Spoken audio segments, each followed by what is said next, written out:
Good morning, Chatty House. Hi, everyone. Who got the belt today? Did in my Fire the Vest era gets the belt again. Nice job. What up, buddy? Good morning. Good morning. Thank you, dude. Johnny, we are starting the show with this, and we might go 2 hours on it. Like, man, Roman Reigns back in Sacramento. Oh, yeah. Hey, where do you even start? Google's Roman Reigns.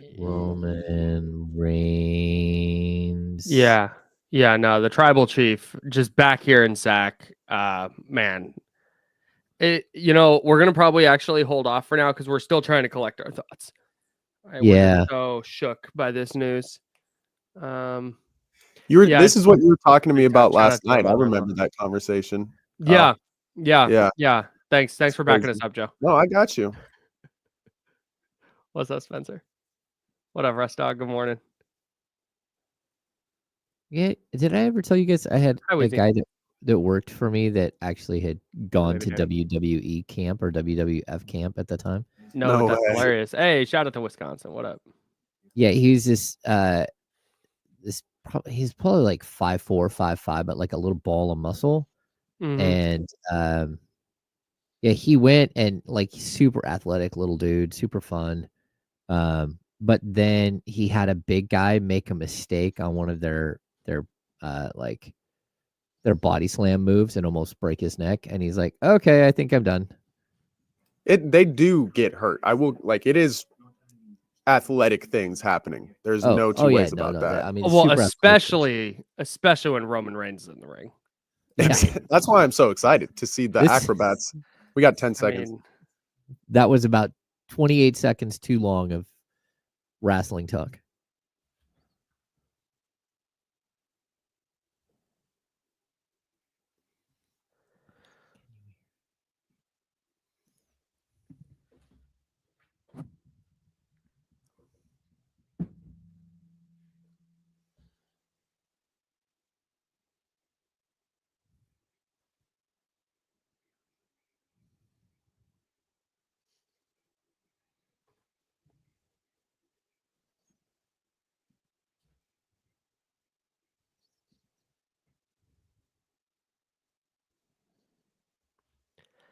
Oh, welcome in the Tuesday, April 8th edition of The Insiders. That's James Ham. I'm Kyle Madsen. Joe Brazil behind the glass. Appreciate everybody who is listening on the radio on 1320 AM. Good morning. Hello.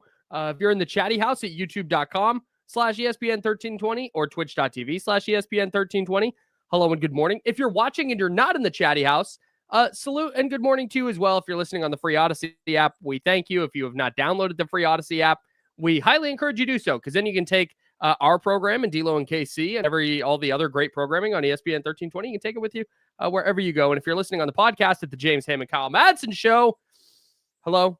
Hope the future is going well. James, big night last night, or big night coming up, I should say. Roman Reigns returning to Sacramento. Thoughts? I don't even know where to start. Okay, well, you know what? Here's what we'll do. We'll save the best for last. We'll push that conversation down the road a little bit, and we'll start with the Sacramento Kings. How's that? That sounds like a plan. I might need either D'Lo or Casey in here just to get the full effect of what this means to me in the city of Sacramento. But yeah, no, it's something we have to collect our thoughts for sure. So the Kings got a win last night, 127-117 at the Detroit Pistons. Captain Buzzkill taking the day off because look, dude, there are going to be bad teams in the league. Not every team is going to meet their expectations. There are going to be teams that fall short, whether it's because of injury, whether it's because of trade, whether it's because they fired a coach, whatever it is, there are going to be teams that fall short of expectation. There are going to be teams that are going to be bad. That's just the nature of sports across every league, across every season. And the Kings did all of those in one season. They ran the gamut. What you can't be is boring. And the Kings, at least the last 3 games, have not been boring. They've played really, really well. So forget what I think or what you think or what anyone thinks about what the Kings are going to look like after this summer or next year, or is this sustainable or whatever this is, forget that, dude. They got beat by the Wizards and were in a place where they could have spiraled, and the last 2 weeks of this season could have just been a drag. But instead, they put the screws to a bad Charlotte team. They played really well against the number one team in the East in the Cleveland Cavaliers and beat them. And then you go into Detroit on the second night of a back-to-back to complete a 6-game road trip. That's a schedule loss. That's a game that you circle on the calendar and you go, man, Detroit's playing well. Last game of a road trip, second night of a back-to-back. You got Cleveland the night before. You played 40-plus minutes. Whatever. And then you go out and you controlled the entire game.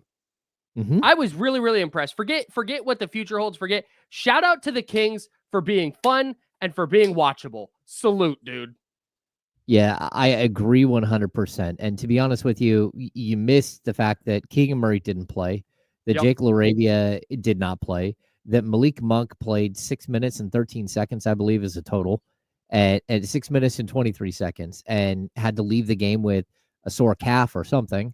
This was a gritty win. You know, I think when you look at how Jonas Valanciunas came in off the bench and just set the table, like the standard, so early in the game. He had 9 rebounds in his first 3 minutes and 50 seconds on the court. Mm-hmm. Just absolutely dominant. The way that Devin Carter came in the third quarter and just went off for 7 points out of nowhere.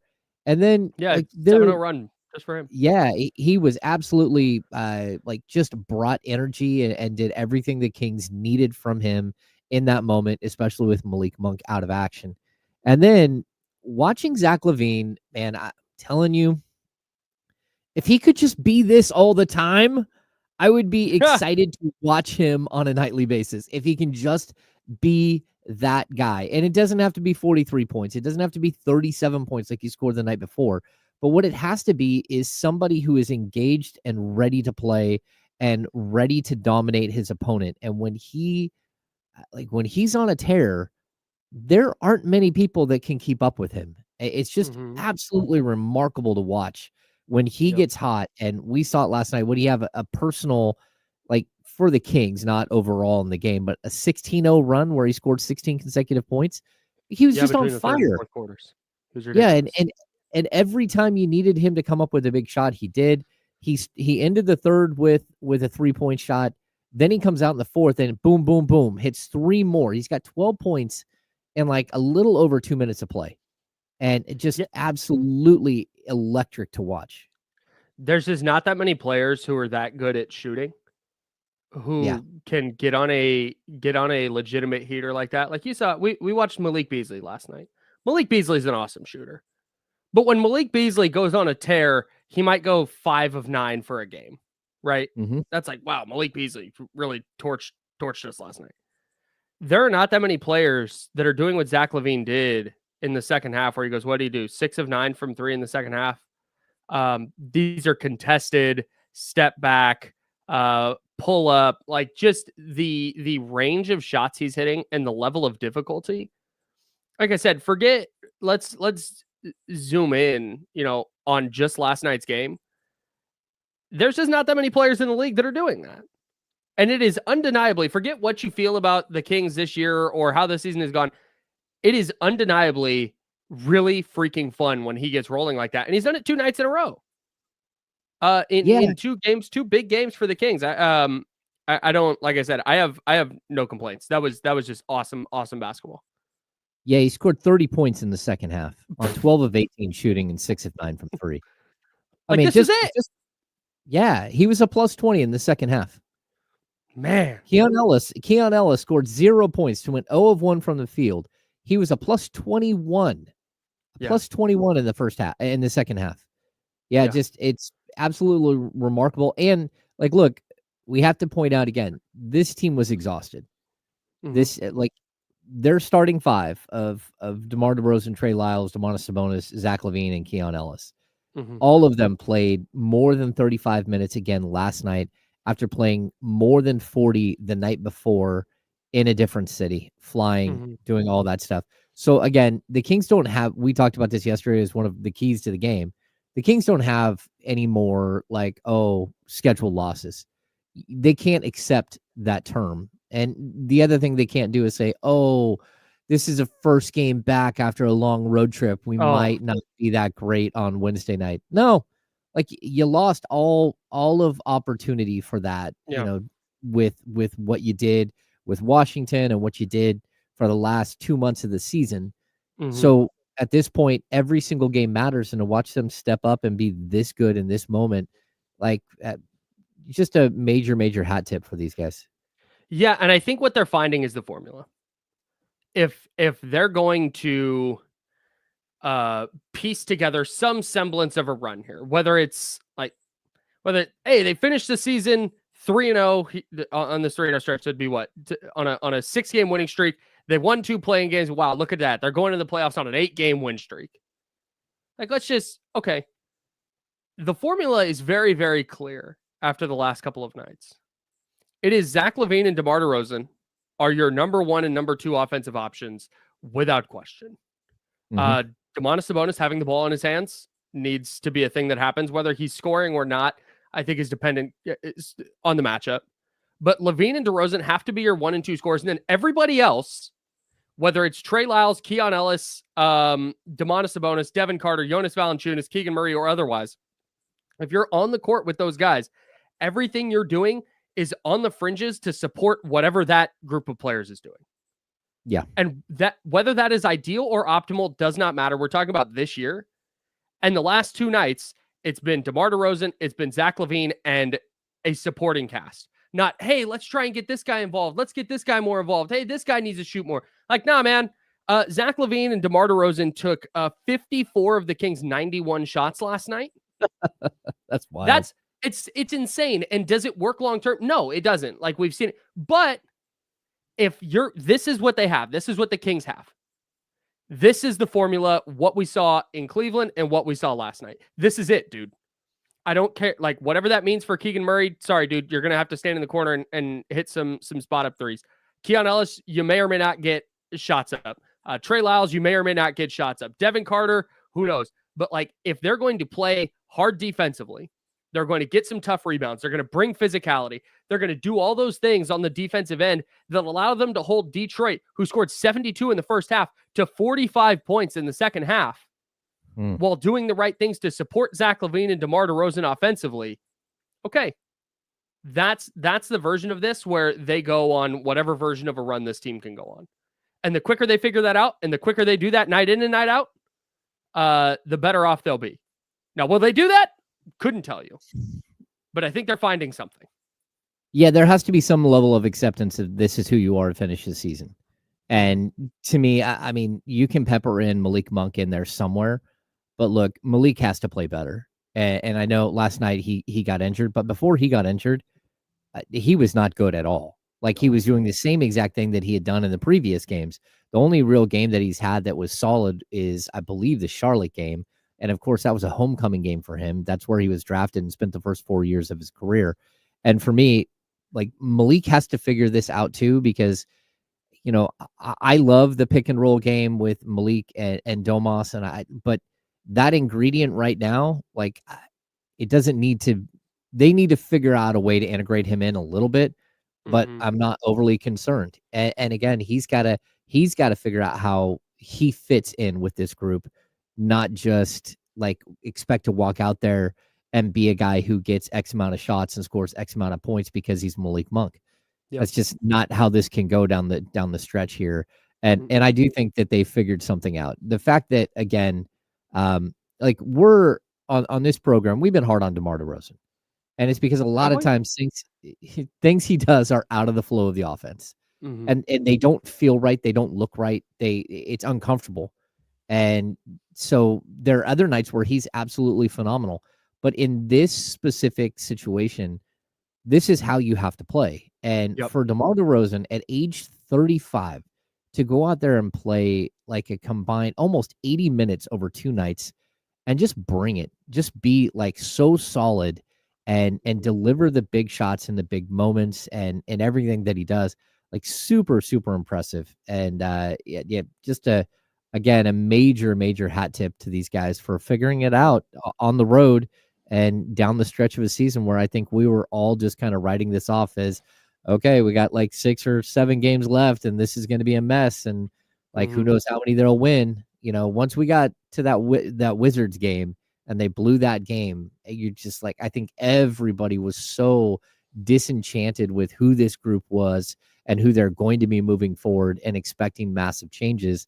And all of a sudden they've said, hey, look, we got a little fire left. We can make a little run here at the end of the season. We've got a little bit left in the tank, and maybe we can surprise somebody in the play-in tournament. I want to make this. Go ahead. Go ahead. I want to make this clear. This is not for me. This is not, oh, my mind has changed on what they need to do this summer. Oh no. Not like that's, but again, if we're zooming into this year,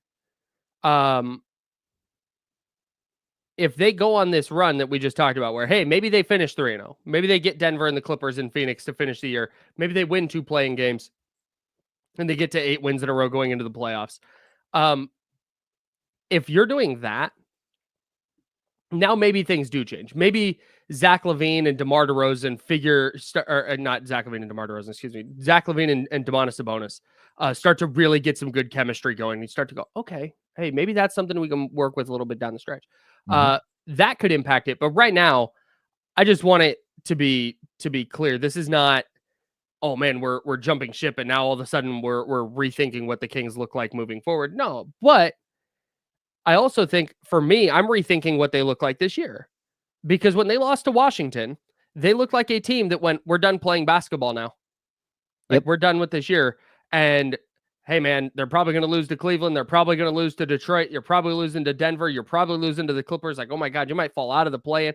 So for them to bounce back in this way is significant. And it's at the very least, it's fun. I had a good ass time watching the Kings the last 2 games. And the Charlotte game a little bit too, but that was a little different circumstance. I had a really good time watching the Kings the last couple of nights. And at this point of the year, like that's all I need. That's all I want. It's the level of competitiveness, the fire, again, there's only a few things you can control on the court. You can't control whether the ball goes through the basket every time, but your energy and your effort you can control. Yep. And for me, what we've seen is a team that who really, they gave themselves every reason to just cash it in and give up on this season, and all of a sudden they didn't, and they're showing a fire that I did not think that they had. And so it's making things interesting, no doubt. You know what else was interesting?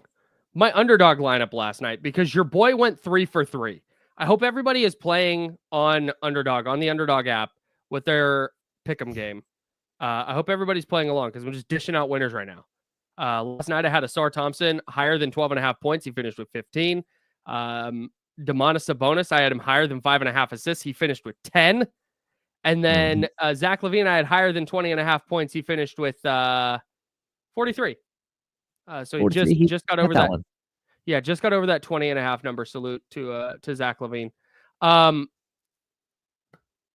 love playing Underdog, and I hope everybody plays along. Use promo code KYLEM when you sign up, KYLEM, and receive a special offer.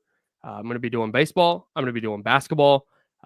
They've got all your favorite teams, all your favorite leagues, and with the basketball playoffs coming up, the regular season winding down, there's tons of action. I'm on the Warriors Suns game tonight.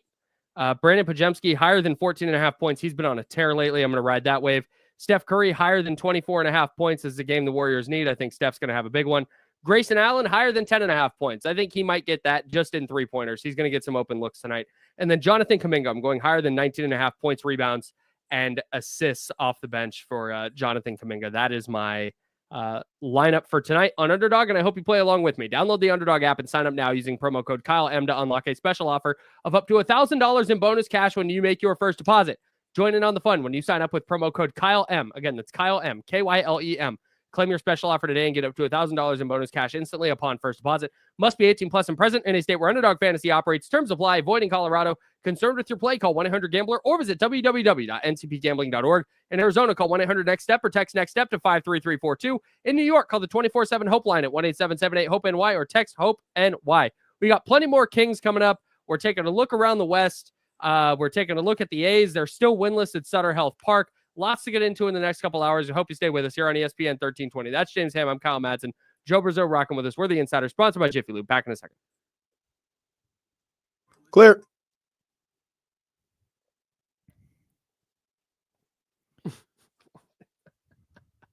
That's funny. That's twice. She did that yesterday. Love it. It's a good joke. What's going on, everybody? So I've been getting my brother my brother has been trying to get more into the Kings because he understands that I love watching it, obviously. And so we were watching the game last night, and I was kind of telling him about DeMar and how he tends to slow down the offense. And every time I try to have this conversation with my brother, DeMar looks amazing. So he doesn't understand at all what I'm trying to tell him, because every game I've watched with him, he's seen just perfection. The best version. So yeah. So he's like, no, I think you're completely wrong. He's really good. I'm like, he is really good. But I swear, man, he has not seen a bad Debo game yet. So shout out to Jake.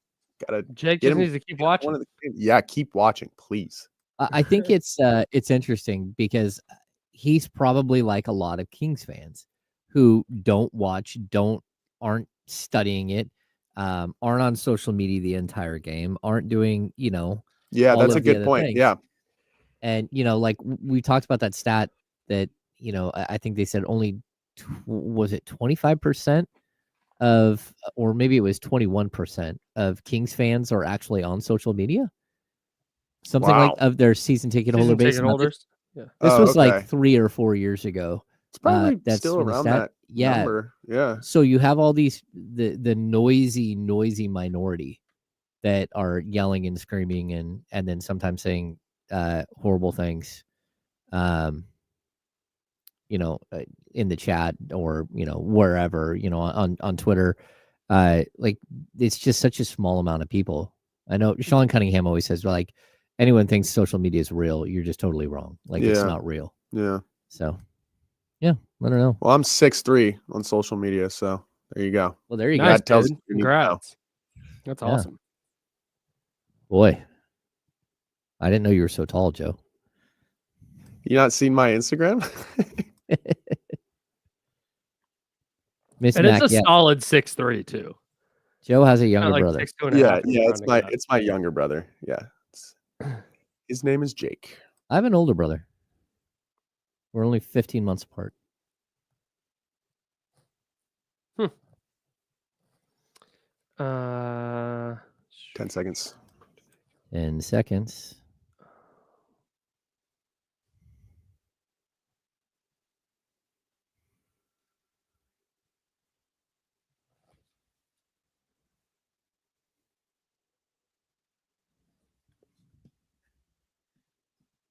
Now, back to the Insiders with James Ham and Kyle Madsen, brought to you by Jiffy Lube on ESPN 1320. James Ham's there. I'm Kyle Madsen, live from the home studio today. Joe Brazil pushing buttons on the ones and twos. Congrats to the University of Florida, your men's college basketball national champions. A thriller last night. They beat Houston 65-63. Houston's got to get a shot off, bro. Oh my gosh. Like, what are we doing here? You've got to put a shot. My guy jumping and realizing he didn't want to shoot it and just dropping the ball and then trying to box people out while his teammates were like, hey, why did you just drop the basketball? Really tough. That's requiring a level of basketball IQ to, in that spot, drop the ball and be like, one of my teammates will grab this and we'll get a good shot. That was tough. Yeah. That was tough to watch. Super tough. You feel bad because these are just college kids and they've got such a, like this is such an opportunity, but also it's just so intense.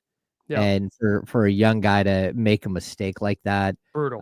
is super, super tough. But what a great game. Super fun to watch. Incredible game. My mother-in-law won the Jason Ross bracket pool, which was cool. It was really cool for her. She's been doing brackets for forever. Like she's big into college basketball. And she calls my wife last night and she's like celebrating. She's like, "Oh my God, I can't believe it." She got like 55 of the 63 games right. Wow. Yeah, just incredible. And so she's like celebrating. We're like, "Wow, it's so amazing. Like, congrats, like, blah, blah, blah." Because she also won a couple of the rounds and then split another one of the rounds. So she did really well. And we're wrapping up this conversation. She goes, "Hang on, let me scroll down and find Kyle." Like, what? Hey. I was not Catching talking- strays. out of nowhere. I'm genuinely happy for her. I love my in-laws. They're great. And so I'm like really, really excited. And then she's like, "Oh yeah, where's Kyle? I've got to keep scrolling. Hang on, I'm still scrolling." Because there's 266 people, I think, in this bracket tournament. And I finished hurt her thumb. Bro. I finished 233rd out of 266. Well, where did I finish? I don't think it's any better. Yeah. Where are you? Are you still scrolling? Oh, I'm 249. Come on. Big college basketball guys, the insiders. Oh, I hate to tell you this too. Our Odyssey pool, shout out to no. Danielle who won the Odyssey pool. Danielle Of course won. she did. We're gonna take What a JC gangster. out of the out of the thing because he didn't fill out his Here entire it bracket, comes. right? Oh no. Uh-oh. Yeah, this is not good. So Danielle won first. Courtney got second, finishing out of realistically 11 people. Yeah. Number 9, Kyle Madsen with 89 points. Yeah, congratulations. Number 10, James Ham with 86 points. Hey! Number 11, Joe Brazil with 71 Hey! Look at us points. go! Come on, boys. Oh, that's big time. That's Oh, amazing. that's so funny. Yeah, That's so good. we were not good. I'm not a college basketball guy. Yeah, me neither. It was my first time. I'm guessing more than most people. Yeah, no, it was my first time, and I kind of was going off of you guys. And then, like, I guess it just snowballed. I don't know. Well, you weren't like What cheating happened? off us. No, I wasn't cheating off of you guys, but I was definitely like, okay, I mean, kind of feeling it out. Like, you know, All right. clearly we all dropped the ball. Because you'd never done a bracket before, right, Joe? That was my first bracket, and I did great. First bracket. They finished in 11th. It's good work. That's what I tell people. BMX, I finished second place. I don't tell them that there was only 2 people, so kind of the same vibe. Perfect. I did in the Kenny bracket, the D-Lo and KC bracket. I did come in 19th place in that, and that's out of a lot of people. So I did okay there. Yeah, I scored 124 points in that bracket. So Nice. Yeah, not great, but also acceptable. I'll take it. All right. Very good. In the spirit of that, we're going to give you a chance to win a $50 Jiffy Lube gift certificate and an exclusive Insiders hoodie that you can only get via this giveaway, or if you work here, this is courtesy of our friends at Jiffy Lube. We have a couple of keywords we're going to give you today, so we'll give you 2 chances to enter today, and we pick a winner on Friday. So your first chance to enter is you go to ESPN1320.com, and you go to the Jiffy Lube contest page, front and center. You can't miss it. And you're going to enter the code word confused, because that was the word for the Kings win against the Cavaliers, because they are a confusing team. So confused, because we are confused about the Kings. CONFUSED, confused. Enter that on the Jiffy Lube contest page at ESPN1320.com, and you'll be entered to win a $50 Jiffy Lube gift certificate and an exclusive Insiders hoodie, courtesy of our friends at Jiffy Lube. Confused. We'll have a second word for you coming up in a little bit. Shifting gears, this is the Insiders. James Hand, Kyle Madsen, Joe Brazil, sponsored by Jiffy Lube. I think all Kings fans are Warriors fans tonight.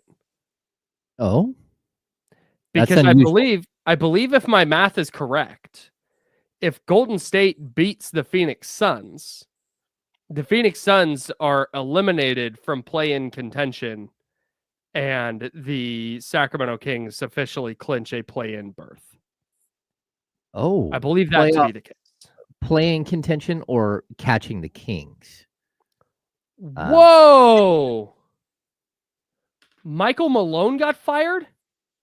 No. Are we getting chatty housed? No, chatty house? From Shams. Shams. What? Shams. What in the world? Dog, David? ain't no way. No way.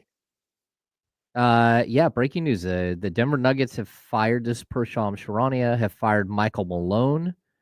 David Adelman, the son of Rick Adelman, will take over. Absolutely stunning. Man, what? What in the world just happened? In a season filled with these like crazy things.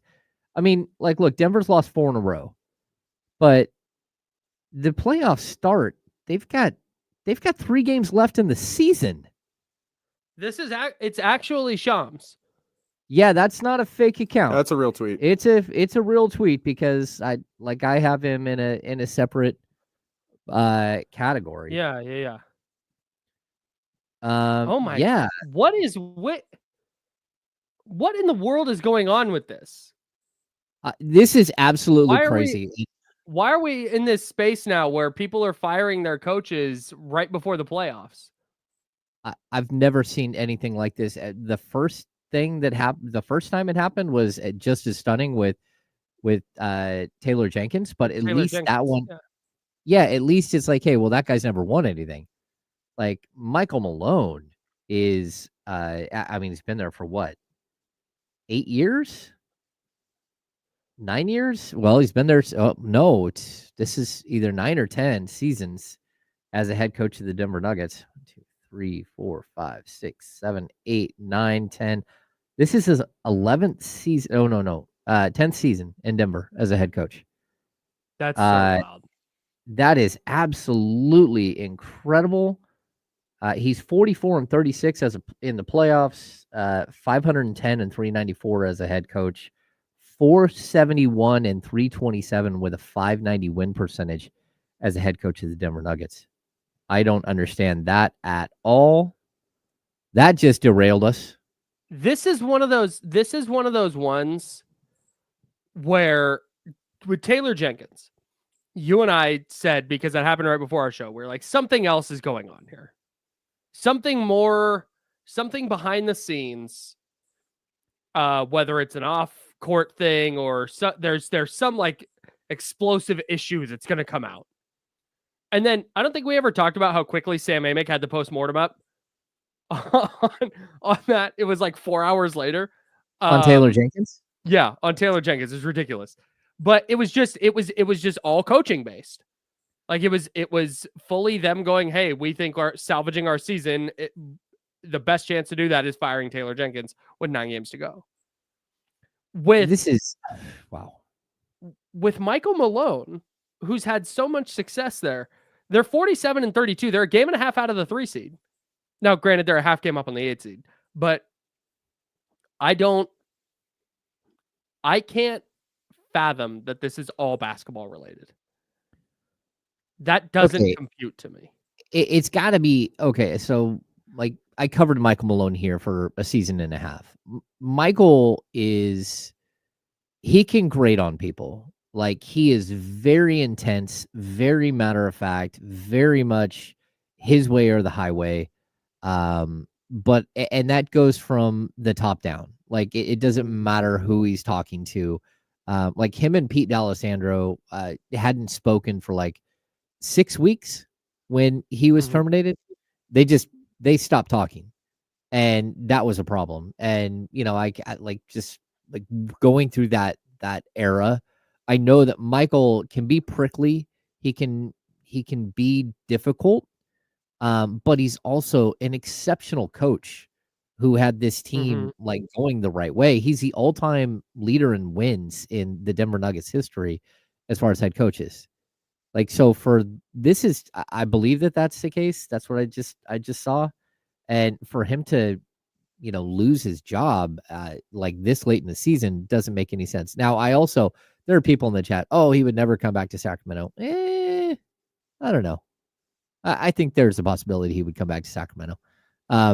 He does hold a grudge against. No, yeah. I mean, to be honest with you, when they fired him, and then they put Tyrone Corbin in place, and Tyrone Corbin had the season completely spin out. Went 7-21. There was a point during that spin out where the team is just like failing. They're just like, oh no, this thing is like going off the deep end, right? Where Michael Malone was very clear that he would come back. Like he would have come back in the season he got fired. He said, if they want to give me the job back, I would come back. I love those players. That's my team. I want to be back, and I would love to sit there and lead this team back, get them out of whatever's happening there and get them on the right path. But over the last 10 years, he's taken a shot at Vivek Ranadive at almost every single opportunity that he's had. He did it the day Mike Brown got fired. Oh yeah. Yeah. The no class, no I don't know if I'm allowed to say. He said a thing about the Kings. People made t-shirts for that. Yeah, people in the chat, they are quoting it consistently now. So Denver's lost 4 in a row. They lost in double overtime to the Timberwolves. They lost to the Spurs. They lost to Golden State, and then they lost to the Pacers. Now they have 3 games left. They're 47-32. They've gone 6-10 in their last 16 games. I just don't. I get if Mike Brown started to wear on people, if they think that they're not going to win a title this year because he's not making the necessary adjustments, whatever it is. Okay. But 3 games left. There's no way. Like we've seen it with Memphis. Memphis fired Taylor Jenkins, and there was not this quick bounce of like, oh, hey, look, new coach. The Kings won 7 in a row after firing their coach. And that was like, holy smokes. Like, oh my God, this is unheard of. So now you get Denver, who's already lost 4 in a row. They're firing their coach. Really good chance for the Kings to get win number 4 in a row here. Mm-hmm. But then they get Memphis and Houston to close the season, and they go into either the play or into the playoffs. I don't get the timing here at all. Unless Nikola Jokic, who's been tearing it up to no avail, unless he went into the front office and was like, I'm not playing another game for this guy. Yeah, but they've always had a good relationship. I mean, look at the relationship that Michael Malone had with DeMarcus Cousins. And it wasn't just Cousins. All of the players loved Michael Malone in Sacramento. There might have been a player or two who had an issue, but that's not the case with so many other coaches that I've covered here in Sacramento. I mean, there were like internal strife between, guys like Dave Yeager and Omri Caspi. Like they could not get along at all. And there was even like I've talked about this where like we went in the locker room and on the board, the starters are listed for the night. Omri Caspi hadn't played in like 7 games or 9 games, something like that. And he's listed in the starting lineup. And so it was like, oh, I asked him, are you playing tonight? He's like, I don't know. It says I'm on the starting lineup. Did not play. DMP CD that night. Yeah. After being listed as one of the starters on the whiteboard in the locker room prior to the game. Like there was bad blood. So I don't like players have never that I've ever heard of had problems with Michael Malone. Now, front office, yeah, like sure, like, but when you beg a front office to go get you a point guard because Ray McCallum is playing 47 minutes a night and you don't have a second point guard and he's a second round draft pick playing 47 minutes a night, and the response is for the front office to go out and sign Royce White to a 10-day contract, then like I always understood Michael Malone's beef like with the front office, but this to me is one of those weird things that I don't think I can't imagine what we're going to hear after this is wild. And if they're in Sacramento right now and Michael Malone is in Sacramento waiting to play the Kings tomorrow and is getting fired like while he's here, That's just a whole nother layer to this thing. And they fired their GM apparently. Wow, Calvin Booth is out as well. What? Wow. Do they know the playoffs are starting? This is a Do they not bloodletting. care? Wow. What's What? that? What? Yeah, Shams. Wow. Full clean out. The Denver Nuggets are also firing manager Calvin Booth. Sources tell ESPN. Michael Malone and Booth both out today. I get the GM, like, because the GM's not doing anything right now, except maybe preparing for the draft. Yeah. So you may want to clean out your front office ASAP. So like I get that aspect of it. The Michael Malone part of this doesn't make sense, man. I just unless they're just fully disenchanted and they think they have a better chance to win with the interim head coach, they're punting on the season ostensibly. That's crazy. Yeah, this is crazy. I can't believe that this thing just spun out of control like this. Huh. All right. Well, I guess Kings Nuggets tomorrow. Kings Nuggets. We'll have you covered here tomorrow. Like, what a disaster. Man. I will be refreshing Sam Amick's timeline for the full breakdown of what's going on here, because again, maybe it's just basketball, but I can't fathom that with 3 games left in the regular season, firing the head coach is all basketball reasons. There's got to be something more. Yeah, this is stunning. It's absolutely stunning. All right. Oh, well, all right. We'll take a look. I started talking about the Suns, and if they lose tonight, the Kings clinching a play-in spot, but we'll do that later. And Professor Oak on Twitter, big Kings fan, great Kings follow on Twitter, brought up what this season would look like without the play-in tournament. And no. I want to dig further into that because I think it's really, really interesting. We'll do that next here on the Insiders. That's James Ham. I'm Kyle Madsen. We're sponsored by Jiffy Lube. It's ESPN 1320, Sacramento Sports Center. Clear.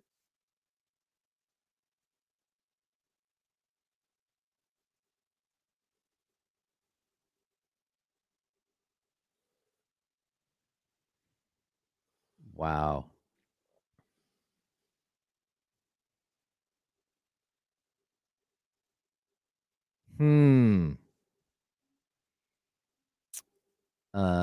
Yeah, this is stunning.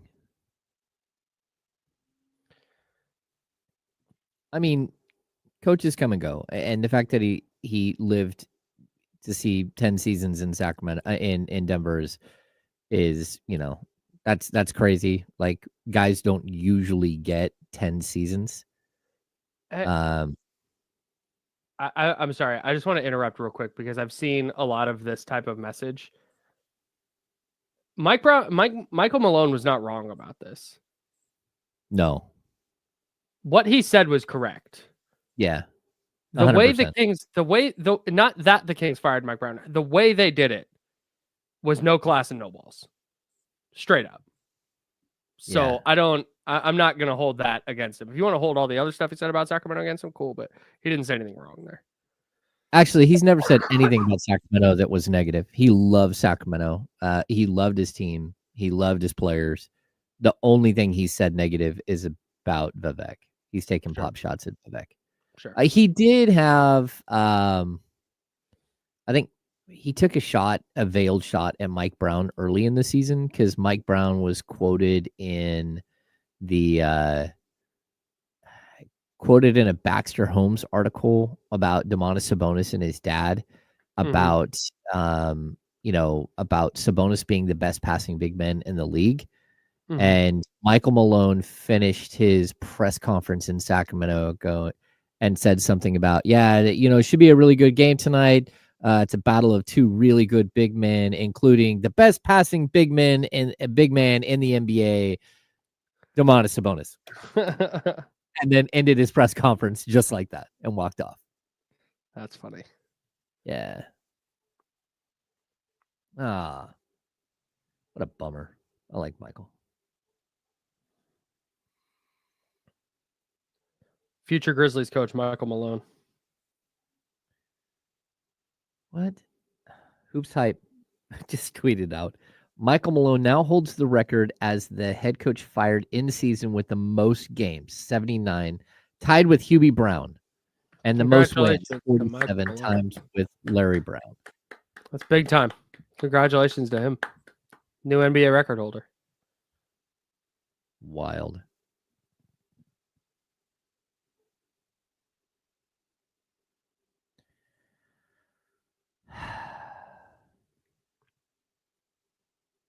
Yeah.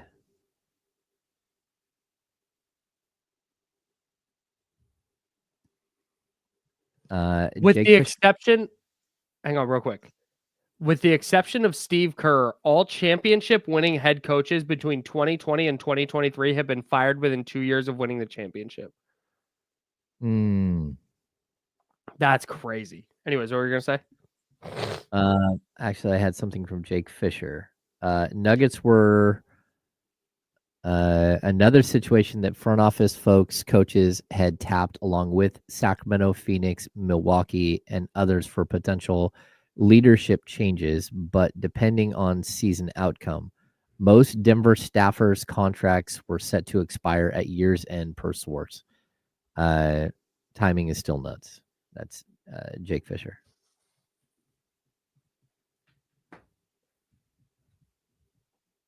Man, there are a lot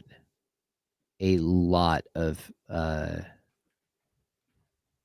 Yeah, I don't mind the firing. It's the timing that's crazy. Yeah. Yeah, I agree.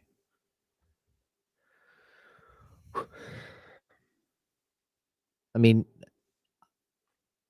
I guess I would take the Phoenix job, but I'm not sure that I would. Like Bobby Hill. Oh, Bobby. Yeah. 10 seconds. I'm just not sure. No, I can't do it. I was doing the Hank Hill impression on Saturday. Uh-oh. They said it was good. All right. Nice, dude.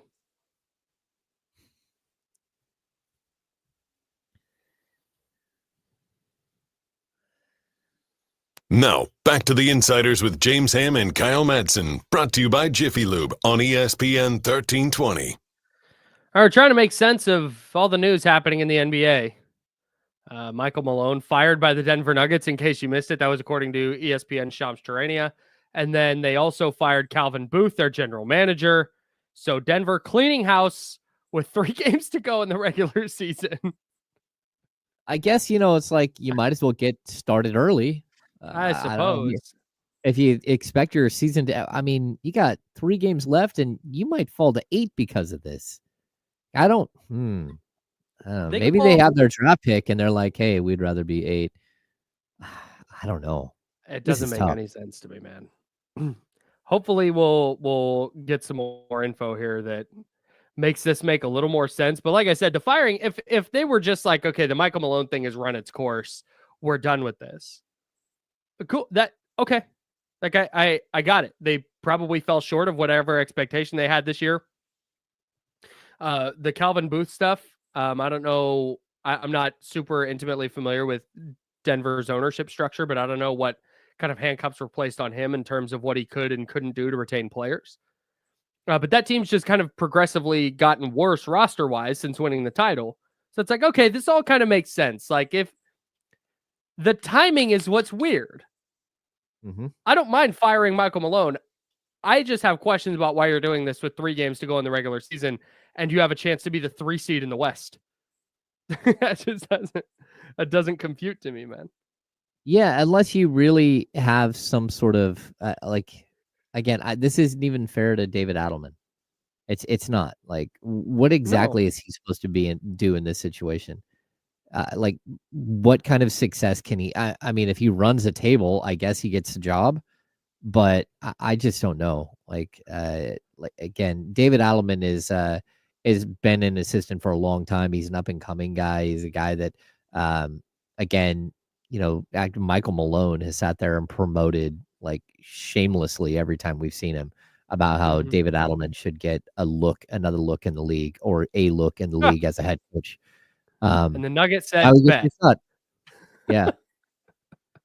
Crazy. Kind of out there being a troll. Sean Cunningham just tweeted, Michael Malone has always kept a 916 phone number with a little monocle. Winky face? Oh, monocle. No, it's the monocle, like, oh. Nice. Yeah. Anyway. Oh, yeah, Sean. Sean, come spit your takes on the insiders. No, but I was mentioning this earlier as we shift gears back to toward the direction of the Sacramento Kings on the insiders. James Hammond, Kyle Madsen, Jiffy Lube sponsors the show. Joe Brazil, spinning on the ones and twos.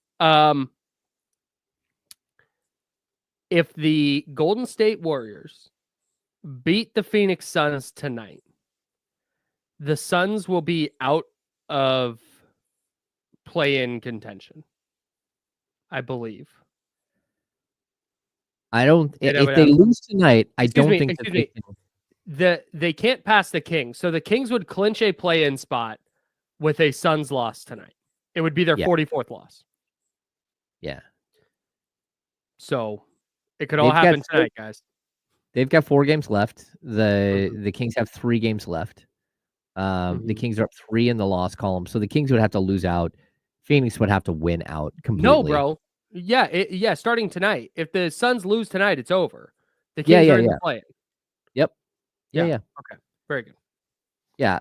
I was just saying that if the Suns win out and the Kings lose out, the Suns could still catch them. And, but then tonight we'll have to see what happens. Man, the Kings losing out felt like a real possibility a little bit ago. Yeah. But now it's like, what are you getting from Denver tomorrow? Just fired their coach. I don't think you're getting the best version of the Denver Nuggets tomorrow. Yeah, I don't think so either. What a strange turn of events. How odd. Yeah, not shedding a tear for the Nuggets. They've had a really nice run. Yeah. Wouldn't it be weird if the Kings, because we always usually talk about like where a team has like the opportunity is like due to injury, right? Mm-hmm. So if we're looking at, let's say it's the Kings and Dallas in the first play-in game, right? And we're all thinking, okay, well, Dallas, they can beat Dallas, but a lot of it is because Dallas doesn't have Kyrie and that Dallas made the Luka trade and like all this stuff. Mm-hmm. Dallas could still snake bite the Kings for sure. Mm-hmm. But then if you make it to the second play-in game, right? And somehow it's the Grizzlies. Like the Grizzlies aren't dealing with a major injury, but the Grizzlies just fired their head coach and are in disarray, right? Mm-hmm. So you're thinking, oh, that could be, hey, you could actually figure this out and make it through because of. I've never seen a scenario late in a season where literally 3 games left, we're looking at the Kings' chances just increased because a coach got fired. And their chances of making it to the actual playoffs is increased because another coach got fired on a different team. And it's possible that Denver falls to 8 and it's Denver and Memphis. And one of those 2 teams that just fired their coaches is a team that the Kings would play in the second play-in game. And you might be able to skirt into the playoffs because a team fired their head coach. Just bizarre. Absolutely. The West is insane. 4 through 8 separated by half a game. Yeah. Man. What just happened with Denver? That is just like stunning. Remember how we spent so much time yesterday talking about the Kings could make the play-in and keep their pick? Yeah, that's over. I've punted that entirely. Yeah, it's like if some collapse happens and by the end of the year we have to watch the lottery to make sure the Kings keep their pick or whatever, okay. But I'm just punting that whole idea now. And now I'm fully focused on the Mavericks. Because I think hosting it, you want to host that play-in game. Like I think that's going to be a really, really big deal, especially for whatever version of the Mavericks you're going to get. I think being at home would be a pretty significant thing. So that's what I'm keeping a close eye on down the stretch. But even that, the Mavericks would have to win out, and the Kings would need to lose 2 out of 3.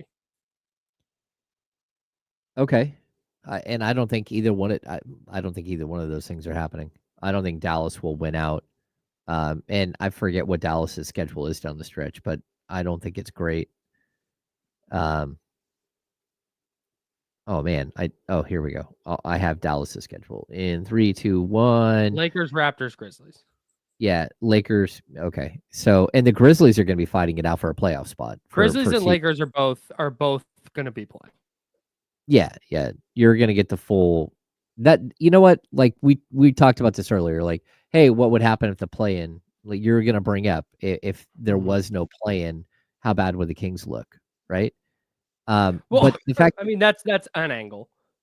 Yeah. Go ahead. But there is a point that the play-in has made this like it's not just the fight for 7, 8, 9, 10. It's the fight to avoid the 7 that has become as equally important as who's going to make the bottom of the play-in tournament. Like again, the Timberwolves, the Grizzlies, the Kings, the Mavericks. That's the 4 teams that are 7 through 10 right now.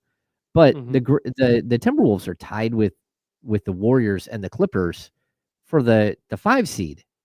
So like this battle for who avoids the play-in tournament, because nobody wants to go play in the play-in tournament. If you can avoid it from up above, you don't want to fall down into the play-in tournament. Right. And that's what, so again, I saw this Professor Oak on Twitter, great Kings Twitter follow, posted about this today. If you take out the play-in tournament aspect of this, where it's just the top 8 seeds make the playoffs, there's no race for the 8 seed. It's over. We have our 8 playoff teams, and now we're just talking seeding and matchups and who wants to play who, and do you lose these games on purpose so you get a more favorable matchup? Like, that's not nearly as fun of a discussion as, hey, you have all these teams trying to avoid the play-in, and now you've got 2 teams that are in this race firing their coach with 9 and 3 games left. It's just insane. Yeah. The end of this season would be so boring if we didn't have the play-in to watch and the play-in to follow. And if the kid dude, the Kings playoff chances would have been over 3 weeks ago. Yeah. Conversation would be all draft related, and these last games would be just, let's play out the string. Yeah, well, it would have been for the Kings if you were out of the playoffs. It would have been, can you lose as many games as possible so you're in line to keep your draft pick. Yeah. And now that's not the discussion. The discussion is a play-in, and the discussion is trying to get to the playoffs still. I just think, like, out of nowhere, there's a pathway. There's a pathway that wasn't there before. And maybe the Denver Nuggets respond tonight, but I could also see a negative response. Like, as somebody who has covered multiple teams that have fired their head coach mid-season, like sometimes you win a game right afterwards, sometimes you win 2, but there's not a bounce that you're going to get to. Like, by the time they figure out what just happened, this team could be the 8 seed and in line to play against Oklahoma City Thunder in the first round of the playoffs if somehow they get through the play-in. I would be more, I don't know how I want to say this. I wouldn't be shocked at all if the Nuggets went 0-3 to close the year. At Sacramento, home Grizzlies, at Houston. Like, that wouldn't shock me if they went 0-3. No, not at all. Man. Oof. What a wild ass turn of events. Yeah. Huh. I don't get it, dude. Nope. I don't. Like, say what you want about the Kings and Mike Brown and how they did it or whatever. Like, at least they did it at a normal time of the year. At least they did it at a part of the season where you could at least, like, potentially salvage something. You're not figuring it out with 3 games to go. This is crazy. Insane. Even we're talking about just sort of this race for the Grizzlies. You know, again, they're tied right now with everybody else, right? They've got the Hornets, which is, of course, a win. But then they've got the Timberwolves, they've got Denver, they've got Dallas. And I don't know if Dallas is going to be playing for anything on the last day of the season. It's really going to depend on what the Kings do. Because, of course, the Kings have a nice, they've got a lead over the Mavericks at this point. So there's a possibility that they won't be playing for much, but Dallas has to finish a game above the Kings because Kings have the tiebreaker. So yeah, it's a tough finish here for the Mavericks as well. All signs point to the Kings hosting their play-in game, the first one. Now, who the hell knows with this team, but that's the direction things are trending. Just keep it on the tracks. Yeah, just don't let anything careen off the tracks at this point. That's all we need. All right. We'll get back into the Kings win last night. The A's still winless at Sutter Health Park, and the NFL draft is like 2 weeks away, and we're going to talk a little bit about that as well coming up. That's James Ham. I'm Kyle Madsen. Joe Brazil's with us. We're the Insider, sponsored by Jiffy Lube. This is ESPN 1320, Sacramento Sports Leader. Clear.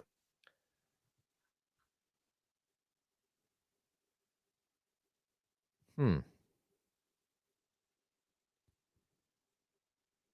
there.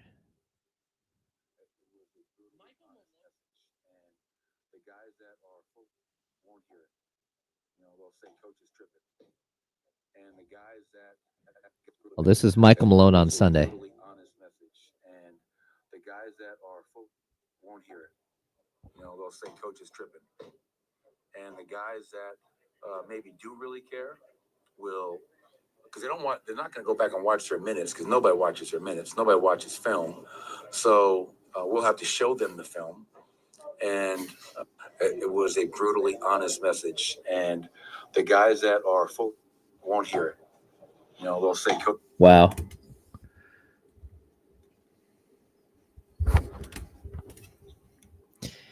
Interesting.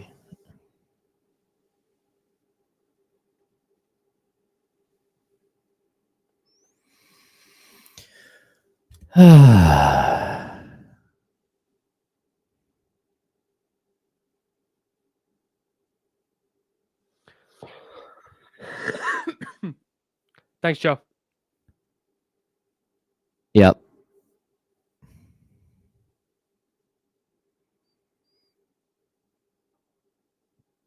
It would be so random if the Kings just draw like a bunch of teams in disarray. And yes, I still will hold to it. I think the Memphis Grizzlies are in disarray.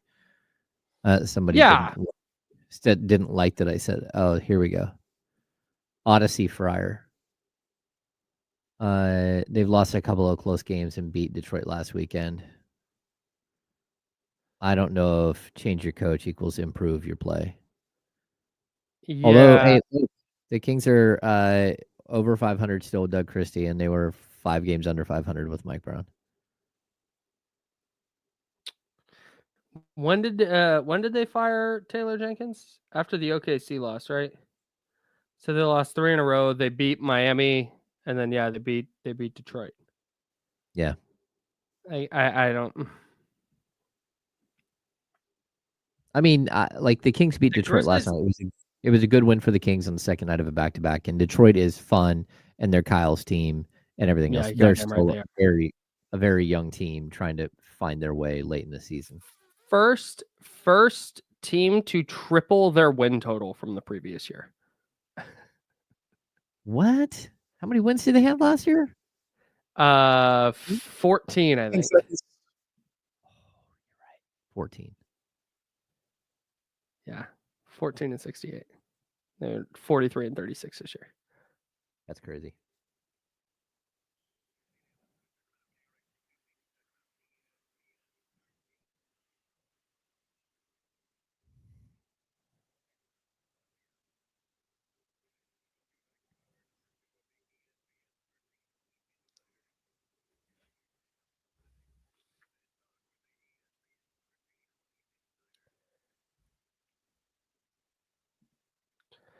Hour number 2, that's James Ham. I'm Kyle Madsen. We are hanging out with you till noon. Then we'll hand it off to D'Lo and KC.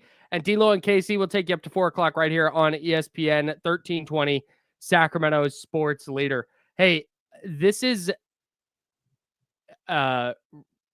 related to nothing we've really been talking about. We've been talking a lot about the the Michael Malone firing in Denver.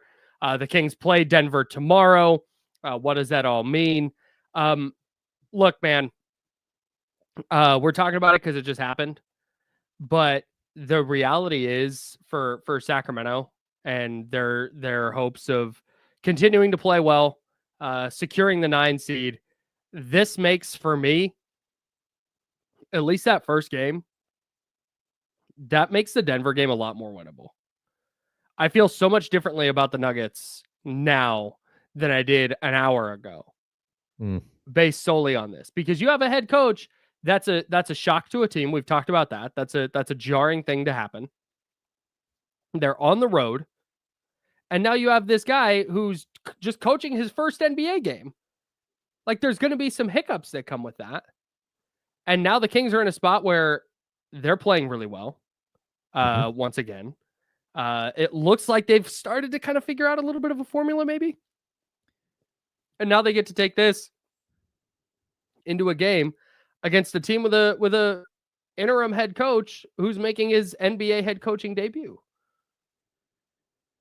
Yeah, I mean, like, look, this is not a good thing for the Denver Nuggets. And not only did they fire their head coach, but they also fired Calvin Booth, their general manager. What this does is, like, when you fire a head coach, typically a general manager will walk into a room and say, hey, look, this is what just happened. This is what the plan is. This is what we're doing moving forward. Sorry if things just got crazy and wild. We tried to avoid it, but at this point, look, we think that we needed a change in voice, right? But now you change both voices. So whoever walked in that room, which is probably one of the Cronkies, like at a certain point, like everyone's going to be looking at, like, who are we supposed to go to? If we have some sort of question here, who are we supposed to go to in the final 2 weeks of the season? In the playoffs, everything else. Like, why in the world would you do this today? Like, because if you're Michael Malone had strong words for his team the other day.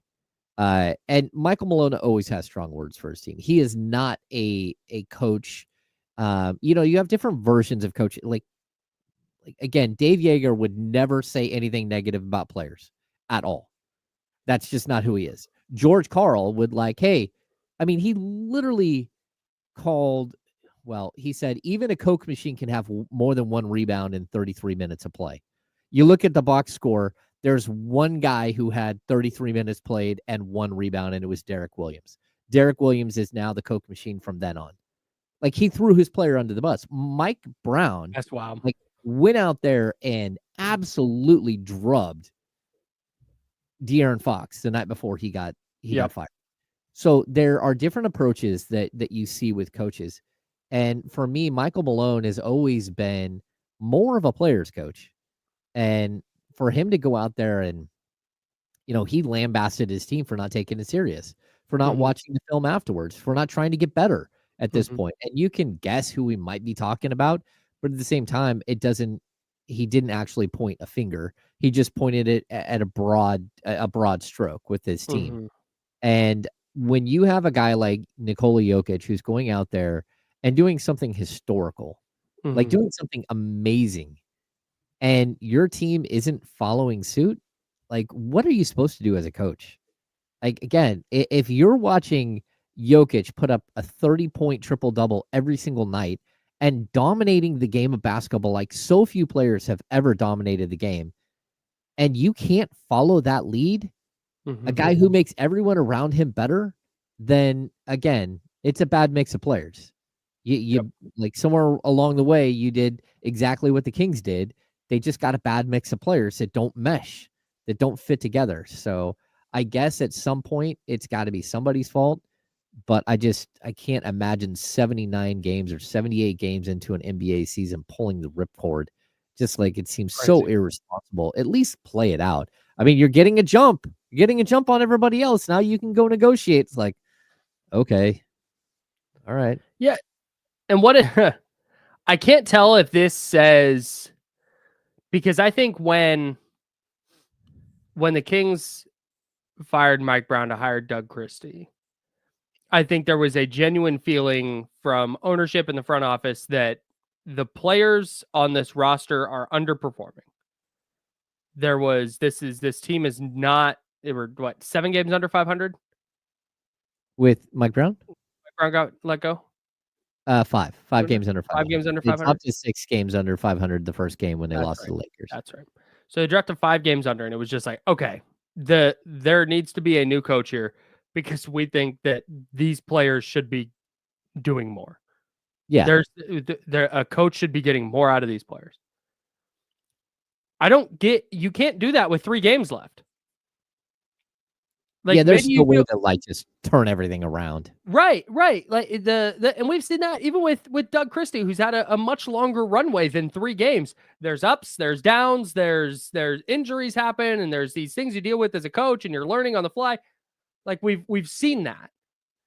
With 3 games to go, even if you're looking at your roster and you're going, man, we have 47 wins at this point. We need to win out to get to 50. We thought we'd be closer to 55 or 60. That's something that you know about your team weeks ago. Mm-hmm.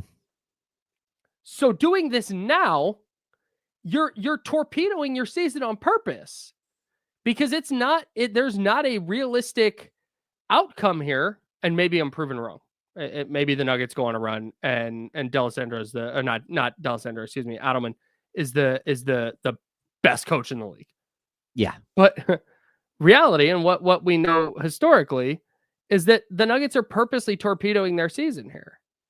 Mm-hmm. Because a coaching change does not beget, oh wow, huge turnaround, light bulb comes on, everything's awesome. Now let's go watch them in the playoffs.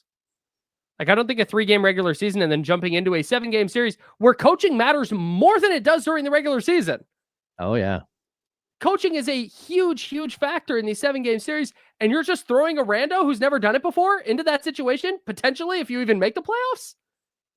I don't get it, dude. There's not a justification here for me. Outside of Michael Malone did something heinous having nothing to do with basketball. Which I'm inclined not to believe because they fired the GM too.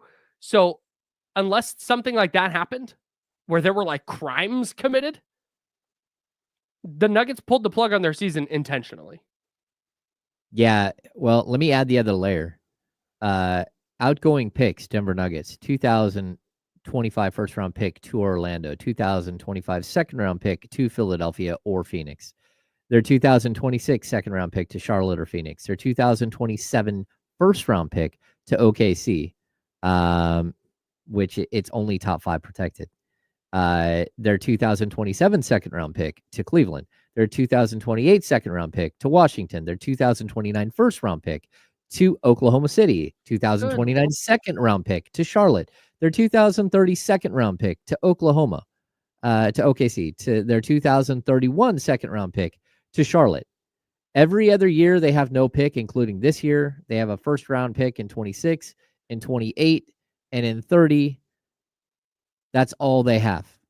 And they cannot trade any of those, and they have no second-round picks in any of those years. So go ahead, fire Calvin Booth for not being able to figure it out. But also, like, this team had moments here again and again and again where they could have retained Kentavious Caldwell-Pope, where they could have retained Bruce Brown. And they didn't because they didn't want to go into way high into the luxury tax and kill themselves. That's an ownership decision to not do that. And again, I think that they've tried to be active going in trading to get the players that they need. They've also drafted well. I don't know. This is tough. Odyssey Fryer said, purposely torpedoing. You listen to that audio clip, and that's the guy you want leading your team. A guy who can't guide his guys to watch film. I don't think so. No, I don't disagree. But you knew this months ago. You've known this for weeks. If you're doing this now, it means you've had an inkling that, like, hey, maybe Michael Malone is not that dude. I don't even mind that. Yeah. But why did you drag this to this point when you've been known that? This is not the first time that Michael Malone has said something abrasive about his players in the press. And I promise that's tame compared to what he says behind the scenes. Well, and not only that, Kyle, but he's saying that he can get them to watch film as a group when they're teaching film. What they're not doing is they're not doing the extra work that makes you a really good NBA player. Sure. And that's the difference. Like, you have some film study guys.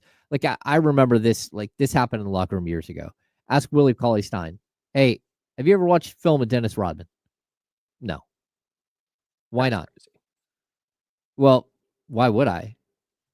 Because you're built exactly like Dennis Rodman. You're just like 5 inches taller and can jump out of the gym and could be that type of defensive guy who rebounded like that, like, why not watch film and learn? Mm-hmm. I mean, again, if I'm Davion Mitchell, you know what I'm watching? I'm watching every single bit of footage of Isaiah Thomas and learning how to clear space with my shoulders when I go to the basket so I can get a layup, as opposed to getting blocked on 40% of your layup attempts and missing a few others, and now all of a sudden you're a bad layup guy. Learn from guys that are built like you, that play like you, that you can steal little bits of their game. That's what makes you great. That's what separates guys. That, like, how many guys actually watch film study the guys they're going up against the next day? You hope it's everybody, but I got to be honest with you, people, it's not everybody. Some guys don't care. Some guys are like, I'd rather play video games. So if you're Michael Malone and you're in this crazy fight and there are like 5 or 6 teams that are like all within a game or 2 of each other, and you can't get guys to do basics, to do a little bit of extra, to give you some little bit of like edge over the team you're playing against, that's not a coaching issue. That's on them. That's on players who don't care enough to be great. Sure. Straight up. And, there's a big difference between a 39-40 win team and trying to get to be a great team. Mike Brown said this all the time. The difference between being really good and being great is so small, but it's about the little things. And if a coach is calling you out for not doing the little things, and he's calling you out as a group, he's not saying, hey, is this thing on? Russell Westbrook, you're not doing the little things. He didn't do that. Right. He literally said, all of you need to, like, if you're one of those guys that don't give an S, then okay, there's nothing I can do to help you. Yep. And that goes for every team that they play for from here on out. If guys don't care enough to actually do the extra work to get better, to figure it out, then as a coach, there's not a whole lot you can do. Yep. I'm with you, man. And like I said, I will say this time and time again here. If they were out on Michael Malone, then they should have been out a long time ago. Like, that's just it. Yeah. If they had canned him in the middle of January, it's like, oh, wow, that's a shock. And I would probably feel the same way. But at least, like, okay, that functionally makes more sense. This functionally does not make sense to me. No, it's just too late in the season. That's it. I mean, you're not putting forget Michael Malone, the Michael Malone of it all for a second. You're not putting your new coach in the best position to succeed, and you're not putting your team in the best position to succeed. Nope. That's it. And you're handing Orlando a much better pick. Like, it's not even your pick. If you were losing because you're like, okay, this is a mess and we're not going to win anything. Like, it was like 3-4 weeks ago that we were talking about how the Denver Nuggets might be the only team that could compete with the Oklahoma City Thunder. Yeah. Because they were playing that last week. Yeah. And hey, like, look, again, Michael Malone has almost been fired a couple of times there. Like, no joke. He's almost been let go like two or three times, especially early on. And he's the first one to tell everybody, hey, what happened here in Sacramento all of a sudden turned me into like Red Auerbach. Like, he said this, like, he said, I don't know if I was going to be a good coach or not in Sacramento, but the way that I got let go and the reaction to how I got let go created this aura about me that, like, now I've got to live up to. He goes to Denver and he won. That's a difference. He figured out a way to win. He figured out a way to get a team over the hump and win a championship. And so he's always like credited, like, hey, the people in Sacramento like loved me unconditionally, like way more than I deserved. Like, when I got fired, we were 11-13. Of course, DeMarcus Cousins had missed 10 straight games with viral meningitis. Sure. But yeah. Crazy. Yeah. Wow. Now, well, nevertheless, we'll dive back into the Kings win last night. There's 2 big takeaways for me from last night that I would like to dive into next. That's James Hammond, Kyle Madsen, Joe Brazil's with us. We're back in a second on The Insider, sponsored by Jiffy Lube. It's ESPN 1320, Sacramento Sports Center.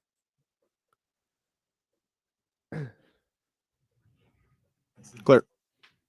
Man, honestly, Fryer, I don't know what point you're making here. Like, does Phil Jackson not get championship rings because he coached Michael Jordan and Shaq and Kobe? Does Greg Popovich get knocked down because he had Tim Duncan and 3 other Hall of Famers almost at every step of the way? Like, I don't know. Like, you had one guy change his body and that made you an NBA title contender? Good luck with that thought. Like, Michael Malone is a very good coach. He has a 590 career win percentage. Win percentages actually matter. And this, just so you know, like, Adelman might be a great coach. David Adelman might be a great coach. But he's got 4 games to like make some sort of impression. It's not even fair to Adelman to put him in this situation. I don't know. Like, again, Adelman can do whatever he can do here to try to stem the tide of what's happening. But Michael Malone couldn't figure out how to do it. Maybe a different voice helps. But this isn't about whether David Adelman is a good coach or not, because there's a good chance he's just going to get churned and let go at the end of the season like everybody else. This isn't about David Adelman at all, who I believe is a good young up-and-coming coach.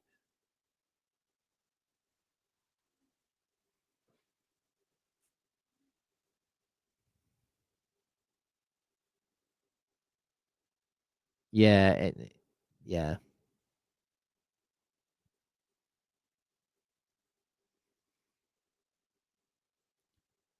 Players underperform, coaches get fired. That's, like, again, I said it when Mike Brown got fired. I really like Mike Brown. I think Mike Brown is a very, very good coach. He proved it here in Sacramento. He took a team that was like a 30-win team, and they won 48. He made the playoffs for the first time. He's one of 2 coaches in Sacramento Kings history to have a 500 season. And he's the only one to do it outside of Rick Adelman to do it twice as well. Like, but come on.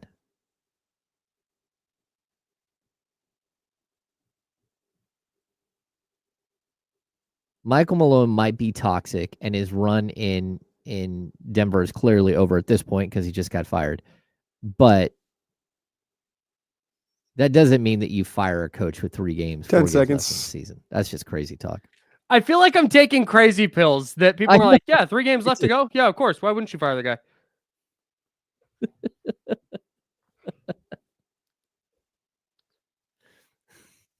Back here on the Insiders. No, I'm just talking. Help me. Now, back to the Insiders with James Ham and Kyle Madsen. Brought to you by Jiffy Lube on ESPN 1320. Not fired up, bro. James, Joe, Kyle, the Insiders. Handoff in like 25 minutes. I feel like I'm taking crazy pills. The Denver Nuggets fired their head coach with 3 games to go. The Denver Nuggets have 47 wins. They're currently the 4th seed in the West. And we're the weird ones for thinking that's insane? What? There's 3 games left. They have a chance to be the 3rd seed. They fired their coach on purpose. That's an insane thing to do. Yes. Maybe it all works out. Maybe it doesn't. But objectively, that's a wild ass thing to do. Yes. Like that. Just full stop. Like there's a reason this doesn't happen. There's a reason there was such an outpour of craziness when Taylor Jenkins happened 2 weeks ago. With 9 games left. Yeah. Man. I mean, at least 9 games, you might be able to figure out who's doing substitution patterns. Sure. And again, David Adelman might be a great coach, but there's a better chance of David Adelman just getting churned right in and getting let go this summer like everybody else there. Like, there's a very, very good chance of that happening. And either way, he should not be judged on what happens next in this next, whether it's 3 or 4 games or it's the playoffs, whatever might happen in the playoffs. Like, you set your franchise up to fail today. There's a good chance that that's exactly what's going to happen. Now, if they win a playoff series, is David Adelman getting the job? He might not still get the job. Who's even making the decision on who's getting the job? You fired that guy too. Like, this is like, there's no excuse that anyone can give for firing a coach unless he did something super, super egregious. Right. Unless there were crimes committed or something along those lines. Right. And like I said, maybe you hate Michael Malone. Maybe you're just like, screw that guy. I'm glad he got fired. Okay, that's fine. Like, I'm not going to argue with you there. That's your take, and I'm not going to hold that against you. Just let's remove the names and the faces, and the circumstance is nuts. 79 games into the season, a team with 47 wins and a chance to be the third seed in the playoffs said, no thanks to their head coach. Yeah. That's bananas. Yeah. And I get it. Any coach getting fired with 3 games left is kind of insane. But yeah, it's absolutely insane. Especially, I mean, if this team is at the bottom of the standings, okay, that's fine. Like, go ahead and fire your coach and give somebody else a shot the last handful of games of the season to see what they've got. But that's not where you are. That's not who you are. Like, it really, it's just bad basketball. It's just bad management. Again, if you felt this way at the trade deadline, you felt this way coming out of the All-Star break, go ahead and fire him. That's if it. you went into a death spiral 10 games in, go ahead and fire him. And again, nobody's untouchable. Like, there's only, like, I'd say one coach in the league that's probably untouchable. It's Eric Spoelstra. And whatever's going to happen with Greg Popovich in San Antonio, he's been untouchable for years. But at the same time, like, the people out here, Michael Malone's act is tired, all that stuff. He will walk in next season as either the Spurs head coach, the Memphis Grizzlies head coach, the Phoenix Suns head coach. He will be a head coach if he wants to next year without any question. And that's because he's a very good coach with a .590 career win percentage, a bunch of wins in the playoffs, and an NBA championship.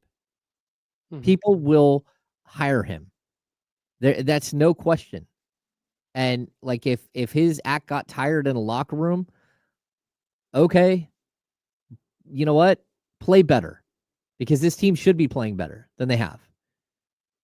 Like, that's it. Like, I again, coaches get fired all the time. I've seen more head coaches get fired than probably 98% of beat writers in the United States. That's a good point.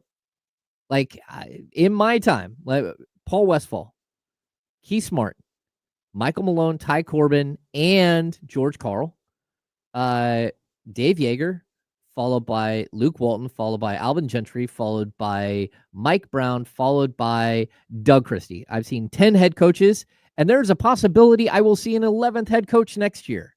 It's kind of sick you have those just off the dome. That's impressive. Man. I want to make sure that gets highlighted. I used to race Jason Thompson to see if he could come up with all the coaches he played for before I could name all the coaches that I'd covered. Because he had played for 1 or 2 more head coaches than I had covered. Man. Yeah. Well, what are you going to do, you know? Well, you play the Denver Nuggets, Sacramento Kings. Yeah, they're playing tomorrow. Denver Nuggets. Speaking of coaches, this is one of my 2 big takeaways from last night. Or I guess my 2 big questions out of last night. Has what Doug Christie has done over the last couple of games, where the last 3 games specifically, where they lose to Washington, but then they're able to right the ship enough to beat Charlotte, Cleveland, and Detroit to finish off their 3-game road trip. Do you think he's done enough now to either keep the job or at the very least be the front runner for the job if they do a search? I do. Again, like, when we get in this discussion, I know a lot of people, you know, again, they know that I've been friends with Doug for a long time. Sure. And like, the perfect world scenario is that if Doug gets the job, you give him carte blanche to hire the best staff in the league, or one of the best staffs in the league. Well, we talked about it. Who were we talking about? Like, the Clippers, right? They have Ty Lue, great coach. They brought in Jeff Van Gundy, on his bench. Mhm. You know, you look at the Lakers bench, and they went with a young head coach in JJ Redick, who has not coached in the league before. And Scotty Brooks is on that bench, and they have other really good assistants on that bench. Yep. That's what if you're going to give Doug Christie the job, which I do think that he's at least earned to be part of the conversation, and if not, earned to be like the guy, right? If you're going to do that, you have got to go out and let him hire people he's comfortable with to be his assistants, and really give yourself a strong base to work with. And I don't know who all those players are, but again, I'm looking at JJ Redick's bench. He's got Nate McMillan, who's been a head coach multiple times in the league. He's got Bob Byer, who's been a very, very strong assistant for years. He's got Greg St. Jean, who was a #1 assistant with Dallas for the last couple of years before going to LA. He's got Scott Brooks. He's got Lindsey Harding. I don't know who the other guy is, but like, look, that's how you build a staff. You allow him to build a staff that he's comfortable with. And we've talked about this before. Like, if Doug's going to get the job, like, see if you can get Elston Turner out of Minnesota to be your defensive coordinator. He was a defensive guy here with Rick Adelman during Doug Christie's time as a player. And Doug Christie and him are still friends. You know, like, do something like that. Give him that. Not only that, but if Doug thinks that Bobby Jackson's a perfect fit for this staff, let him bring Bobby Jackson back. If he thinks that, you know, Brian Gates or one of these other assistants that are out there, you know, again, if the Bucs shake things up again and you're looking at Dave Yeager and saying, you know what, Dave Yeager, we don't want to bring him back as a head coach, but maybe Dave Yeager as a lead assistant for Doug Christie might make sense. Maybe him and Doug have a relationship because Doug was here doing TV while Dave was you know, the head coach. Maybe that works. Like, whatever it is, you need to build a staff that can support the whatever Doug lacks as a coach. And I think right now the X's and O's Doug is doing okay with. He's doing really well with the motivation side, the being a leader of men. But the other side of it, there's so much that you have to be on top of. And he's going to need help, and he needs frontline help. He does not need someone to go, well, can we get it done for cheaper? Can we do a lower level assistant coach? Right. Like, no. Give him the money to go get the coaches that he needs. Or it's as much on you as it is on him if he fails.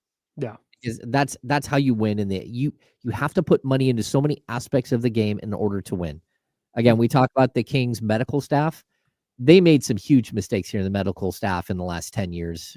But the staff that's currently in place has been absolutely phenomenal. You have to pay good people to do a good job.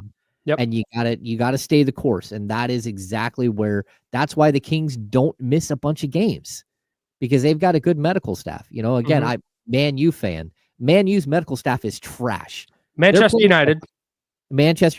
Their medical staff is trash. Their players are hurt all the time. Their training staff, their medical staff should have been replaced 2-3 years ago. Everybody misses major time, and they're soccer players. Like, most soccer players just run and run and run, and they keep going, but not there. So you've got to figure out a way how you invest in specific parts of building a front office, building a scouting staff, building a medical staff, a training staff. All of those things, they mean so much more than what people think on the outside. I think that's especially important because it's not like all that stuff goes against the salary cap. Nope. You're not going into the luxury tax for spending more on a coaching staff and a training staff. There's the excuse on that is we're cheap. Like, that would be the excuse there. So yeah, there's not an excuse to not do that.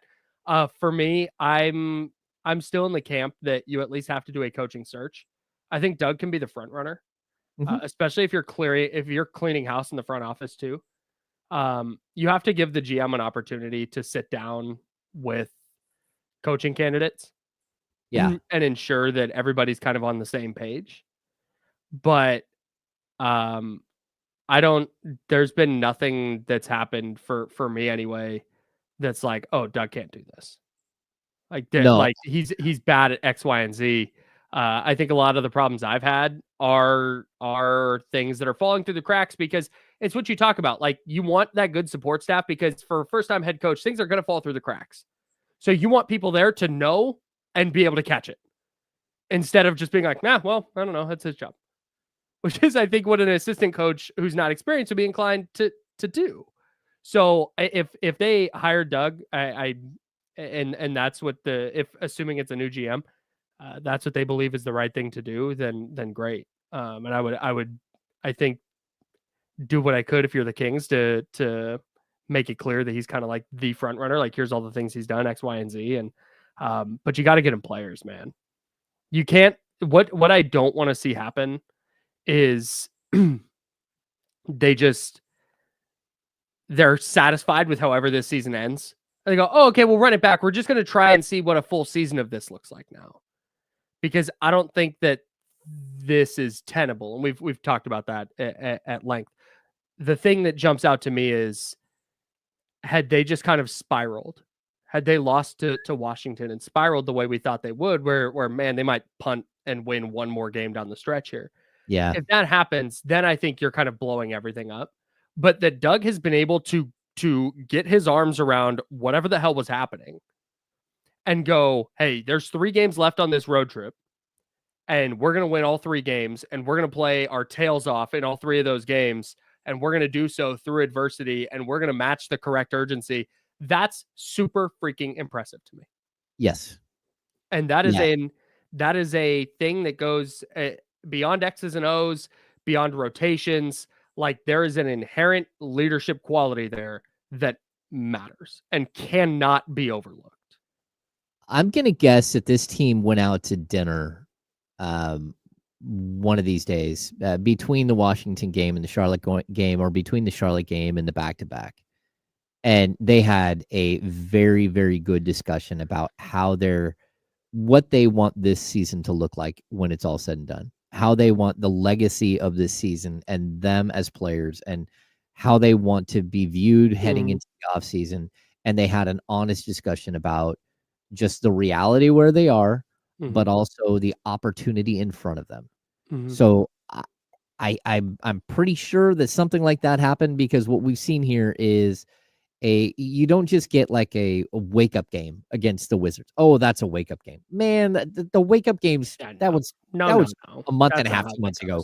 Correct. There's no more wake-up games left. That's not the way. You guys absolutely just like... Your season's on the line, bro. If you're not waking up for that, you got a bigger problem. I will tell you, the one thing that I do not want to see from if there is a coaching search, right? Because this is something that's happened multiple times here in Sacramento. And it's exactly what happened with Wes and Monty. Wes and Monty had never met each other, ever. They'd never, ever once met each other. They did not know each other at all. Maybe they had bumped into each other like some sort of meeting or something. The Kings interviewed 3 guys. And well, they got 3 guys to like the final stage. It was Wes Wilcox, it's Sasha Gupta, and it's Monty McNair. They ended up giving the job to Monty and then asking Wes if he would be the number 2, and then asking Monty if that would be okay if he would work with this guy that he'd never worked for before, that he never worked with. I don't want to see that. Number 1, again, at all. That's not good business for somebody else to decide who's going to pair with somebody else. That's just bad business. You don't do that in any walk of life where you're like, I'm going to pull this guy, and then I'm not going to let him really even be part of the decision-making on who his number 2 is. I don't want to see that with a coaching search. If you're going to give Doug Christie the job, then give him the job and get out of the way. Let him hire his staff. Let him interview the people he wants to interview. Give him the pot of gold to go get the right guys. What I don't want to see is them to interview Doug Christie, interview 6 other guys, and then all of a sudden one of those guys isn't going to get the job, but he becomes this like, hey, we really like this guy. Will you take him on as your lead assistant, Doug? No. Get out of the way. Unless Doug is like, yeah, I rock with that guy. I need him on the coaching staff. And he's making that decision. I get you, but that needs to be Doug's decision. Correct. Because I agree. This has happened too many times. I mean, they literally need to establish, they need to establish a real hierarchy. Yes. It can't be coach is just figurehead and everything else is going on above him. And they're like, yeah, take care of the stuff on the court. And if you don't like, and if you don't do it the way we like or think you should be doing it, then we're going to find someone else who will do it that way. That cannot be the thing. The coach needs to be the guy. Eric Spoelstra is the guy. And I know that Pat Riley has like an outsized influence there, but Eric Spoelstra is the unquestioned dude with the Miami Heat. Steve Kerr is the dude with the Golden State Warriors. Greg Popovich is the dude with the San Antonio Spurs. And they have collaborative relationships with their general managers. But that's just it. There has to be that collaboration. There has to be some kind of symbiotic relationship between the way the front office operates, and the front office is viewing the game the same way the coaching staff is. And they all believe that, hey, we need X, Y, and Z to get better. And the coaching staff goes to the front office and says, we believe we need X, Y, and Z to get better. And the front office says, bet, here's the way we think we can do that. And there's a collaborative way to build this team out instead of just like, Doug thinks he needs X, Y, and Z. Monty thinks they need A, B, and C. Who knows what Wes is doing? And Vivek and his group of confidants think they need something else. That's how you wind up here. It is exactly how you wind up here today. With just kind of a team. And for people who think that this hasn't happened before, where there's been an assistant brought in, okay, number one, someone brings up in the chat, Doug Christie, the Kings asked Luke Walton hired Doug Christie, but the Kings also asked Mike Brown if he was comfortable with Doug Christie being on his staff. That happened. 2.5 years there, they worked together. But also, there was a point where Michael Malone was going into his second season, and he wanted to hire a lead assistant because he had lost a lead assistant. He wanted to hire Tyrone Corbin. The Kings flew in Kurt Rambis, interviewed Kurt Rambis without Michael Malone's knowledge. Michael Malone heard about it, flew home, showed up at the interview, and said, we're not hiring Kurt Rambis. I get to choose my coaching staff. So for those who think that there's a possibility that this has never happened before here in Sacramento, it happened. It happened, and it should never happen again. Head coach hires his staff. That's it. You good? Get the mic toss. All right. With that, we're going to step aside. We got the handoff coming up next. One of D'Lo or KC will be joining us. We'll get their thoughts on what the heck is going on with the Denver Nuggets, the Kings' opponents tomorrow, and potentially their opponents in a play-in game. Who knows now? We'll get into all that on the Insider, sponsored by Jiffy Lube. It's ESPN 1320, Sacramento Sports Center.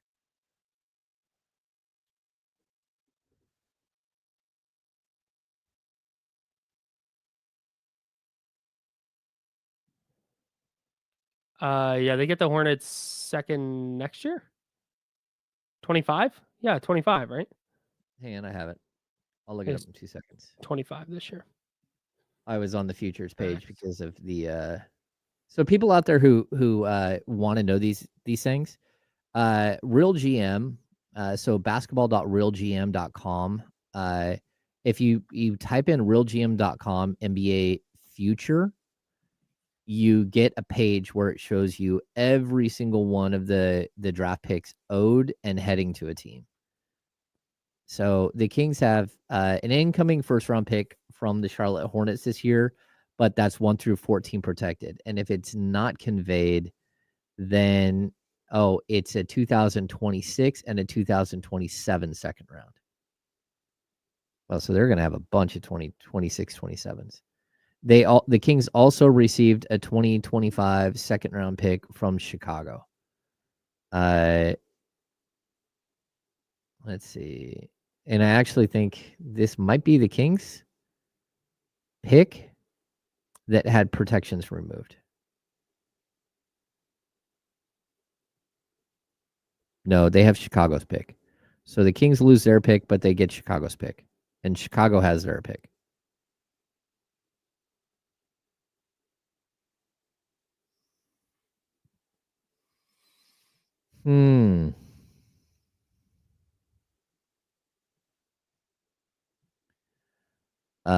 Yeah, the Pete D'Alessandro era. Yes. Oh.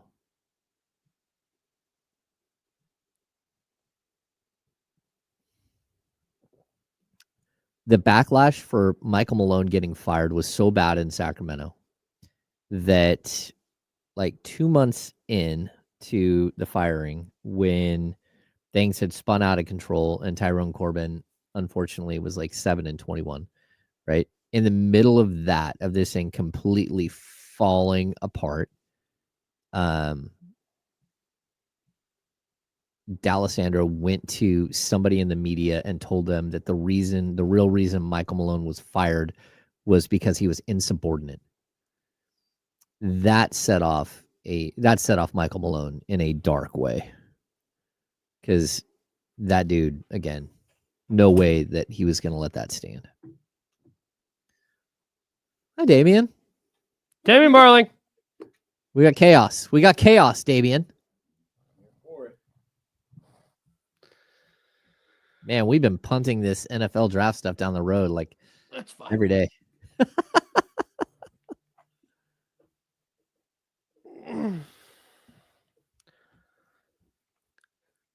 There's less urgency now that we've gotten that email that we got yesterday. Oh, I don't know which one. Never mind. Oh, no, I do. Yeah. Yeah.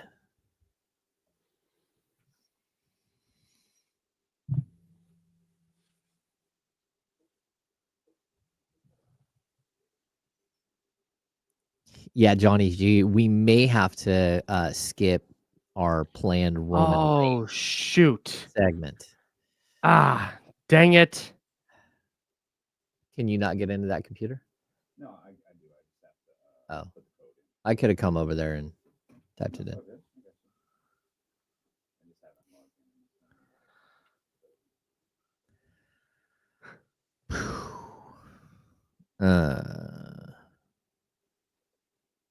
This is wild. I mean, not nearly as wild as Roman Reigns returning to Sacramento, but Well, Damian Barling. I think that's my favorite flannel thing you wear. Oh, thanks. Yeah. I don't wear it very often. But yeah. Is that I like pockets on top of pockets? it is. your Yeah. little, like, put your hand up by your mic for a sec. By the camera? I mean, by the camera. I'm sorry. Oh, it may have caught up. There we go. That's better. Roman Reigns coming back to Sacramento, huh? Acknowledge me. Just can't wait. It's just the best thing. I don't like your dismissive attitude of Roman Reigns. Not dismissive. I'm just so amped.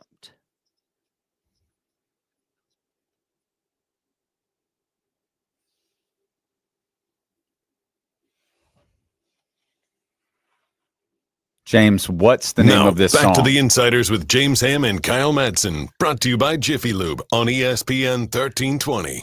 No, go ahead and answer. Name of the song. No. What's the name of the song? I don't know. Oh, I can't hear it's it. called Bitch, Don't Kill My Vibe. Oh, all right. Great song. Great song. All right. Sweet. Your job is to listen to it on the way home. Every time that happens, Bitch, don't kill my vibe. Just to rack Matt, is- Good Kid, Mad City, actually, from the top. That's a good call. If you can Yeah. listen to Good Kid, Mad City from beginning to end, you're in good shape. Okay. It's a really good album. It's the Good kid, Handoff. Nancy. Damian Okay. Barling, sir. So Damian, James and I have just kind of been trying to wrap our arms around really all day on today's show. Been trying to kind of wrap our arms around Roman Reigns returning to Sacramento. It's a big deal. This is something that we have not really spoken on it yet because we're trying to gather our thoughts. Sure. But what do you think about it?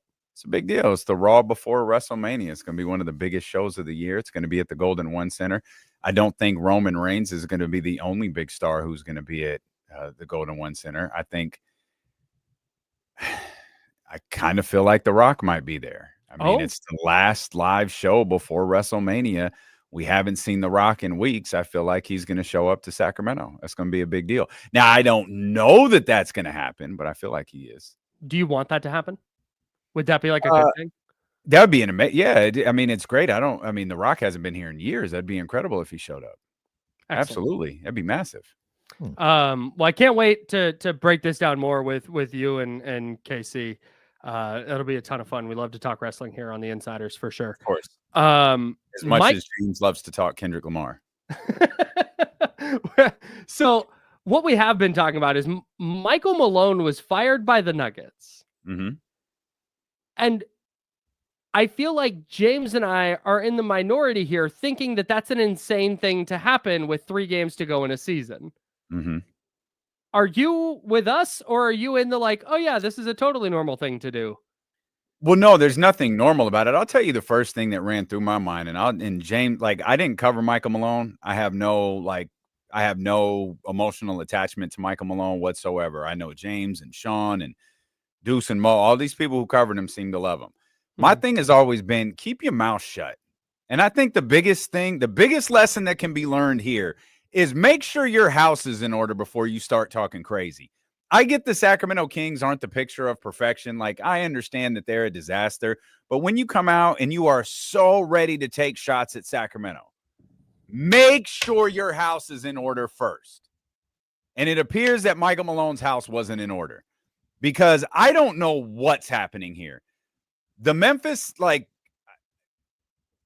I guess you can have your feelings about Taylor Jenkins, but given the time frame, which was like 6 games ago, the firing was bizarre.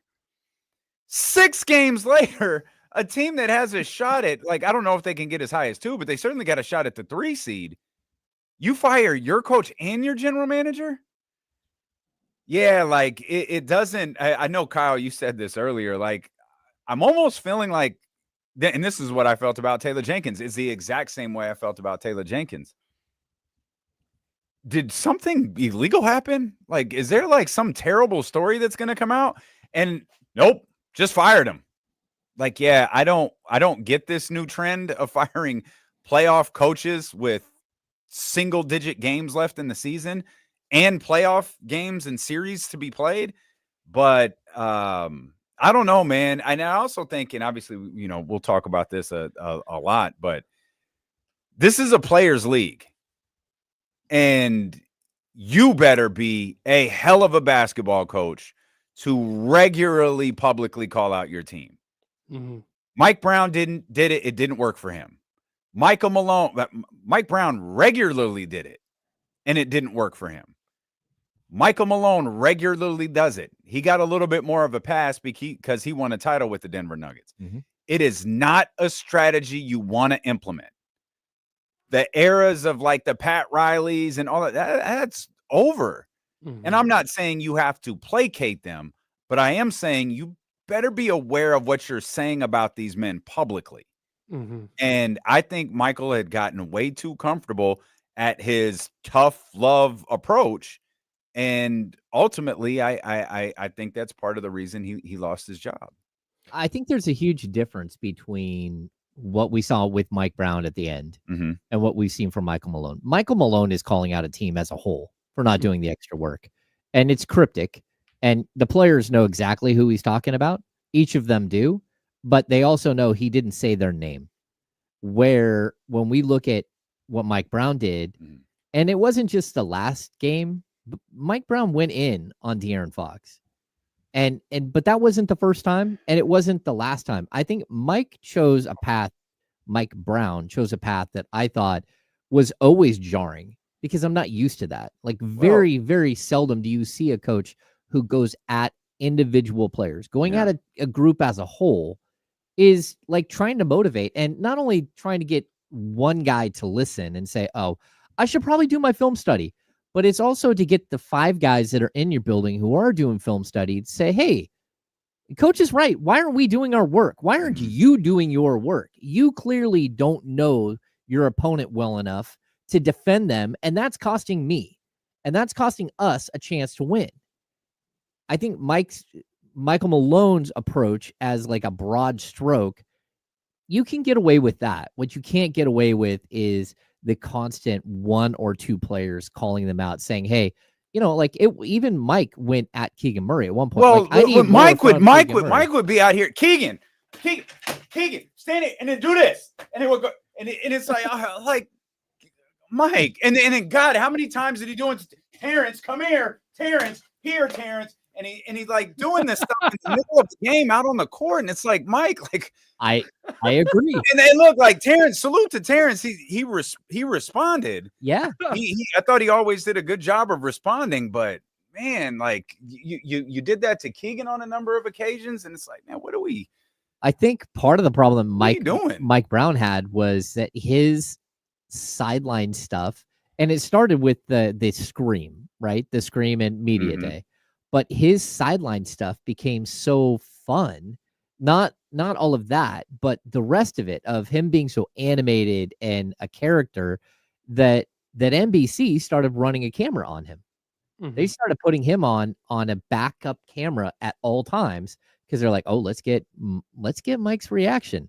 Then that starts playing into the on-court stuff. So I think a lot of what you saw from Mike happens quite often. Yeah. But what it doesn't happen is on TV, and it doesn't get clipped, and it doesn't put out there where Mike Brown is sitting there, like, again, with Terrence Davis, teaching Terrence Davis on the court. But it became part of like a bigger, hey, Mike Brown is fun.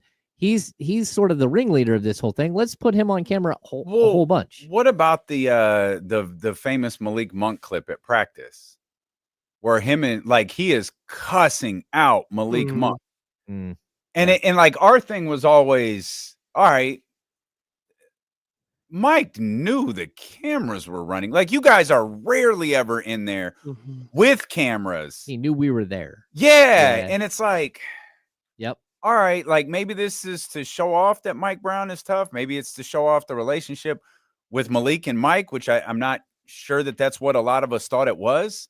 And I mean, I don't know. We're probably making this too much about Mike Brown, but I see similarities between Mike Brown and Michael Malone. But still, I don't understand the decision to fire him with I don't either. 3 regular season games left. If you think if you think Michael Malone's a jerk, you've known that for weeks, months, years, for 10 years, 10 years. So that's why this is, like I said, my issue is not, oh wow, they canned Michael Malone. That would have been surprising to me if they did it in January. It would have been like, oh, okay, I get the whole, like, I see people saying you don't motivate people like that. Okay, cool, yeah, I don't disagree. But now, you're just you're setting everybody up to fail in this instance, and that's why this does not make sense to me. Yeah, I feel like this is a tough look, James. I think you brought this up earlier for David Adelman. Like, what? Like what? This can't possibly be an audition. Like, he's got 3 games in a playoff series, and that's how we're gonna, are we? Is David Adelman already their idea of who the next head coach will be, or? They don't even have a GM. Yeah, like I can't. Like, that doesn't even. No, he's a placeholder for right now. And like in the chat, Odyssey Fryer says Brown didn't know how to create a positive culture. Doug does. What about the 48-win season where everything was positive? Like, what are you talking about? Well, I'll say this though. We said at the end of that season, Mike is probably going to have to be different next year. Because he practiced them too hard. Yeah, right. And there has to be a certain evolution for everybody involved going into that second season. And I don't think there was, outside Mike's desire to start Chris Duarte. He cut back on practices. He cut back on the length of practices in year 2. They didn't practice nearly as much and nearly as the practices weren't. Did it come back year 3? No. Really? No. Because it sure sounded like it did. Yeah, no. Year 3, I mean, they were what they were very quickly. Okay, well, that's true. And they had a bunch of guys they had a couple of guys who said no going into the season. Said they didn't want him back. What do you guys got coming up? I think we got to wrap it up. Well, probably a lot more of this. Trysta too, that'll be fun. Jason Jones in the New York Times at 3:20. So yeah, it'll be lots to talk about, man, for sure. Kings won last night, so probably talk about that. Yeah, they can clinch a playoff spot, or a play-in spot, I should say, tonight. They could clinch a postseason berth tonight. Sure can. All that coming up on D-Lo and KC. They'll take you up to 4 o'clock. For James Ham and Joe Brazil, I'm Kyle Madsen. We're the Insider, sponsored by Jiffy Lube. Back tomorrow at 10 a.m. Until then, drink water. Be nice to people. Tell Al Roker hi. Yeah. Oh, hey, the producer who got this for me 10 years ago is now some like big shot political reporter and she just showed up on a podcast I listened to. It was crazy. What? Oh, that's amazing. Yeah, shout out to Dasha Burns. That's awesome. Yeah, absolutely. Crazy times. Just because it's weird. Oh yeah. I'm gonna stay on. I'll just stay on for that. Oh, that's a good look. Oh yeah, I'm just gonna stay in. I won't be on the screen. I'll just be here though. That's a good look. Yeah, I don't know if I did not loop you or anyone else in on this. But I'm gonna be home this week just because I have some other stuff to take care of. Sure. And being on the road for 3 hours was killing me.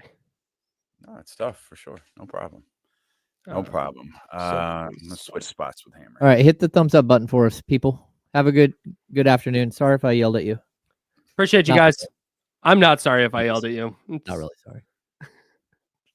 I'm the Michael Malone of this station. Hey, it's Kenny Caraway.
Yeah.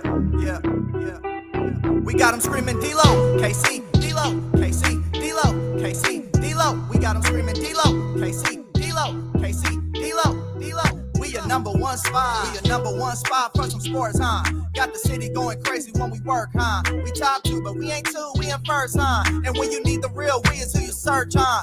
D-Lo, KC, D-Lo, KC, D-Lo, KC, D-Lo. We your number one spot. Hey, no class, no boys. Hey, boy. Oh, better get your house in order, young Zell. When on the low, that's a a Sacktown thing. Talking about us, it's a bounce out thing. Must they forgot we some Sacramento Kings. Whole squad going crazy, yeah, we back with it. Northern Cali going crazy, one sack winning. If you doubted us, then ain't no back spinning. This is real right here, ain't no catfishing. So tell me what you see now. Coming down the lane off the rebound. It's 9-16 now. Look towards the sky like the beam now. Tell them like the beam, like the beam now. You can tell them like the beam now. Tell them like the beam now. You can tell them like the beam now. Tell them like the beam, like the beam now. You can tell them like the beam now. Tell them like the beam. I know y'all didn't think we was going one verse, man. Come on now. Sack crowd, make sure everyone knows. Let me tell you how this thing really goes. Yeah, we travel deep, whether we home or on the road, we lit. You don't want that smoke, we the team of the year. We shaking things over here, don't doubt, we believe over here. We don't bleed over here. And let me just speak real clear, I only deal with real kings over here. So tell me what you see now. Coming down the lane off the rebound. It's 9-16 now. Look toward the sky like the beam now. Tell them like the beam, like the beam now. You can tell them like the beam now. Tell them like the beam now. You can tell them like the beam now. Tell them like the beam, like the beam now. You can tell them like the beam now. I'm stalling for time because I got an idea. Hang on. We need to do something. We need to do something a little bit different. Hang on. Yeah, this what I was looking for right here. Hold up, man. We on one today. We feeling good. Let's go here. Let's go here. Since we celebrating, how come I don't see the screen? I don't know. Maybe I used the wrong one. Let me try this again. We're gonna do this again. We back at it. Nope, that ain't it. Did this layout change? Hold up. Share screen, right? That's this one. Yep. Yeah, I'm trying to. We trying to ride with our. What am I missing? I have no snare. Can't hear this snare. Oh, it's there. Okay, that's okay. Hold up. Two verses ain't enough. We're gonna do something different. Let me take you where you came. Pop Star B, put the paint where it ain't. I'm stacking up the money, got the change for the bank. And I ain't signing nothing unless the check coming blank. Don't let them see you high if they change on the low. Got the key to the city, now I'm changing up the dough. If he hating on me, he a lame, he a joke. No rag, no set, I got the gang with me though. Can't rock with me now if you didn't back then. Zell on the mic, on the beat it's Sap 10. Backyard boogie and I'm slapping Mac 10. They tried to kick me out and I went right back in. They hella mad, can't deal with me though. I work too hard, can't build with me though. You ain't putting up your chicken, can't grill with me though. I know some real ones and they still with me though. Get off. You gotta tell them get off. Yes, sir. We heard your best song, it was trash. I mean, we had a double knotted in a bag. Every beat that I kill come with tags. And the whip, 150 on the dash.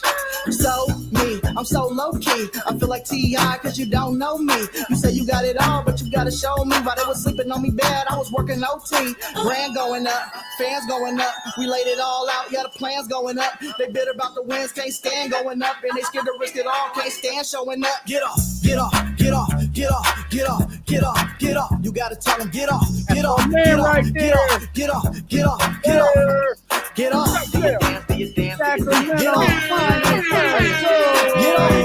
Shout out Young Zell. I know he's in the chat right now. He's in the chatty house. You know, KC, we need a cameo. I can't speak for Damien. I ain't gonna be doing all that dancing. That's not my bag. But I need that cameo. You know what I'm saying? When the camera pans over, you know, we're dealing with KC. We need a cameo in one of these videos, man. Don't have to be the next video. I'm just saying one of these videos we need a cameo. Now somewhere Alan Styles is going. If you don't want the radio show host, all up in your videos, all on the records. Some in Sac Media like to play songs instead of talking sports. Oh, man. Shout out to Young Zell on that one. What's good, baby? We welcome you in here to the Tuesday, April 8th edition of D-Lo and KC. I'm Damian Burley. The ultimate needle mover in God mode himself. He's Kenny Caraway. Yes, sir. Acknowledge me. And we are live. The worst slums of Sacramento. Don't feel so slummy today. Man. Let me tell y'all. We got some things to talk about. We got some things to talk about. I need a temperature check. I need a bunch of stuff today. Let's start with business, though. Okay. We're sitting there. I'm in the midst of a conversation, a meaningful conversation. And I was looking at the TV. I'm watching the last few seconds tick away like, they really about to do this. And for weeks, the Katie's girl, we got spring break next week. I was like, yeah, baby, I don't know if the Kings season might be over on Monday. Like that day is going to be hell. Like I can't be off Monday. If it's not, they got a play-in game Wednesday. I don't think it's going to be here. Now it might be here, but we probably won't know until Sunday night. Like I can't make plans. Right. Boy, I watched Zach LaVine go crazy last night, and I say, baby, that score right there, that means we can make plans. That means we can make plans right there. Because I got to be honest, I didn't think that was going to happen. Not once, but twice. You get Cleveland and Detroit, and now it's all on our Dubs. The Golden State Warriors take care of business tonight, and the Sacramento Kings are at minimum the 10th seed. And then we go Lake Show tomorrow. No need to play that. And then we're starting to stare that home playing game next Wednesday right in the face. I think the math is the Kings would have to lose out, and Dallas would have to win 2 of 3. Okay. For the Kings not to host that playing game. Well, let's get to the other place of business then. The first team the Kings are going to play in that effort to lose all of the rest of the games is now the David Adelman-led Denver Nuggets. I'm going to say this for a second time, except on our show. You hoes better have your house in order before you start talking about other franchises. Everybody's got something to say about Sacramento. Oh, and I get it. But we went through the quotes after the Taylor Jenkins firing. Boy, were they different. They were different. I can't wait to hear what everybody says about Michael Malone. Especially Michael Malone. I need all the energy to be the same. That's all I ask. All the energy to be the same. Kyle Madsen on the Insiders, he was talking about how, I think it was during a commercial break, but he was talking about how, hey, what Michael Malone said was never wrong when he referenced the Mike Brown firing. I understand that. I don't dispute that. I don't dispute that at all. Sure. What I will say is, it was none of his damn business. It ain't none of your business. What's going on in somebody else's organization is none of your business. You don't know what went down, yet you got so much to say. So, same thing in this situation. It's none of our business, but we'll talk about it. And here's the thing. People think I have no problem with Michael Malone. I have no problem with Michael Malone is fine with me. I think he's a great coach. Seems like a good guy. But him speaking on things that he knew nothing about or that was none of his business, and his constant complaining, whining about Sacramento for the past, 10 years or so, I was tired of it. I've been tired of it. Yep. Stop with the whining, the woe is me. I got fired from Sacramento. So what? People get fired every day in that profession. Kenny. Who cares? Kenny. You ain't heard? The best thing that ever happened to him. Oh, well, yeah. Good. He literally said that like 4 days ago. The whining. That's what I got tired. Stop whining. No, nobody cares no more, B. Nobody cares. And just every time, oh, yeah, well, that's how they do things over there. Stop complaining. Stop crying. Stop whining. Everybody that moved on with their life.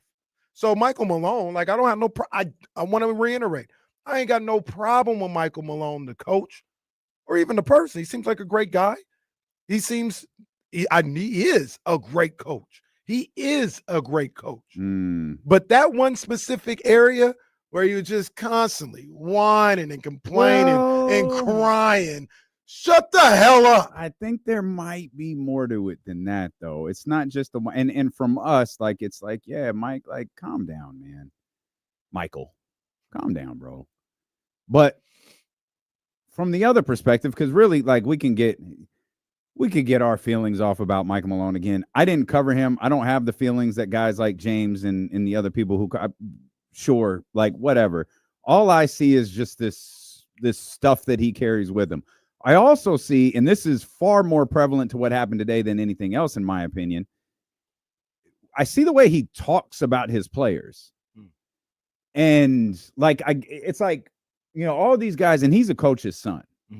And I think there's something to that where, like, there was a time where, like, yeah, if you wanted to berate a player publicly, like, doesn't matter. Man, that's not this era of basketball anymore. Right. You can call the players soft. You can call the league soft. You can do whatever you want to. The fact is, this is a players' league. And you better be careful if you're going to pull that trigger and calling a player out publicly. You better. We talked about it with Mike Brown and that famous Knicks game, the Knicks on TNT. It was the perfect time. He hadn't called them out all year, and he called them out collective, not individually. He called them out collectively after beating the New York Knicks on TNT and said, if we give up offensive rebounds like that, we're going to get destroyed in the playoffs. What happened? Like, Mike wasn't wrong. Right. He wasn't. But then he got really, really comfortable. He got really, really comfortable playing that card. And I think ultimately it can have an impact if you play it right.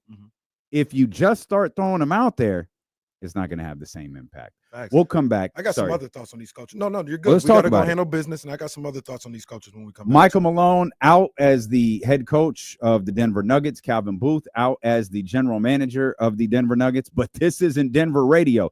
The Sacramento Kings have won 3 straight. They beat 2 playoff teams in a row, and we are a Golden State Warriors win away from the Sacramento Kings, securing a spot in the postseason tournament. That's coming up. We're thrilled that you're here with us. It's D'Lo and KC, brought to you by Sky River Casino and Sacramento sports leader, ESPN 1320.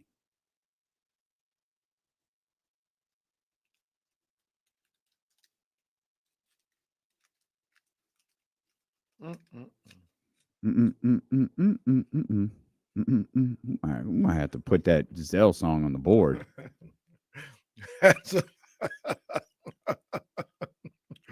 That's a fantastic quote, Kyle. Fantastic. I remember that.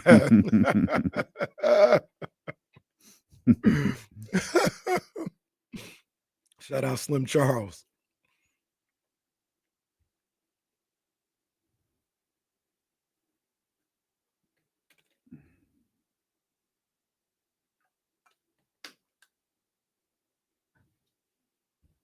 Look, hey, shout out to my man Jason. Jason always coming with the content.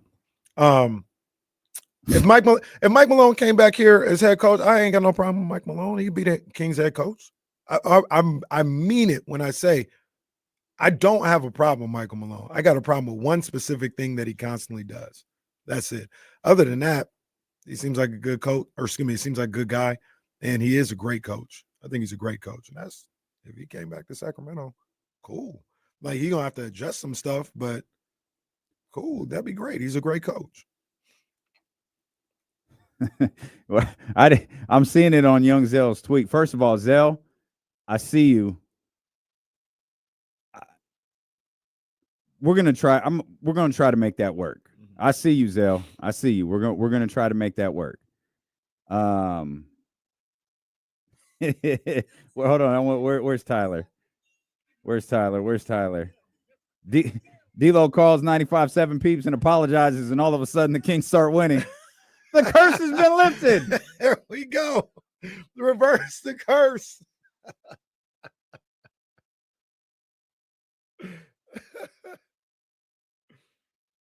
Oh, Cowboy Carter. Let's see. 88,000 tickets available in North America, 91% capacity. Wow. 48,000 average capacity. Sorry, I'm just reading Cowboy a data Carter. tweet. It's coming to Levi's, isn't it? I don't think so. Oh, it's not coming to Levi's? No, I think the closest is LA. The poster had Vegas on it, but I don't think Vegas did it. I don't think she's in Vegas. And that's not one I'm interested in. Yeah, I wouldn't be going to that Beyonce concert. I think oh boy. I think the vibes. 49,000 estimated average capacity for the Grand National Tour. Yeah. It's a hell of a number. Not sold out though. 90% sold out. Or 20 of the 23 shows sold out, sorry. They probably don't have. I'd love to see what Drake's overseas tour did. That kind of whoa. Breezy Bowl. Hold on. We got numbers. Oh no, that's the announcement. Are they're not on sale yet, are they? I think went on sale a couple days ago. They do pre-sale. Or is that every general? I think general on sale happened last Thursday. I remember some people pointed on their stories that they got their ticket. Now that I think about it.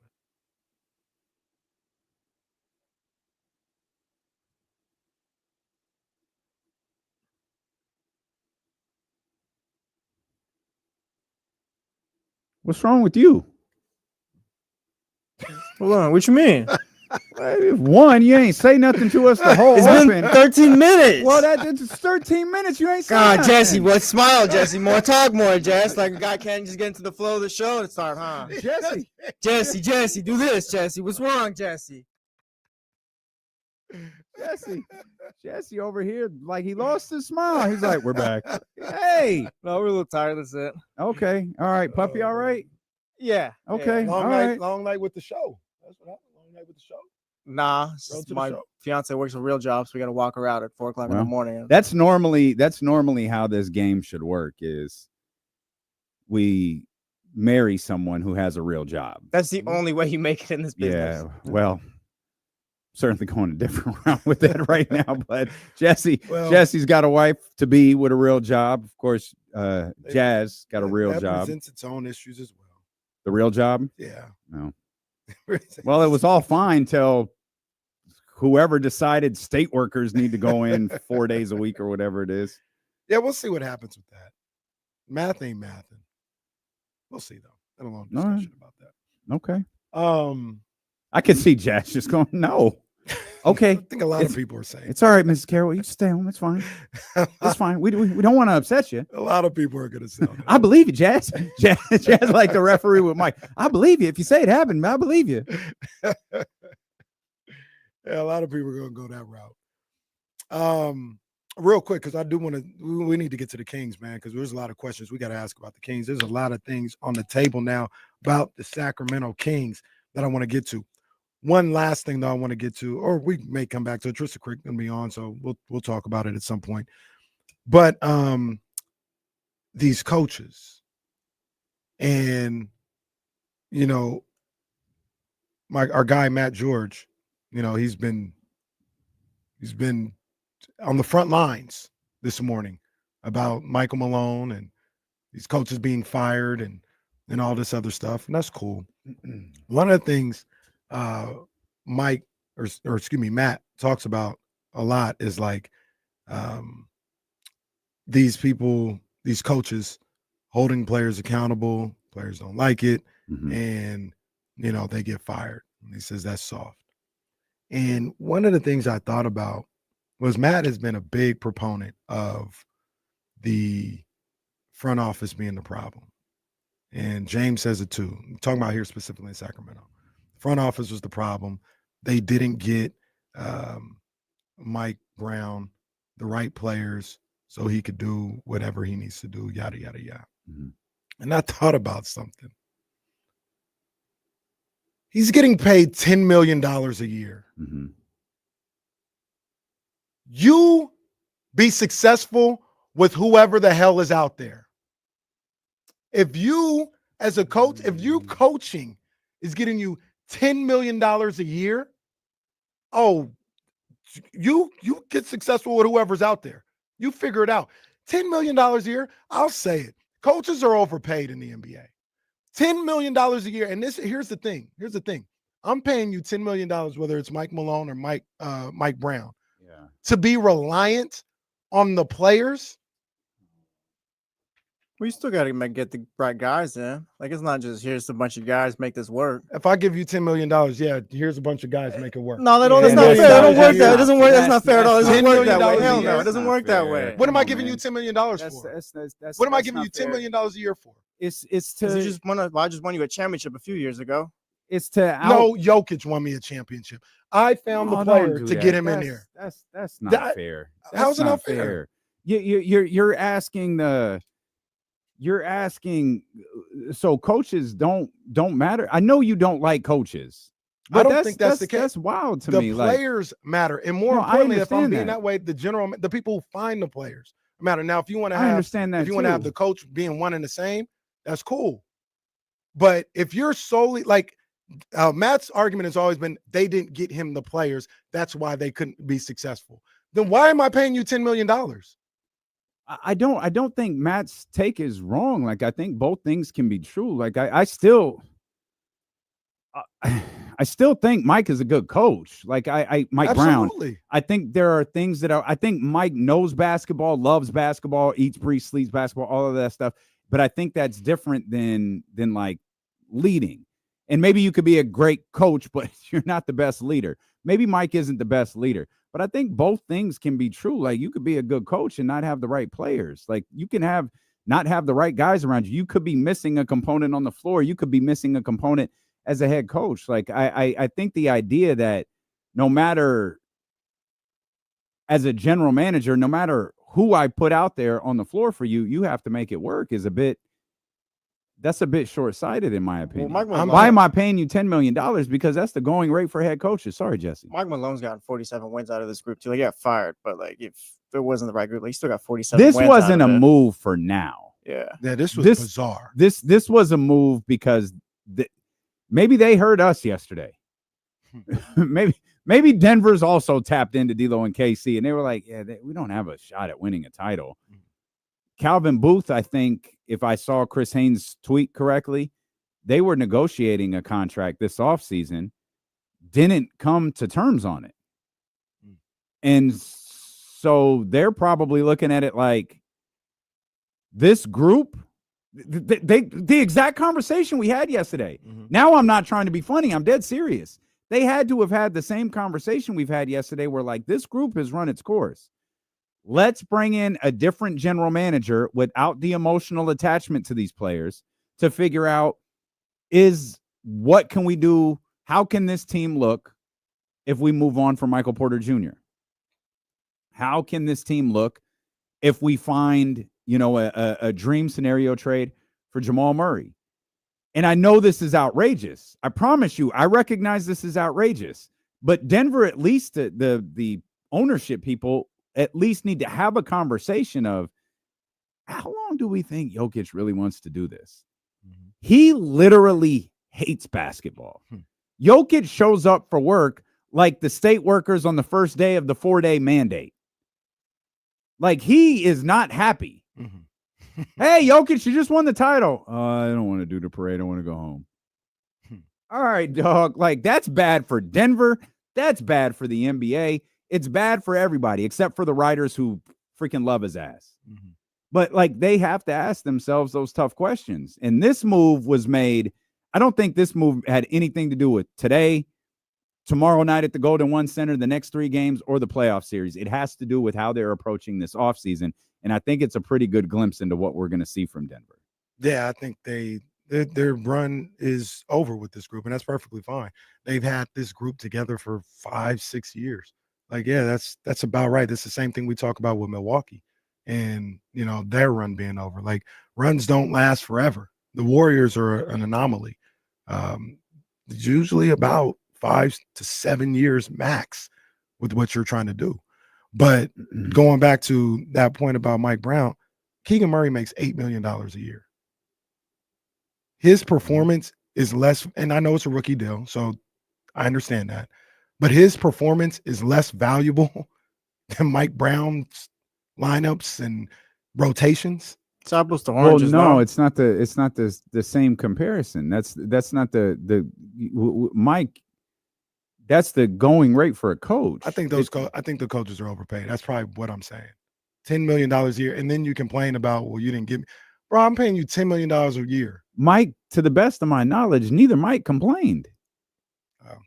Publicly, no. I mean, I think Mike Brown said something once. And publicly, De'Aaron complained publicly about it. What's that say about De'Aaron? De'Aaron makes $40 million. What I'd always say about De'Aaron Fox, you make a $40 million Stop being a hoe? year. I never said that about De'Aaron Fox, but you make $40 million a year. Find a way to be better than 10th. Yeah, he threw the whole roster under the lineup in a post game. And I said that immediately. I said I don't like that. You're making $40 million. You're supposed to be the dude. What you worried about if they have Jake LaRavia or not? Mm-hmm. Like, and I'm asking you not to be 10th. I don't know why that made me laugh. I'm asking you not to be 11th. I'm not asking you to win a championship. I'm asking you I think, and Matt said it's a garbage taking all this other stuff. I'm asking you, Mike Malone, at $10 million a year, not to be 11th in the West. That is not a crazy ask. Well, what's Mike Budenholzer make?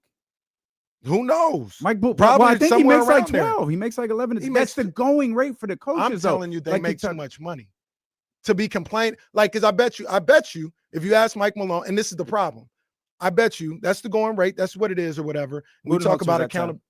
Budenholzer's at temper. We talk about accountability and all this other stuff.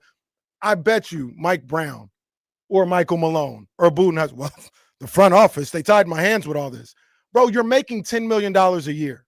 You figure it out. You figure something out. It doesn't mean they don't have to go get you good ball players, but Matt's been saying the whole time, Mike Brown couldn't succeed because of the front office. You're making $10 million a year. Yeah. Figure it out. Why are you? I guess so. So the whole, because you're really fixated on the whole. That's a hell of a lot of money to be blaming somebody else.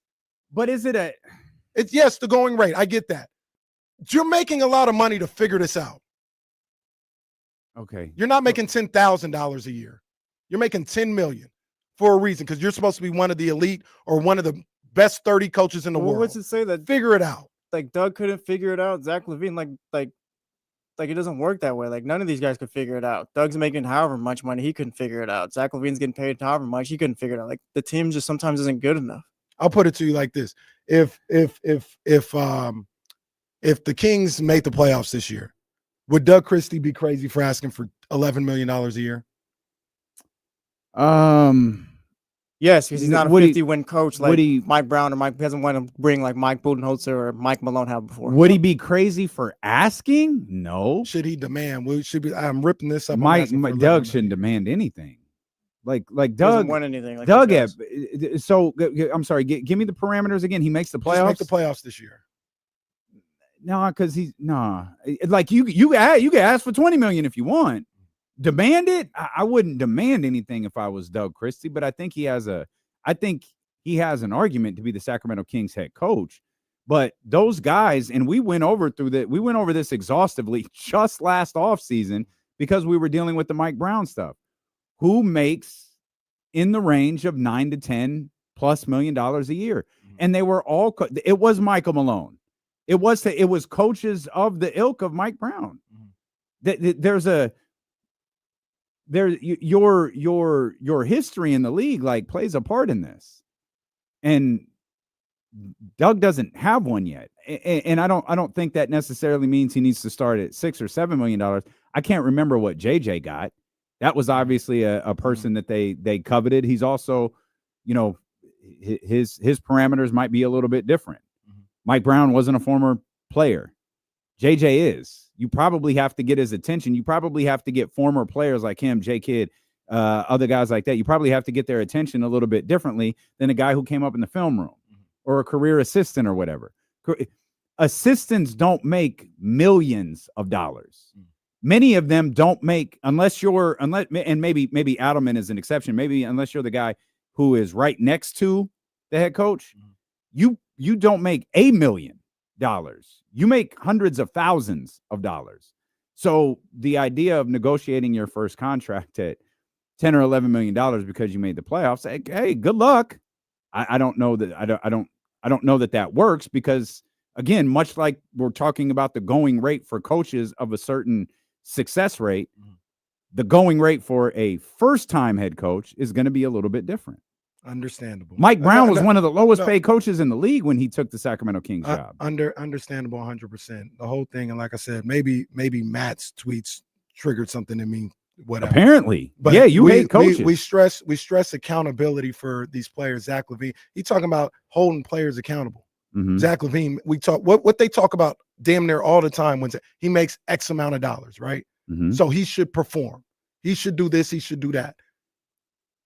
This guy, these coaches make X amount of dollars, yet there's no accountability when they're not performing at their job. It's always somebody else's fault. It's always the front office didn't get me what I needed. Bro, you're making $10 million a year. Well, you're making $12 million a year. If it's so reliant on the players that you have, then I understand it's the going rate, but why is that the going rate? Why am I paying you that much money? If it's so reliant, like if nothing is to your fault or anything. Every time we hear Mike Malone, the front office couldn't get along with them. Mike Brown, front office didn't get him his players. If we're talking about holding players accountable, especially because of their dollar figure, why do we not hold coaches available or accountable, for not being successful? Well, Mike Malone got fired before MPJ got traded. Mike Malone's gone before those guys are. I think he's being held accountable for that. And what happens when they get Matt, call in if you need to because he's in the chat or whatever. Will you leave Matt alone? What did he do? He's in the chat too, but he talking. Where's the defense for the Nuggets doing what they had to do? There is no defense, right? Everybody's talking about it's ridiculous. Matt went on a rampage talking about how ridiculous it is that Mike Malone got fired or Mike Brown. Matt won't stop talking about how ridiculous it was Mike Brown got fired. I thought I just laid out why they did it. No, you did. I'm talking about people in general. Maybe if it was Locked On D-Lo, KC would listen to me. Matt, get me on the network. Locked On D-Lo. What I'm saying is there's not once. Maybe I'm wrong because I listen to it a lot. Maybe I listen to every episode. Maybe Matt has said, "Hey, Mike Brown wasn't getting the job done, and at that price tag, you got to get fired if you're not getting the job done." But more times than not, he got fired because the front office didn't do their job. That's not accountability. Just send Matt the link for somebody that continues to preach accountability. Mike Malone does the same thing. He want to be accountable there. Mike, you weren't getting along. You weren't talking to people. You were running around that building, not communicating with people, being a jerk in that respect. Like, you got to be accountable for your role and why things weren't working that way. And we want to make players accountable every time something doesn't happen with them because of their price tag. But the second I make a coach accountable for their miscomings because of their price tag, now that's a garbage take. Okay. All right. Now I think I'm starting to get this a little bit. Your anger, your sheer anger is directed at the way people are covering Michael Malone's firing. Coaches firing. Coaches firings, even the way the coaches talk about each other. That's different. I think that's different. They're never in the wrong. Well, they're police officers. That's right. They're police officers. They police each other. They're a group within themselves, and they will, guys like Rick Carlisle, those guys, they'll kind of protect each other. Never in the wrong for things going wrong. Yep. But when a player is making a lot of money, you're paid X amount of dollars to perform at this level. But when a coach is paid X amount of dollars for his team to perform at this level, it's always somebody else's fault. Okay. It's not their fault. And that's why I'm saying I'm paying you $10 million. Like, you gotta wear that. Like, Mike Brown, you're 13 and 18. That's not on Mike Malone. You were 13 and 18. I'm paying you $10 million. Mike Brown. I'm paying you $10 million to not be 13 and 18. Yeah. Like, if they would have got him the right players. Nah, bro, I'm paying you $10 million. Well, they're paying Doug $10, and he's had the same record roughly. Like, yeah, and he has a group of different players. Like, okay. I'm working through this. So when Zach LaVine doesn't do what he's supposed to do, he's a $40 million player. And they Be always better. bring up the money. Of course right? they do. Of That's, course, that's my thing. And we've talked about this extensively. We talked about it with De'Aaron. There was when De'Aaron's current contract kicked into place, the dialogue around him was going to change because he's now one of them guys. And with a pay raise comes a raise in expectations. We're seeing it maybe a little bit more subtly with Domantas Sabonis, and a lot of it is the frustration in the season. As great as the last 2 days have been, and we haven't spent a single second talking about the fact they've beaten 2 playoff teams in a row. We're arguing about a coach who was fired like 4 months ago, but like you bring up those numbers, and when you get one of those. When you get one of those contracts, it's like Michael Porter Jr. Michael Porter Jr. is a really good basketball player, but he makes $30-some-odd million. Like we've seen over the last couple of days what Zach LaVine can do. But if Zach LaVine's going to make $40 million, you got to do that every night. Okay. So your frustration lies within when Zach LaVine isn't scoring 37 a night, he's untradeable, he stinks, he's not good, and he makes $40 million. And it's all on him. Whereas when Michael Malone falls short, Mike Brown falls short, it's not, well, he makes $12 million or $10 million. He needs to be better at this. He needs to just coach the players that he has. It's, well, they didn't get him the right players. Exactly. Okay. I still disagree with that 100%. But at least I understand what you're so angry about. Mike Malone got fired because he lost the locker room. Like, there's a clip going around talking about how players don't watch film and all that. Like, he still got 47 wins out of this team that don't work. I don't think this argument works for Mike Malone. But like, also Mike Malone's like the 4th seed right now.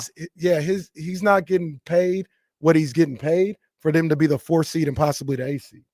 He's getting paid what he's getting paid for them to win a championship. And he's not doing his job. Fine, but he's got one. Like, that's fine. But like, you can't just win a championship every year. He might have you get paid to win a championship every year. Zach LaVine, well, that's the thing. Like, it just like Zach LaVine gets paid to be an all-star every year. And he's not. And what do people say about him? He's overpaid. Let me ask you another question. Is a head coach, I feel like this could get me in trouble. Is a head coach, I was going to try to draw a comparison to another sport, but I'm going to try to abandon that and work this on the fly. Is a head coach as dependent on another person or another group as anyone else in professional sports? Meaning, in fact, a head coach might be dependent on 2 groups. His group of players, and of course he has a very important role in that, as well as his front office, who in most cases, not all of them, but in most cases, particularly in basketball, I can't think of one that's not, the front office personnel is the head coach's boss. Is there another position in professional sports that individual, single individual, is like relying so heavily on 2 different groups? Probably not. I talk about. I was trying to draw a comparison to quarterbacks, but like I understand where you, because that was the first thing I thought about. Yeah, too, but it's still a little. There's different. very few quarterbacks who can make. What was the Tony's guy? Miles Austin. Oh yeah, Miles Austin stunk. Except Tony Romo made him a very rich individual. Right. But not like there aren't a lot of Brady's. There aren't a lot of guys who just, who's my quarterback? Great, I'm going to make him a star. Yeah, right. There are very few like that. And I say this all the time with a guy like Kyle Shanahan. Once the play is selected and that's the play he drew up, he's done his job, right? But he gets judged on whether or not this guy made a block or ran a route. Like to your point of being reliant, he's done his job, and his success, whether like he's looked at as deemed as successful or not, is completely reliant on these guys doing their job. completely reliant. But okay, so you don't. That's not true in basketball. I'm talking about as a coach. As like a Mike Brown can draw up what Kelvin Sampson. So what can if draw you up have a perfect guys play who aren't capable of running what Mike is telling you to, Mike or Michael or Calvin Sampson? Don't have them run that play. That's your job, is to understand who your guys are, what their limitations are, and what their strengths are. And you play to their strengths. I'm not gonna run a double what's the close the gate 3-point shot for Alex Len. That's not his strength. I'm exaggerating, obviously, but No, I don't think it is. well, I no, think you're correct. But I'm gonna say, like, I'm exaggerating on like what you would do. I wouldn't do that. This is the team that I have. I'm not gonna put them in a situation to fail, basically. I'm not going to have an offense or a defense for them that's going to make them fail because yes, this works in theory, but that's not the personnel I have. So I'm not going to keep trying to force this into this personnel. I saw you make a face. You absolutely made a face. I just said it's not with our guy Casey. Okay. All right. That's cool. And people we'll go to break, but people are completely missing what I'm saying. Oh, Kyle Shanahan has to be fired. Fired 29 coaches. That's not what I'm not saying. Okay, Mike Malone, you can't fight all of us. Or I'm not, yelling. but no, they need to be perfectly clear. I'm not saying Mike Brown should have been fired. Mike Malone should be fired. I'm telling you, if you're going to talk about how terrible Zach LaVine is because of his dollar figure, it is not out of bounds to talk about how bad Mike Malone or Mike Brown is doing the job they're doing because of their dollar figure. That's Okay. what I'm saying. If anyone thinks this show is planned, I don't know what to tell you. It's really not. We're literally trying to figure this out on the air. I think I saw Matt George is gonna. I don't know, man. He's got the link in the phone number if he wants it. Apparently, Kenny's just gonna scream at us the whole day. We know nothing. We're coaches in the NBA here on Sacramento Sports Leader ESPN 1320. The way that everybody. No, he's not done. No, we're not done. The way that everybody's talking is exactly my point. They're defending these coaches crazy, and I'm telling you, they're making top dollar. The players are making top dollar, and you talk about how they're bums. Why are they not the same? You guys should know this about me at this point. I've explained it a bunch of times.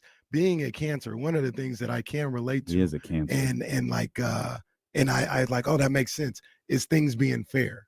That ain't fair. Zach LaVine, when he don't perform, is you make X amount of dollars. You should be doing this and this and this and this. But the second I say Mike Brown makes X amount of dollars and he should be like, this team shouldn't be 13 and 18, it's somebody else's fault. You think coaches should be held to the same standard as players? Yeah, whatever that standard is, whatever it is. All right, I think whatever it is, it should be. It's in that case, it should be the same. So if I'm giving grace to Zach LaVine, I'll give grace to Mike Brown, because I know there's a bunch of moving parts going on. But I'm not going to say Zach LaVine is terrible because he makes $40 million and he only gave you 15 points. See, but when Mike Brown is 13 and 18, saying, and he's making $10 million a year, oh, it's not his fault, it's the front office. What the fuck am I paying you $10 million for? Why can't get Zach LaVine to take more than, or hypothetically, take more than 12 shots though? Like, that was an issue. That's why we were like, the Kings were losing games, because like I can't, like I could tell, like we were talking about like what's going on. Why isn't Zach LaVine taking shots? Like, it's Doug Christie telling like how can Doug do anything else besides like Zach shoot the ball? Like, that's where it's like on the player right there. And that's my whole point of exactly, like there's nothing else besides Zach LaVine shoot the ball more. So that also goes to my point of, I know it's the going rate. We've talked about that. But if I'm giving you $10 million and I'm completely reliant on these other people that you actually don't have any say so in like their outcome at all. Like, what am I paying you $10 million for? Like, what are we paying? Like the eighth guy on the bench, fifth. That's just the going. That's just what the money is now. I'll ask that question. I'll accept that. But I'll ask the question: why are we paying them $10 million a year? Money's bigger now. It's like everyone. Not everyone's getting paid $10 million either. Like, Mike Brown's been to the finals before. Malone has a ring. Budenholzer has a ring. Like, they're not scrubs. Yeah, so Monty Williams got paid all that money. He got fired after the first. That's when that didn't work, but like he got held accountable. And if you're making $10 million, this is what I say about the players making 40. If you're making $10 million, I expect you to come in here and coach like a $10 million a year coach.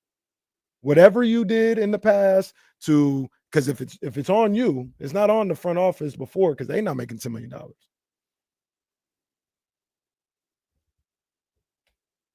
Oh, Kenny yelled at us the whole commercial break. You bring it back from what you want me to do.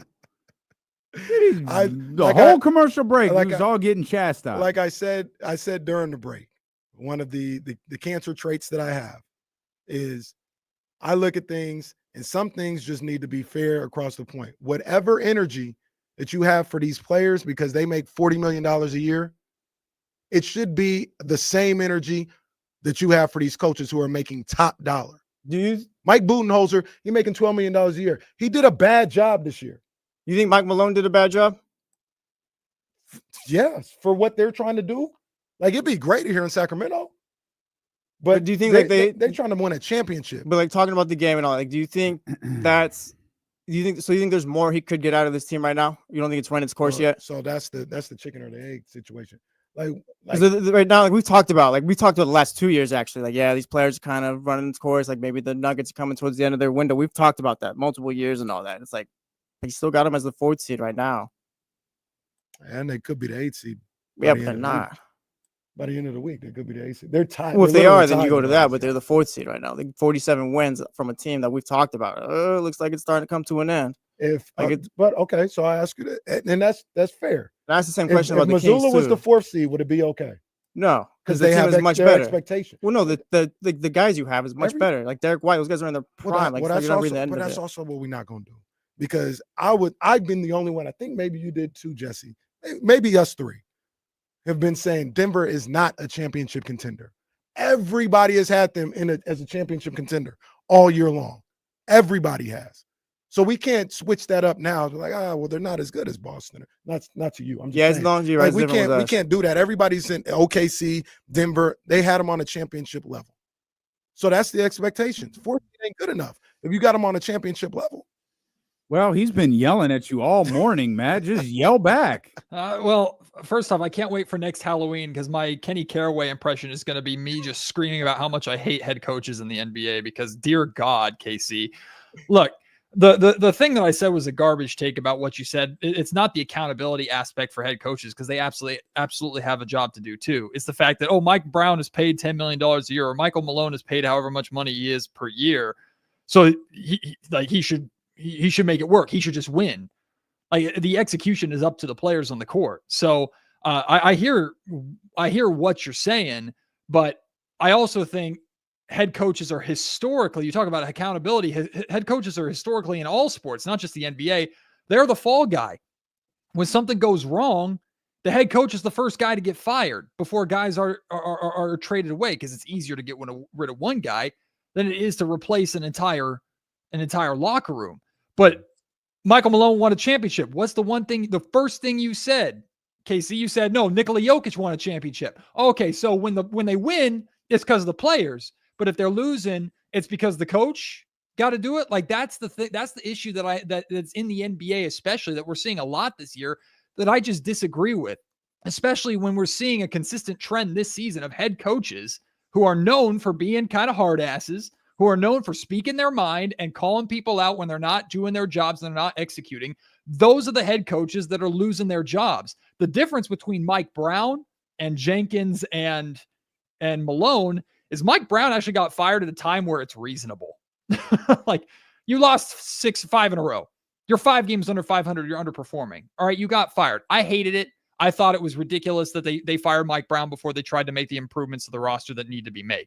That being said, Jenkins and Malone are firmly in playoff pictures with stars on their team that like them. John Morant, it came out, John Morant supports Taylor Jenkins.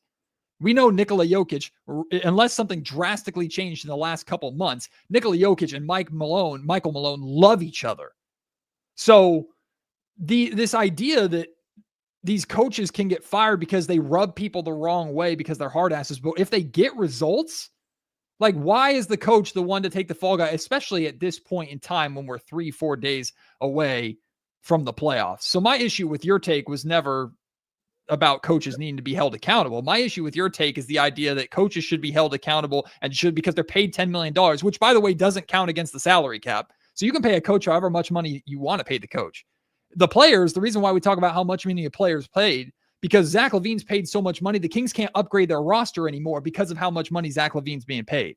So that's why we talk about players being paid versus coaches being paid, in my opinion, at least, Casey.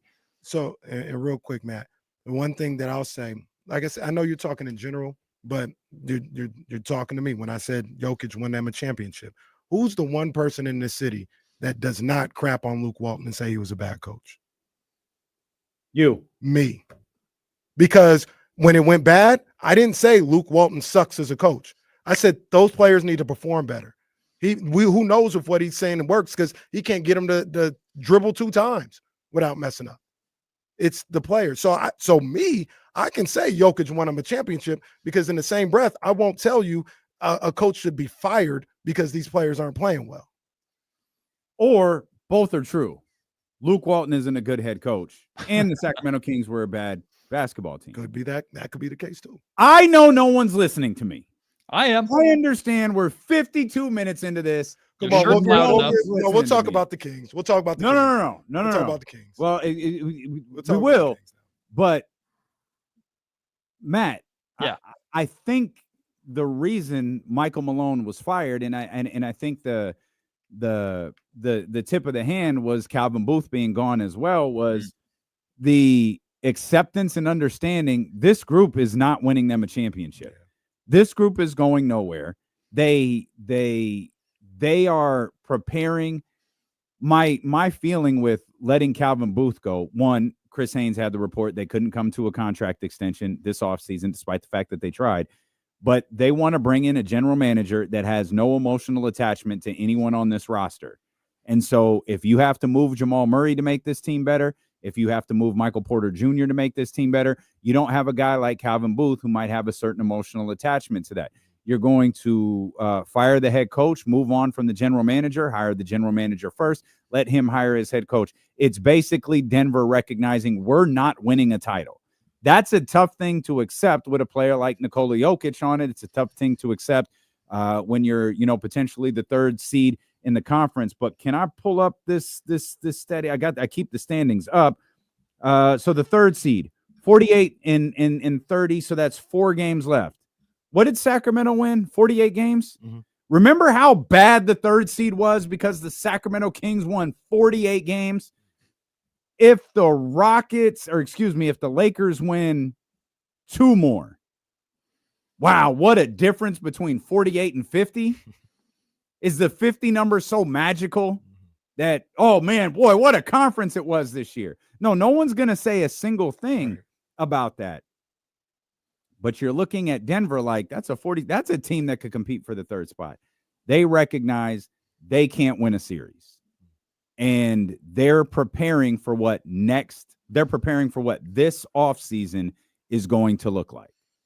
And to me, this was Denver throwing in the towel, knowing that they didn't have a chance to do what they set out to do back in October. And that makes sense. Not firing Mike Malone, but like I don't necessarily agree with it. I just feel like as I'm working through this, that's what I think it means. Through all of this, I don't think Mike Malone should have been fired in general or when he was. Like that's not what I'm arguing for or anything like that. But the thought process of the Calvin Booth thing and resetting your roster after this run looks like it's to be over, that makes perfect sense. If I was Denver, unless there's some information that we don't know about, I would have done it with Mike Malone as the head coach. I would have too. But I don't know. But my thing is, why are you throwing in the towel when you still got to fight? I don't know. You're going to be a postseason team to some capacity. So finish it out. If it doesn't work, then now you have all the ammo in the world to get rid of Michael Malone if you want to. And I still would think it was a stupid decision. But you're doing it days before the playoffs, unless there was a moment, which there's also some poetic justice, guys. I think Michael Malone is here in Sacramento. So to get blindside fired in Sacramento twice in the same career is brutal. I'm pretty sure they're here in Sacramento right now. That would be absolutely They play tomorrow. I think they're here. Michael Malone is listening. Or what if he was on? I mean, because they're either here or he was on his way to the airport. Well, no class, no balls. Like I want to hear about it. That's the thing. That's what's also perplexing. It's like something had to have happened to where, because I guess it's pretty well documented that Calvin and Michael didn't like each other. Okay. So did they have like a boiling point fight to the point where like that was the straw that broke the camel's back? What made the Denver Nuggets wake up this morning and go, today's the day? We still got 3 games to play. And then the NBA playoffs. Anybody? Like, who does Michael like? DeMarcus. He loves Deuce and Mo. Well, there's that. And I love I've had good interactions with Michael when he was here in Sacramento and even beyond at All-Star break. So I love Michael a ton, but I mean, he's known for kind of his abrasive style, but he's very super well respected around the league for pretty much everybody that you talk to. And I think James put it really, really well earlier on the Insiders. He's going to get a job. Like, he should be the front runner for the Spurs job if Popovich, unfortunately, can't continue. Like, he's going to get a job. There's going to be so many vacancies. It's not going to be here in Sacramento. That bridge is torched. But he's going to get a job somewhere. No bridge is torched. No bridge is torched. Well, Vivek better come in with him with a ton of flowers, because, you know, Michael's not going to be the one to approach that conversation with, hey. That'd be the greatest eat crow moment ever. Just, hey, buddy. Here's hey, Mike. Oh. $12 million, pal. What would be more shocking, Michael Malone coming back to Sacramento or CM Punk coming back? That's the best, the perfect. That is the perfect analogy, Michael right Malone. there. But no, because Vince got to leave and Triple H took over. So that's a good point. Vince McMahon's still here in Sacramento as far as when Anjali is running things. Oh no! Oh no! No. Crazy! What a crazy season! Makes way more sense. What a nuts! This season has been insanity. Hey, it's crazy. I know it's not Thursday. You're not even scheduled to be here. You were just getting yelled at for an hour straight. The Kings beat the Detroit Pistons last night. I love you, Matt. Will someone please talk about this with me? The Kings beat 2 playoff teams in a row. They've won 3 straight games since that Washington Wizards debacle. Do you have anything to say about that? Oh, I have to be positive about the Kings now. Oh, look at the time. I gotta walk my cat. No, okay. That was a hell of a win. I mean, I said it on the podcast last night. It doesn't change how I feel about the future of this team, but that fight that we saw over the last 2 days, like even the most bitter, angry Sacramento Kings fan can't be upset at that, because that's everything that this city wants. Right. That was guys fighting, and they had every reason in the world to fold. Now, we wouldn't have accepted the excuse of them folding down 18, final game of the last road trip, 3rd game in 4 nights, no Malik, no Keegan. You can line up all the excuses on the planet. None of us would have accepted them because they've used all their get out of jail free cards already. Yeah. That being said, they still existed. And this team fought through it, battled through. Zach LaVine on an absolute like nuclear game that overshadowed a 37-point night from DeRozan. And no one's talking about Domantas Sabonis' triple-double, by the way. Like, Domas had a triple-double. I was like, whatever. Like, it was a phenomenal win. That's because Domas has too many triple-doubles that they lose. Fair. And I'm not saying that as a shot. I'm just saying, like, LaVine was so good that your teammate had a triple-double, and everyone was like, all right. And Keon Ellis played phenomenal defense on Cade Cunningham, but ended the game with 2 points on 2 shot attempts. Like, Devin Carter went on a 7-0 run by himself. Like, there was a lot from that game that was really, really fun. So even the pessimistic, bitter, angry Matt George heel Sacramento Kings reporter, commentator, whatever the hell I am over here, can look at that game and acknowledge it for what it was and be excited about that performance. And then, but I will say, and I know a lot of Kings fans feel the same way, I don't want to be fooled again. Don't get me back in, because the up and downs of this season, I don't want to be fooled again. What else are you gonna do? We follow a sports team daily. How many times have you fallen in love before you met Brittany? Like we all. That's what happens. That's where we're going. Oh, I'm saying. I fell in love. Oh, that's the wrong one. God damn it. Fell in love. Oh, that's the wrong one. You know damn well I went to a religious college. You know damn. Yeah, Matt taught me far too much about his schooling. I am a Bible minor. Even that don't work, because romantic relationships make way more sense than following a sports team. That's a good point. So, romantic relationships make way more sense than the Sacramento Kings do. Yeah. No, but let me ask you that we still have Matt, right? Like, I don't know. It's up to Matt. Like Matt's in overtime right now, because he'll be back Thursday. Jesse can kick me off.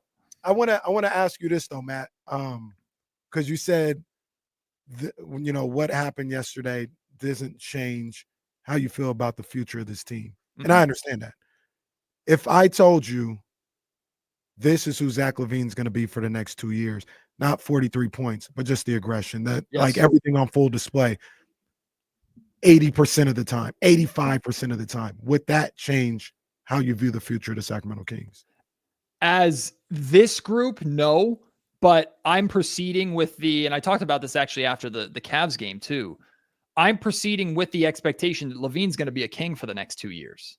Mm-hmm. And this is everything I want from Zach LaVine. Like, I don't care about Zach LaVine's defense. I don't care about Zach LaVine's playmaking. That's not who he is. He's a bucket. He's a volume scorer. Go out and shoot the basketball 20 times a game. Go out and score. And it's up to the organization, whether it's this front office or a future front office, to find the pieces around that to try and make up for the lack of talent that he has in other areas. And if it doesn't work, well, I mean, you traded De'Aaron Fox for Zach LaVine. This is what you've invited. You traded for this player. He doesn't have to be your number one guy. I still think the Kings will be searching for a number one, but until further notice, like Zach LaVine seems like the number one guy. I don't think it should be Domantas Sabonis, no matter how much I love the dude. So surround that and let him be what we saw. Like, just let him shoot. And that doesn't mean he's not going to shoot you out of games. In KC, we're going to come here on this program and talk about, oh, Zach LaVine he shot the Kings out of the game in the fourth quarter. Like, those moments are going to happen. But this is who Zach LaVine is. Kind of say the same thing about DeMar. This is who these guys are. So they let them be themselves. Don't try to make them into something they're not. I can kind of say the same thing about Malik. I think a lot of people are concerned with Malik right now, not the injury, but the way he's playing. I'm not, because Malik has gone from sixth man to starting next to Fox to starting point guard. Like, he's gone through it. So I think we know what Malik Monk's going back to the bench. Either going back to the bench as a sixth man or pairing him with a point guard, like a true number one point guard, even if it's a scoring guard like Fox was. Like, that's what we know that works. So the Kings have a blueprint. They can go back to that. So to me, to answer your question, KC, going forward, like, this is who LaVine should be. This is who you bought. You bought sounds horrible. This is who you traded for. This is who you're paying for. Go out and score and try and figure the rest out. Yeah, they did this without Keegan Murray. I mean, it's worth pointing out they won these two games against playoff teams without Keegan Murray. Trey Lyles, stepping into the starting lineup. You're not necessarily no shot at Trey. Getting strong offensive productions from Trey Lyles and Keon Ellis. I think Keon Ellis did a lot in these last two games to show his worth, but it is tough. Like, Keon played 36 minutes yesterday, had 2 points. Normally that's a recipe for disaster. Right. But you got the night that you got from Zach LaVine. You got the night that you got from DeMar DeRozan. And as you pointed out, Matt, and that's another big component that we haven't talked about because we've been yelling about coaches, is the Kings' big three. These last two games have been absolutely terrific. Boy. Unbelievable. Yeah, very good. I'm glad you brought up the defense too. Sorry, Casey, because I just want to throw this number out there because this gets lost. The Kings defense held Detroit to 45 points in the second half last night. So LaVine was cooking. DeRozan was cooking. But the Kings defense almost had a 30-point improvement from the first half to the second half. That's a big deal. Yeah, and the other thing I wanted to check this because I thought I heard this from Drapes and Katie, who we had fun with yesterday. I thought they were great, especially Drapes when Zach LaVine was going off. He was fantastic yesterday. But I thought I heard this, and I want to make sure I got it right. Didn't they say, because Valanciunas played 13 minutes, they probably did. Didn't he have at one point 11 rebounds in 8 minutes? Oh, did he? Oh, I don't know. He finished with 10 points, 12 rebounds. He only played 13 minutes, so it probably was accurate. But to your point, Matt, and what everybody's been talking about, everybody finding what their role is and doing their job. Last night, it was for DeMar and LaVine and even Sabonis to a certain extent to carry the offensive load. But Devin Carter came in here and gave a spark. Keon Ellis, only 2 points, but his defense was fantastic. Valanciunas, only 13 minutes, but he was a monster on the boards. Like, everybody finding their role and executing it at a high level. That was a great win as a team last night, aside from just the numbers aspect of LaVine and DeRozan. I don't want to take over the full show, and I can't wait to come back on Thursday after whatever happens tomorrow night, because I'm very interested to see what happens tomorrow night. But I'll end with this. Casey, you're not the only one that I'm mad at. Jesse, how dare you compare me to James Harden? Never do that again. My text stands. And D-Lo, your shirt's too damn loud. That's all I have to say. Okay. Well, wait a second. Do you want to tell the story about? Oh, yes. Yes, I have to tell Deuce this too. So over the weekend, I'm working at ABC 10, and I go out for lunch, go to a little pizza place, and I see a guy look at me, and he like squints, and then he comes up to me and he goes, "Oh my God, Deuce Mason, what's up?" And I like, and before I can say anything, he goes, "Man, I listen to your podcast all the time. I used to listen to Just Locked On Kings, but Matt kind of sucks." Oh, like he goes, "Matt kind of sucks now. I love your show though. You and I didn't know what to. I was like, thank you. Like I just played Deuce. I didn't know what to do. I panicked. So I was just like, no, you should have been like, I'm Matt George. No, because I've gotten called Deuce many times before, and the worst part is Deuce has been called me, and that's really insulting to him. But that was the first time that I've been insulted about me to someone who didn't know it was me. Come on, man. You think it was a work? No, I think I think it was fully he didn't say Matt sucks. What did he say? He said like Matt's too I used to listen to it, but Matt's too overreact. He said something like Matt's too overreactionary or Matt's too something like that. But I was just like, oh well, I'm not gonna call him out. So I'm Deuce Mason now. So oh come on, man. Well, Don't if it do makes that you to my feel boy, any Matt better, George. Kenny and I were once confused for Deuce and Mo. Huh? And we've never been able to figure that one out. That's a true story. Like we were walking the concourse of the Golden One Center and so Deuce and Mo, and we're like, where? And we looked over and brother's looking dead at us. We're like, which one? But what do you do in those spots? Because like I kind of got recognized, so I want to be friendly. I don't want to like double down on his reason to not like me. So I was like, okay, I'll just play cut a Deuce. promo on him and made him hate Deuce. Oh, I could have played. Cut a promo in third person where you kept repeating your name. Well, let me tell you what Deuce thinks. Deuce thinks you suck. Deuce thinks you have a stupid haircut. So go listen to your stupid little Deuce and Mo podcast and remember that I'm Deuce. Get out of my face, punk, and keep it moving. I should have said, yeah, we recognize you from the comment section. I'm pretty sure Morgan hates you. That's what I should have said. Oh, that's great. I didn't know what to do. I did not know what to do. When you text me, I got a story to share with you. That's way funnier than what I was expecting. That's amazing. That's amazing. I have to tell Deuce too. I texted Deuce as well. Like, I got a story for you when I see you next time. So that's awesome. That is awesome. I appreciate you. Thanks for jumping on, Matt. You're the man, Matt. You know I love you, big dog. That's what me and Matt we be talking sometimes, man. That's my guy, though.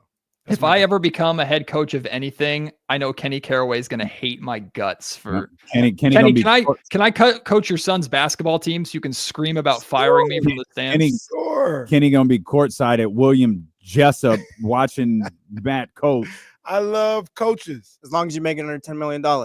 No, if you making $10 million, you better say it's my fault. You know what? That's the whole point. You better say my bad. If you want to pay me, we got people that don't want to listen, and all right, bro. All right, what am I paying you money for? You want to pay me $10 million right now? I'll let Kenny Caraway fire me personally.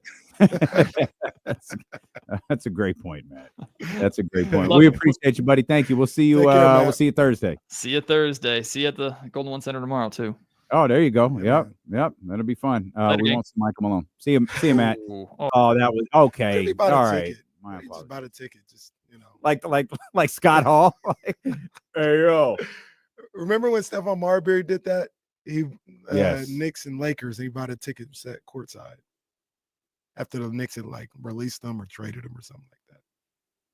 Come on, Steph. Kyrie was at Game 7 of the Kings Warriors. It's not the same exact thing, but he was there. LeBron was at Game 5 of Bucks Suns. And when I watched that the other day, LeBron was there. Well, I remember when Kyrie was sitting.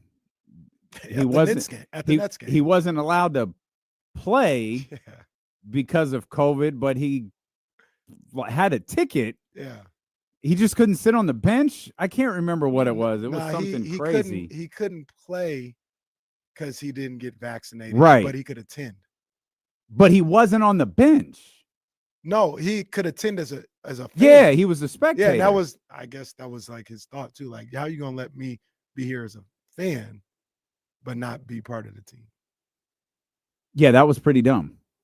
And I was like, oh, I understand the frustration in that case. When you really, man's Loki got a point. When I can be here courtside as a fan, when unvaccinated, but I can't be on the team. Kyrie was so like polarizing at the time. When you look back, Kyrie really exposed the whole COVID protocol thing with one gesture. Showing up to watch his team play basketball in a game that he wasn't allowed to play in. And I think it was because of the state mandated rule. The state mandated rule, and I think they waived it for the Yankees. That was the other thing. Because it's outside. Yeah. Yeah, I think that was the reason. But they're in a locker room too. Just like doesn't matter. Turn the AC on. Turn on the ceiling fan. Okay. What a weird time. Very weird. Very, very weird. We'll come back. We'll continue to talk. TC, we got you. You want to get on? You want to get in on this discussion, man? Please do. But even in seriousness, I do want to check the temperature of like Kings fans after that win last night. Yeah. Because we talked off air about like, man, if they can get this one, we'll feel good. So I want to see how you feel after seeing it and how the people feel as well. It's Steeler with KC here on Sacramento Sports Leader, ESPN 1320.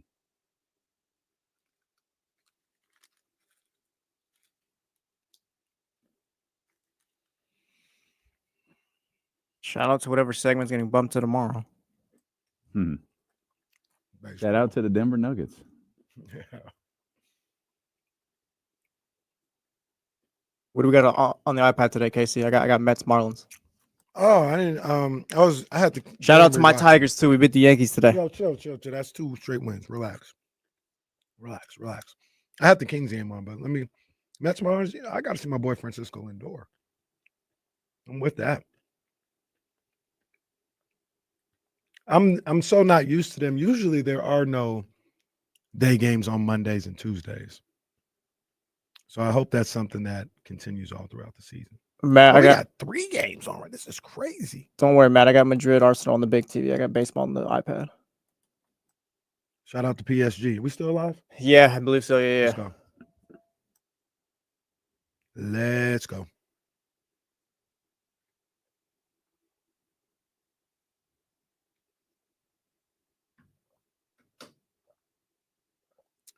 All right, Chris, relax. Settle down. There's other things on at 4 p.m. at that point. Chris, you might be the only one there. What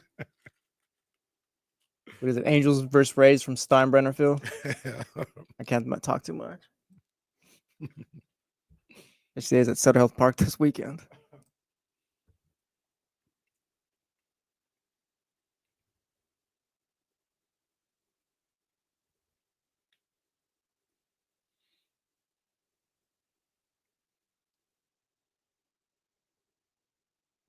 Will, you know how it'll end, whether it be today or next week or whenever they play the second leg.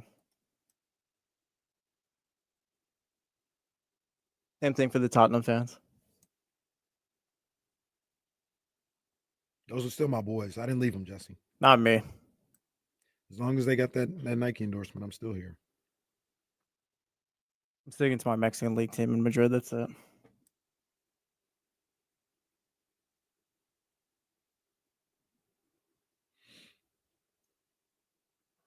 Yes, sir, Matt.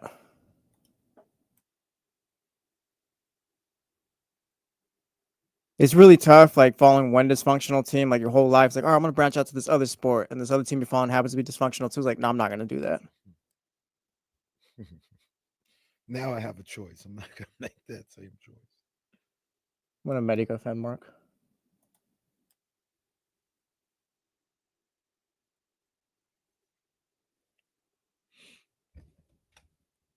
All right, let's hear what TC got to say. Elk Grove Kia Talk Line, you want to jump in? 916-909-1320. TC, what's good, baby?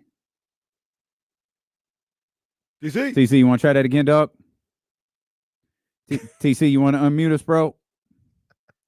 Hey, TC. Oh, word? Hey, my bad. Listen, hold on. Hey, I did have y'all on mute, bro. No, I know. Okay, what's good? Well, it wasn't me. I know that. What's up, TC?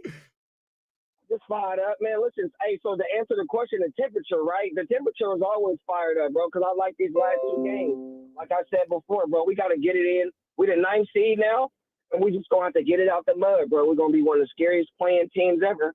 And, I mean, anything can happen, bro. We won these 2 games, bro. Take OKC down or whatnot. I think the Lakers went to the Western Conference Finals as a playing team. But go ahead, TC.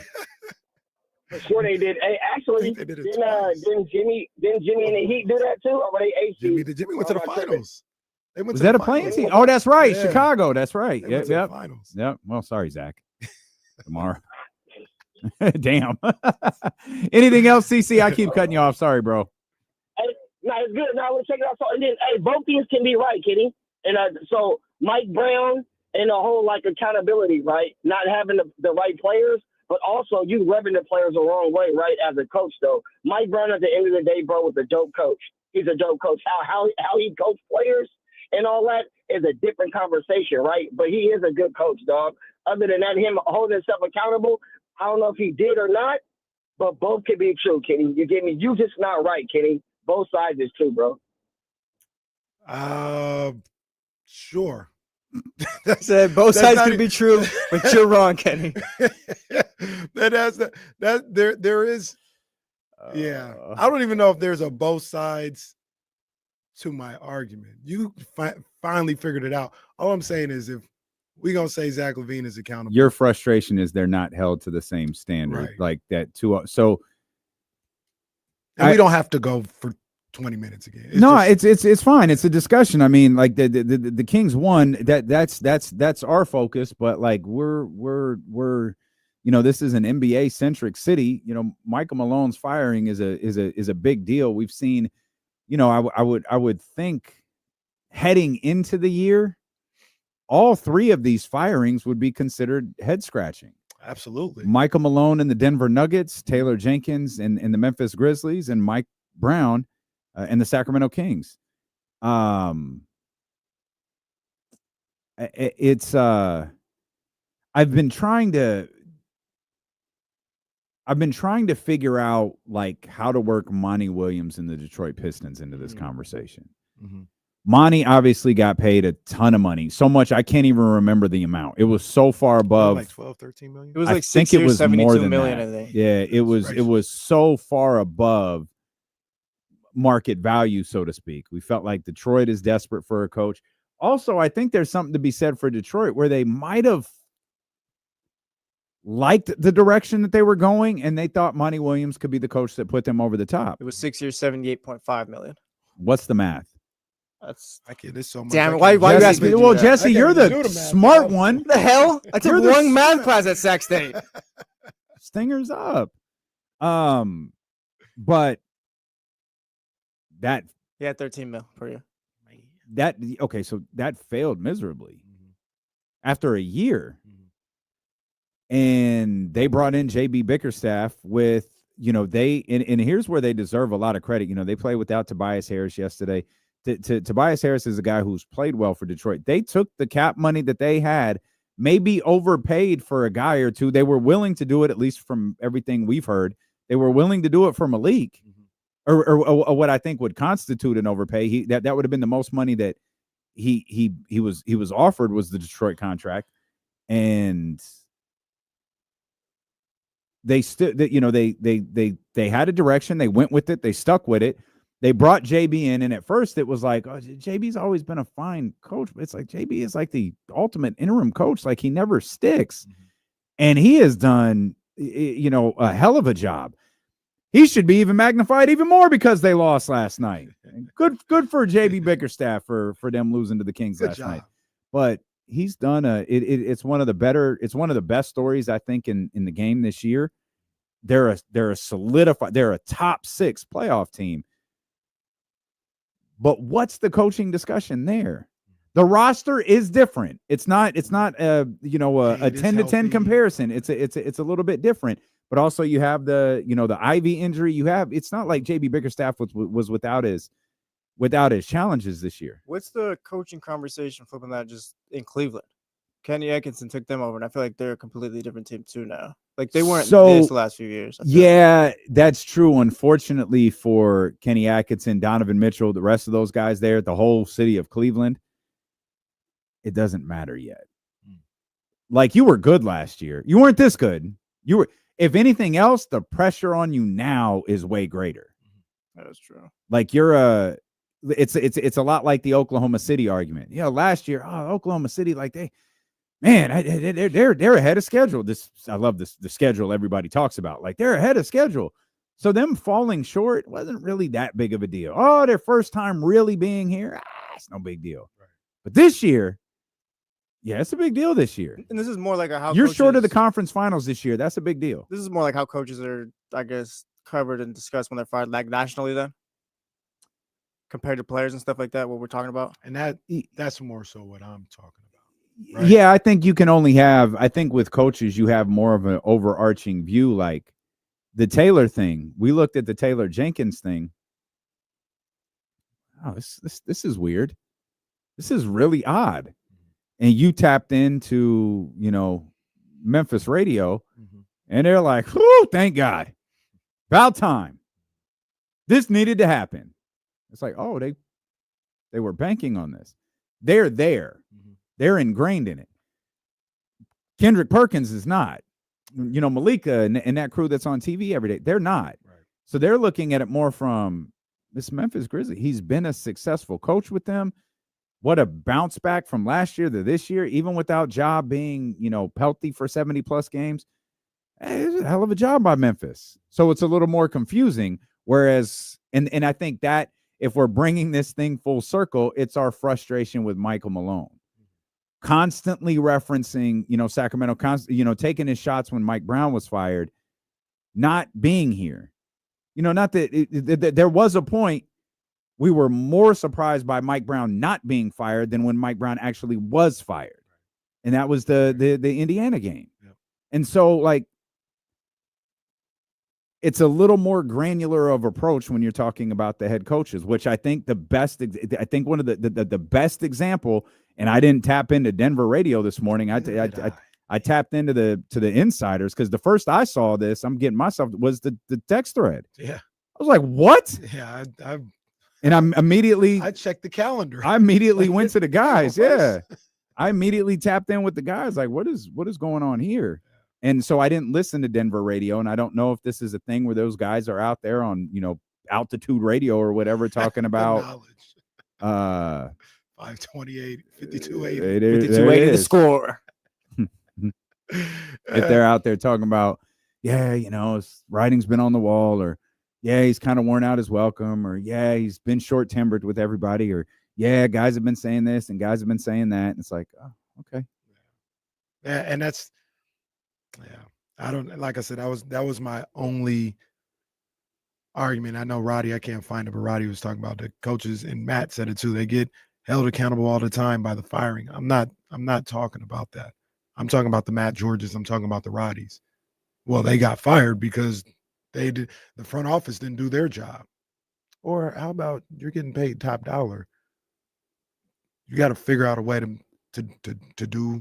reach the goal. Just like the $45 million a year player needs to figure out what they need to do to reach the goal. Now, me personally, a lot of the times, I'll say, hey, there's more to it than just the player needs to lead these guys here. Just like there's more to it than just the coach needs to lead these guys here. There's more than that's going on. It's a whole group that needs to be cohesive. The owner needs to be cohesive with the front office, with the coach, with the players, with all this other stuff. And that's usually like my take on it. It's not, Luke Walton doesn't just suck. He may not be good, but he also didn't have the right players around him as well. That's completely fair. And that's usually what I say. Or I'll have the other one. De'Aaron Fox, don't talk to me about the roster. You make $40 million. And I'll say, Mike Brown, don't talk to me about the roster. You make $10 million. I do think there's a I think one of the things with De'Aaron, and we'll use De'Aaron because that's our example. I'm not trying to pick a fight with De'Aaron. Another one. I'm just trying to. He's our example, right? And if you have a player, if Zach LaVine is doing what he's supposed, I'll leave De'Aaron alone. I'll use Zach LaVine. Mm-hmm. If Zach LaVine is doing what he's supposed to be doing on a night-to-night basis, if Zach LaVine is an efficient, because people are going to pick it apart, so I've got to lay this out perfectly because of the way people hate Zach LaVine. If Zach LaVine is an efficient 25 to 32 point per game scorer, right? Or I'll say that's a dumb 25 plus points per game, 28 plus points per game. Low turnover percentage, 4 assists a game. If he's doing that, and this team is 5 games under 500, Zach LaVine can talk. Mm-hmm. But if Zach is doing the thing where he's scoring 37, 43, 10, shooting the ball 7 times, then 30, then 10. Then he has 4 straight games where he scores 12. Don't talk. And I think that was the frustration with De'Aaron Fox, because we actually live that. We're not living that with Zach LaVine, but we're living that with De'Aaron Fox. Yeah. De'Aaron on the podium essentially called out the entire roster. We need more help. We got to do this. We got to do that. You just threw the entire roster under the bus. Man, you had like 19. Mm-hmm. You're not a 19 point per game scorer. You're underperforming. You can't underperform and talk about everybody else. With players, that's really easy to do. Or I should say, with players, it's easier to do. I think that's a lot harder to do with coaches. I remember the Jaden Ivey play. I can't remember the exact verbiage. I was actually thinking about this the other day. Mike said something in the post game. You might remember this because I know it really stuck with you because you hate all coaches. Mike said something like, "I told them to foul." Yeah, they had a scenario where they were up 3 on that play, right, and they didn't foul. But I told them to foul. But there was a specific scenario. It wasn't I told them to foul. If they turn their back to foul, that's what it was. Mm-hmm. And then your thing was, well, what if they don't turn their back? And you go back and you watch that play. No one did. So you called someone out for essentially doing what you told them to do. That's where Mike, you got to recognize that doesn't look good. Right. Most scenarios, though, with coaches aren't that cut and dry. Mm-hmm. And so it's harder to tell if a coach is underperforming. And God damn it. I'm so sorry, Mike. It felt easy here. It felt easier because we had the Duarte, we had the fluctuating starting lineup, we had the clear distaste for the way Kevin Huerter played. We had the never-ending desire to keep Malik as a six man. Like, there were a lot of things where you point to and you just go, and Keon is the one every Kings fan and analyst will scream about. Like, Mike, you weren't playing Keon Ellis. How? For what you're saying publicly, how are you not playing him? Keon played 36 minutes last night, namely because of what he's doing on the defensive end. He's played roughly 80 minutes over the last 2 games, and I think has barely cracked double digits in points because of what he's doing on the defensive end. And Mike didn't want that out there. So with Mike, it felt like, again, we are super entrenched in this situation. Sometimes your best bet is to open the Odyssey app and go to the Denver radio stations, the Memphis radio stations, a week, not a week, 6 days from today, there's going to be coaches who are going to be let go. And some of them might make complete sense. Some of them might not make any sense. And I trust the people who cover the teams the closest to be able to relay that information as to why. Right. But it's a significantly it's a significantly more difficult position to judge than the one that Zach LaVine is in because he's a $40 million player, the one that De'Aaron Fox was in. because he's a $40 million player. Yeah, 100%. And even like you laid out the scenario when Zach is doing everything he's supposed to do, and he has the leniency to be able to say something like that. Yeah, they'll still find a way to to blame you. Look at DeMar DeRozan. DeMar DeRozan doing everything he's supposed to do. Yeah, he's doing everything he's always done. Always done, doing what he's supposed to do, and he the problem, or he one of the problem. Yeah, and I think the frustration with DeMar is people's, we talked about this. It was yesterday or last week, I don't remember. But DeMar, if you didn't like the signing of DeMar, or the trade, I guess it was, for DeMar DeRozan, because you were like, well, he doesn't fit. Like, I've seen the way he plays for the last 15 years. That's not going to be conducive to the way that this Kings team plays. That's fine. You can bark and yell and scream and bitch and moan all you want to. That's perfectly fine. It's the people who were really hyped on the 4th of July or 5th of July or whatever it was. It's those people who were really, really excited. And then like, well, why is DeMar doing this? Well, why is DeMar going ISO? The man has been in the league 16 years. Right. This is exactly how he plays. Again, Marshall Harris does not like the way DeMar DeRozan plays. He can stand on business and gloat and have fun and get his jokes off. But if you were celebrating over the summer, and then all of a sudden you expected a 16-year Hall of Fame vet to change, well, that's your fault. I agree. Like the person, you only have one person to blame, and it's yourself. It's not Mike Brown. It's not Monty McNair. And again, if you were frustrated to begin with, then you can blame the front office. Right. If Monty or Wes or the collective brought DeMar DeRozan in with the expectation he would do something different, that's their fault. If Mike Brown thought he would do something different, that's his fault. Yeah. But it's one of those things where it's easier to blame who you're watching execute because we may not understand the intricacies. One thing Coach Lawson taught me is it's really difficult to evaluate what a player is doing defensively, especially in an isolated game, because you don't know what their teammate was supposed to do. Right. So now I learned with Buddy Hield, it doesn't matter. It absolutely doesn't matter.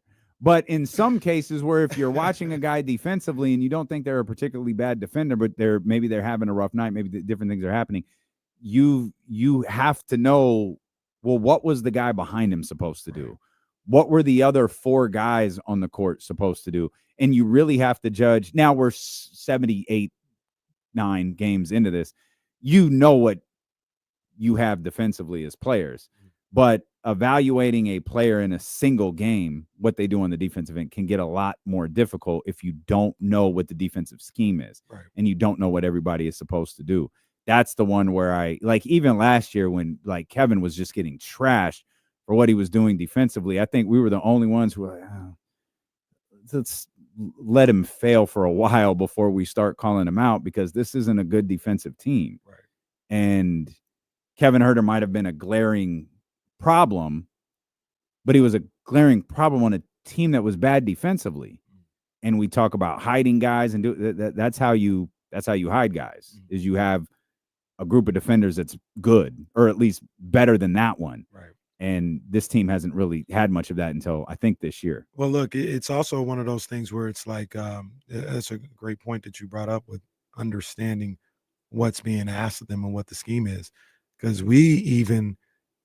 I don't know, I'm not in those locker rooms, but I'm just kind of using a logic. And we get frustrated with the Kings fouling 3-point shooters and 4-point plays. Mm-hmm. My thought process is, if they're being told to do this high five thing, that'll probably lend to that. Yeah.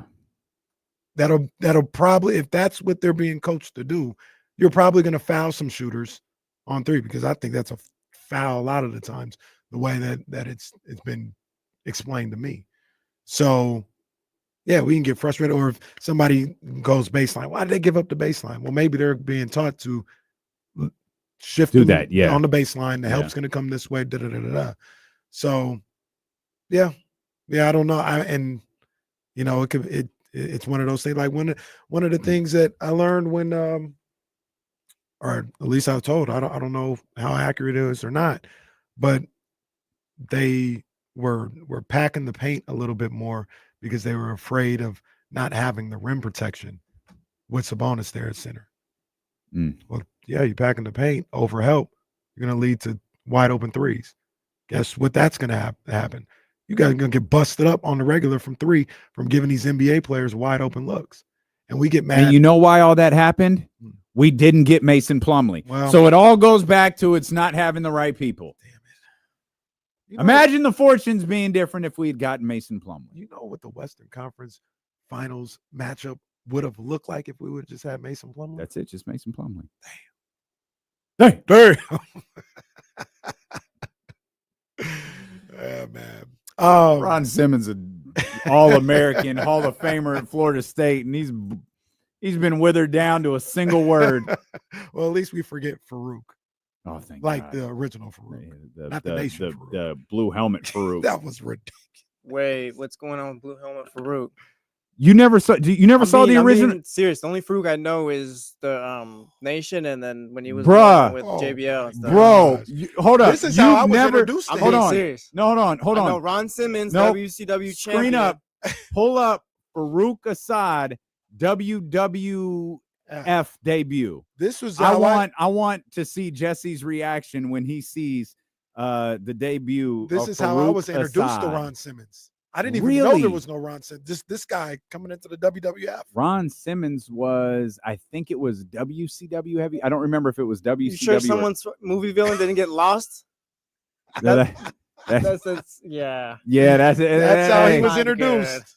blue helmet Farouk right there. What's that movie, Small Soldiers or whatever, with the little toys where they come back to life? That's what he looks like. Oh man, It wasn't. Didn't Sonny? Wasn't that his Yep, escort? that's or right. manager. Yep, good. That's crazy. Yeah, I've never seen that. Farouk Assad. Hold up. Can we get Yeah, this? man, that was. Man. This is crazy. And why did Sonny? Did she leave Skip at the time? Like, what was going on with Look that? at, come on, man. Come on, man. This guy was a champion This and man a legend. was an All-American Hall of Famer. Look at this one. This is even worse. Look, oh. I got to Man. lose to that guy tonight. Imagine, imagine being Ahmed Johnson and that guy dressed like that just walks What's out that there one? and What's beats that one the below? crap out of Better you. color down. No, right on it. Yeah. What's that one? What's This that one? Yeah. Oh, this. Come on. Oh man. yeah. Come on, man. What are we doing? Come on, man. Nah, they sent him out there to embarrass him. Farouk. Oh man, That is crazy. If you have never seen Farouk Assad and you're a wrestling fan, go. Just do it. How long did that gimmick last? And then look at that guy. That guy's just a badass right there. Look at Ron Simmons in this picture, probably 40 something years old, looking like that. And then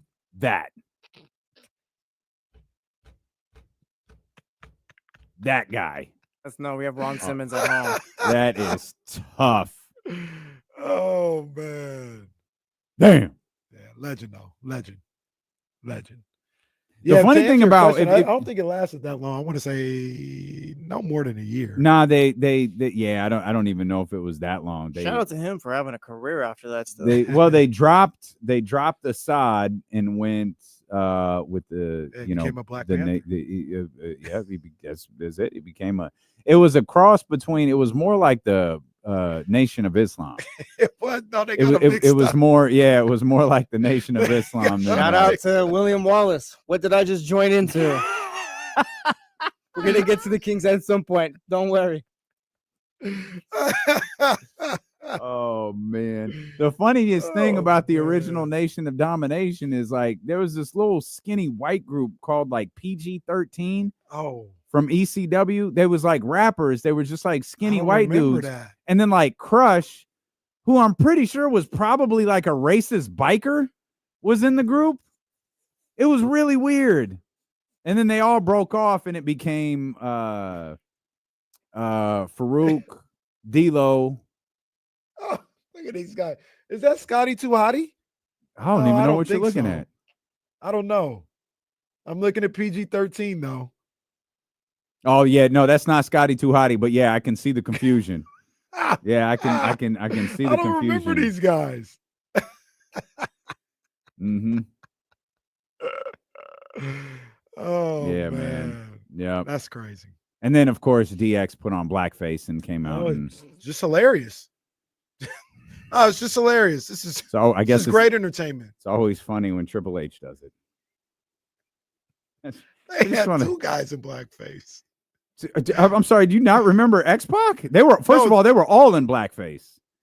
X-Pac was X-Pac was the worst. Triple H. That's what I'm thinking too. Well, so I mean, Billy Gunn was darkened. You know what? Road Dogg didn't. Okay. I don't think Road Dogg did. Billy Gunn was slightly darkened. Who was he supposed to be?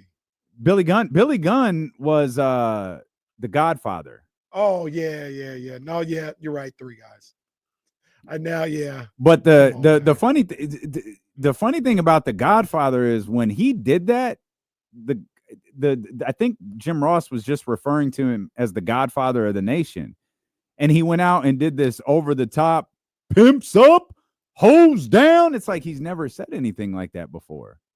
Are you looking at the blackface video? I am, but that's not the only one from Billy Gunn. Billy Gunn did blackface twice? Oh no. Just Google it. What am I Googling? Billy Gunn blackface TNA. I've never seen this before. This in two promotions? Billy Gunn. Are you for real? Blackface? TNA. Oh, whoops. That's the whoops. Oh my goodness. That's the first one that comes up too when you type it. Wow. I've never seen this before. This is I'm typing on the wrong computer. They had to have scrubbed that from Billy. There's no way. Gunn. Well, we all got to see it. Hold on. No, yeah, I've never seen this one before in my life. I'm typing slow. Sorry, Chatty House. You're good. Hang on. You're good. Oh man. Wait. Just click on images. Oh! Oh! Wow! I have never seen this. Holy crap. Oh my gosh. Who is he? That's crazy. That is crazy. Oh, wow. Yeah, Billy, you don't recover from this one. Well, there's the original right there. No, it's just great. That's great. I've never seen that before in my life. You've never seen the DX skit? No, the Billy Gunn. Oh, I've never seen that either. Referred to or nothing. I have never seen that before. Wow. My goodness. Well, we'll take a break on that. Oh my Stilo and Casey. Goodness. More racist moments with the WWE when we return here on Sacramento Sports Leader, ESPN 1320. Oh, brother. I had never seen that before. I thought I was just going to get Godfather.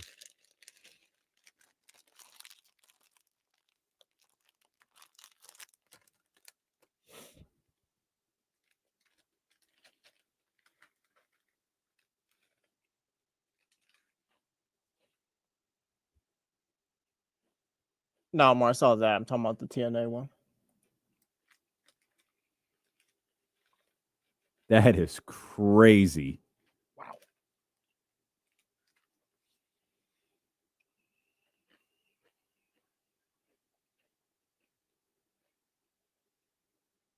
I kind of want to see this skit. Like,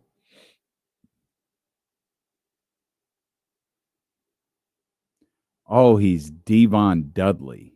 Oh. TNA tried to recreate the magic of Degeneration X hell no. by having the New Age Outlaws try to play the same characters and outdated the act that would make them looking terrible for a few segments. Billy Gunn used blackface for his impression of Devon Dudley and an uncomfortable impression of the Dudley Boys. Yeah. So Billy Gunn didn't get the memo the first time. Oh, let's do it again.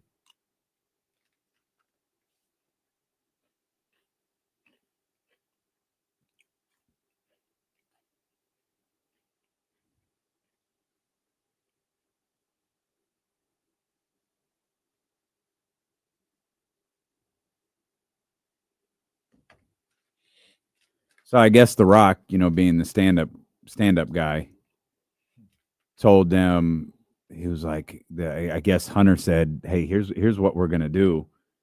And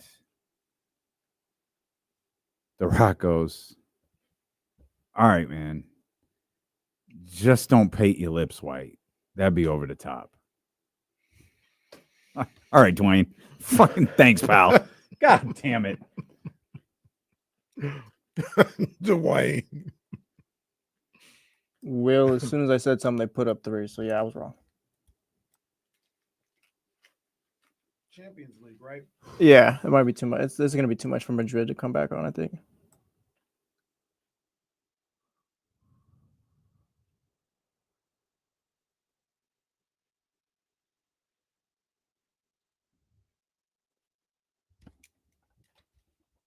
Let's get our man Kamara in here. Haven't heard from our brother in a while. 916-909-1320 Elk Grove Kia Talk Kamara Line. Kamara Williams, attorney at law. What's up, man? Yeah, man. I just want to shout out that I was breaking news on KC. Yeah, that's a what I'm shoot. saying, Yeah, bro. that's for real. I Kamara didn't see it. Sharania. Let's go. Yeah, man. I guess it's the kinder and gentler KC, man. I expected you to turn up the petty a little bit more. Did you not hear Mike the start Malone. of the show? I did, but I was expecting like full out guest comedy jam. Martin Lawrence, 1992. Nah, because I don't hate Mike Malone. I think that's a misconception. Like, I don't have no problem with Mike Malone. I have a problem with one thing, the way he goes about one thing specifically. Other than that, I think he's a great coach and he seems like a great guy. So I don't have no problem with him. I just don't like the way he went about that whole Sacramento wine and stuff. We ain't got to have a problem to cut no jokes, though. You can still get these jokes. Well, that's all. Hey, man, hold up. You calling this radio station talking about Michael Malone. You don't have any thoughts on the Kings beating 2 playoff teams in a row? Hey, here's the thing. Refuse. This team has, every time they wound me up to get like I'm back in, they bring me back down, and I'm just now I can't do it. All right. So like I have to be emotionally just neutral with this team. Okay. Does that make sense? I mean, I is that fair? understand. Is that fair? Nah, completely. It is. Completely. I Appreciate you, wonder, Kamara. Appreciate you, Kamara. I wonder if anybody is ever really feeling that. I think outwardly people say, I'm not going to get invested. But they're watching the game. You say that as a defenseman. If you were really like kind of neutral, self-preservation. yeah. But you're not. Yeah. You know what I mean? Like you're invested. You may not be cheering after they make a shot. You know what I'm saying? But you're still sitting there like, even to the point where it's like, I'm not gonna get hyped because I know they're gonna blow it. You're already involved. You're already emotionally involved because you're telling yourself, you're trying to convince yourself, I'm not gonna get excited, even though I want to be excited. So I don't know that I know TC responded to it earlier on the tease, but we never did it. Like our last words to each other yesterday, when Casey and I were parting ways, we kind of stopped at the door. The game had already started. We were doing our KSFM stuff, and Casey was like, "Man, I wonder what people will think if they win this one. Like, will people be?" I mean, it's 3 wins in a row. You can't sneeze at the last 2. Right. You responded after the Washington game. Like, would this get people back on board? Like it was doom and gloom 3 games ago. Now, the question, it wasn't a statement. It was, I wonder if this would get people back on board. Has it changed anything for you guys? KC temperature check. You ready to give out lifetime contracts again, or no? But he healed. No, I'm not. I do think. See, I just can't. As much as I like the guy, as much as I believe in his talent, I can't trust Zach LaVine. I'm waiting for the other shoe to fall with Zach LaVine. Like I'm waiting for that 7-point field goal performance.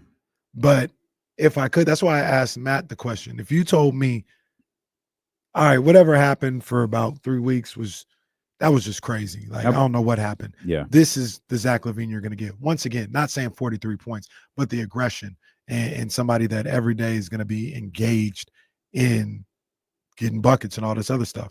It would change some stuff. Because if I knew Zach was going to be aggressive for the rest of the season and then hopefully 2 games in the play-in, I'd be like, I really do think they could get to the playoffs. 28 shot attempts yesterday for Zach LaVine, and his efficiency is just bananas. 16 of 28 yesterday. Wow. It's got me thinking about next season, I guess. Like this season, I'm kind of done with the Kings in the sense where like I can see them going to the playoffs and I could the first round, and then I could see them falling in the play. And so I don't think anything they do from now and then is going to change it really. But like I wonder, because I was looking at the teams that didn't make the play in the West this season, like Portland maybe takes a jump. We'll see what happens with the Spurs, Wemby and Fox. But those other teams, like they're not doing anything next season, and Portland's like a maybe too.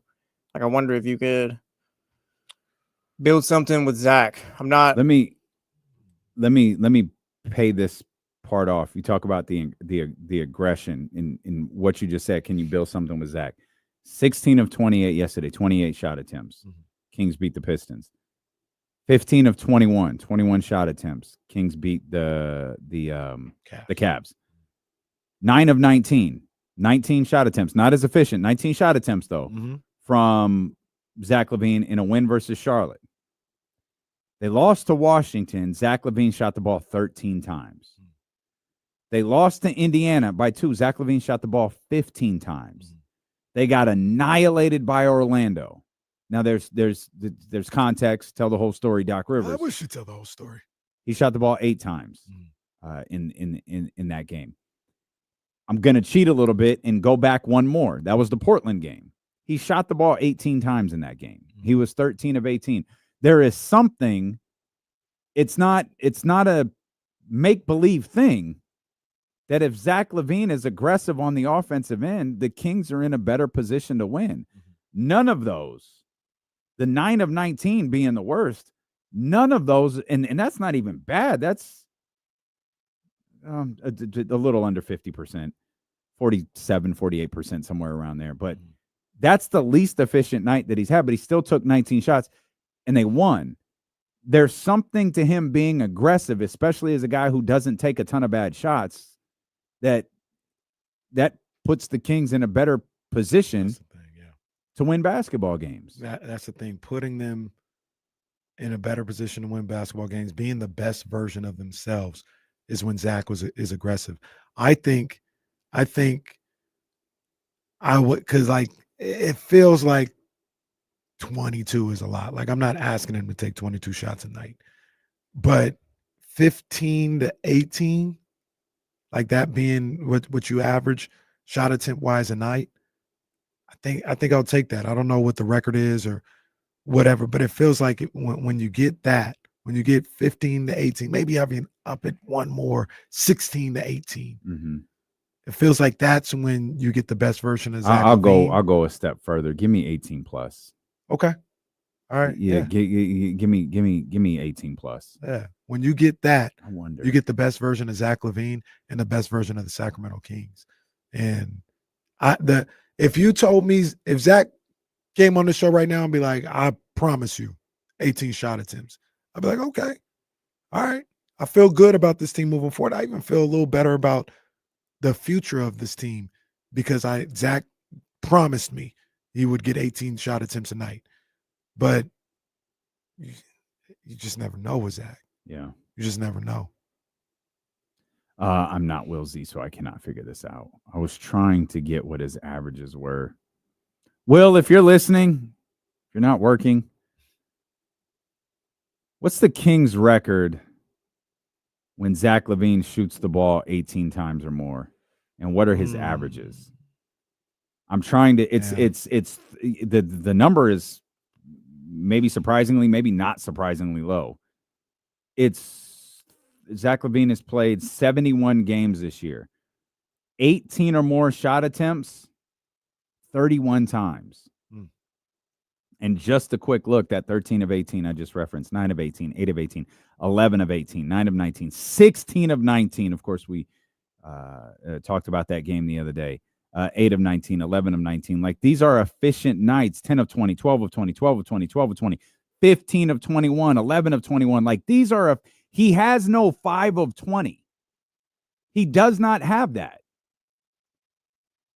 The percentage has got to be 55 or so when he shoots the ball 18 times or more. If I have this correctly, I'm doing it on the fly, and I'm trying to have a conversation with you too, so I might be off. I think I got him at 8-4 when he shoots 18 times or more. The Kings. Okay, so some of these are Chicago games. Okay, you said 8-4. 8-4 when he's 18 plus FGAs. Well, there's a Chicago win. There's a Chicago win. There's another Chicago win. There's a handful of Chicago losses here. Okay, let's stick with the Kings. 8-4.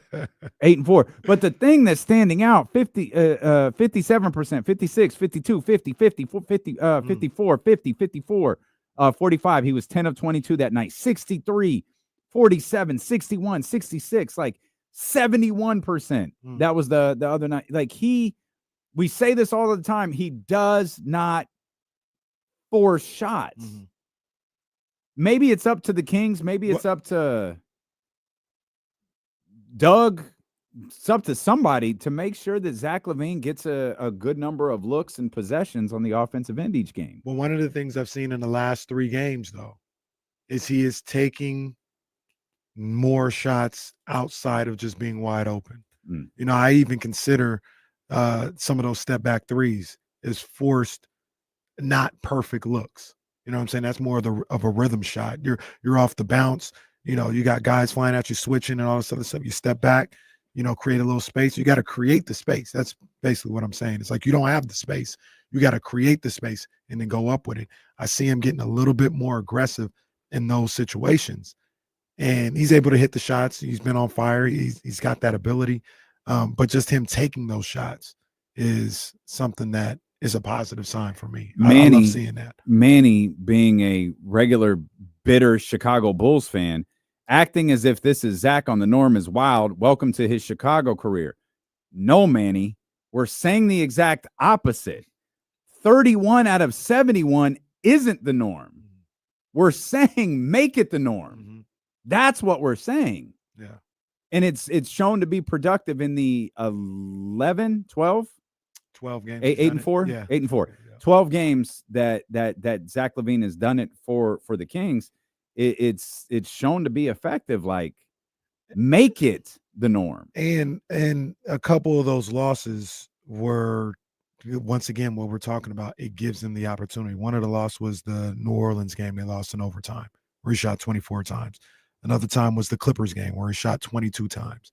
They lost in overtime. Like, you're giving your team the opportunity to compete essentially at a high level when you're using that level of aggression. So, yeah, like I said, I'm looking at some of these losses. Even in some of the losses, it's still they're not getting blown out and he's shooting the ball 18 times. Now, once again, there's context to it. Like Orlando, he probably gonna shoot 8 times because he only played 29 minutes in that game because they were getting blown out. So he didn't really get an opportunity to get to that. So I just I look at Zach LaVine and I'm watching him last night, and I really wanted to like go through the individual players in the league.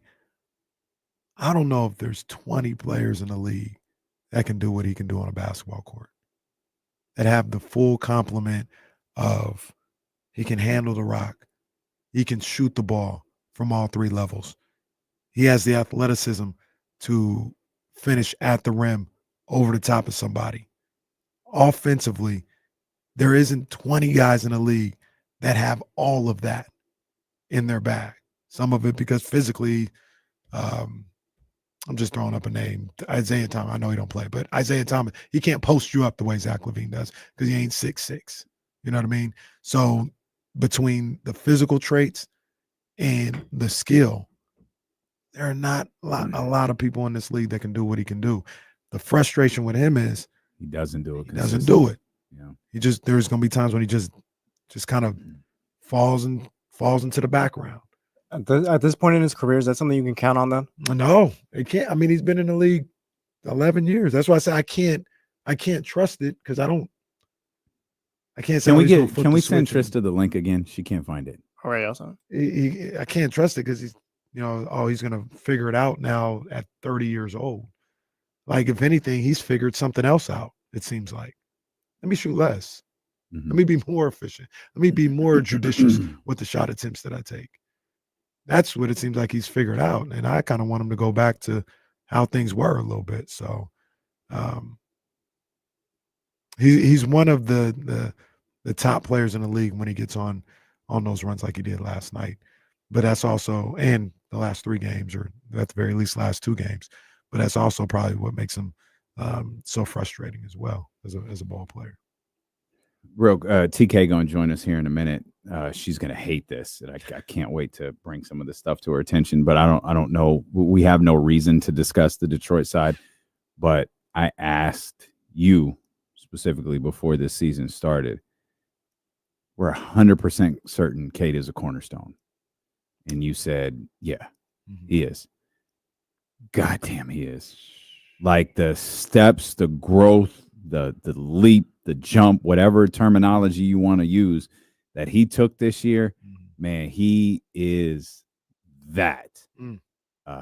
Cade is nasty, and that was on full display. He turned it up last night. It was on full display last night. It's been on full display this season. Cade is an absolute man. He is an incredible young player in this league. He's the truth, man. And coming into that draft, I was one that I liked this game a lot. Obviously, he's one of the best players in the country at the time, but I like Jalen Green better.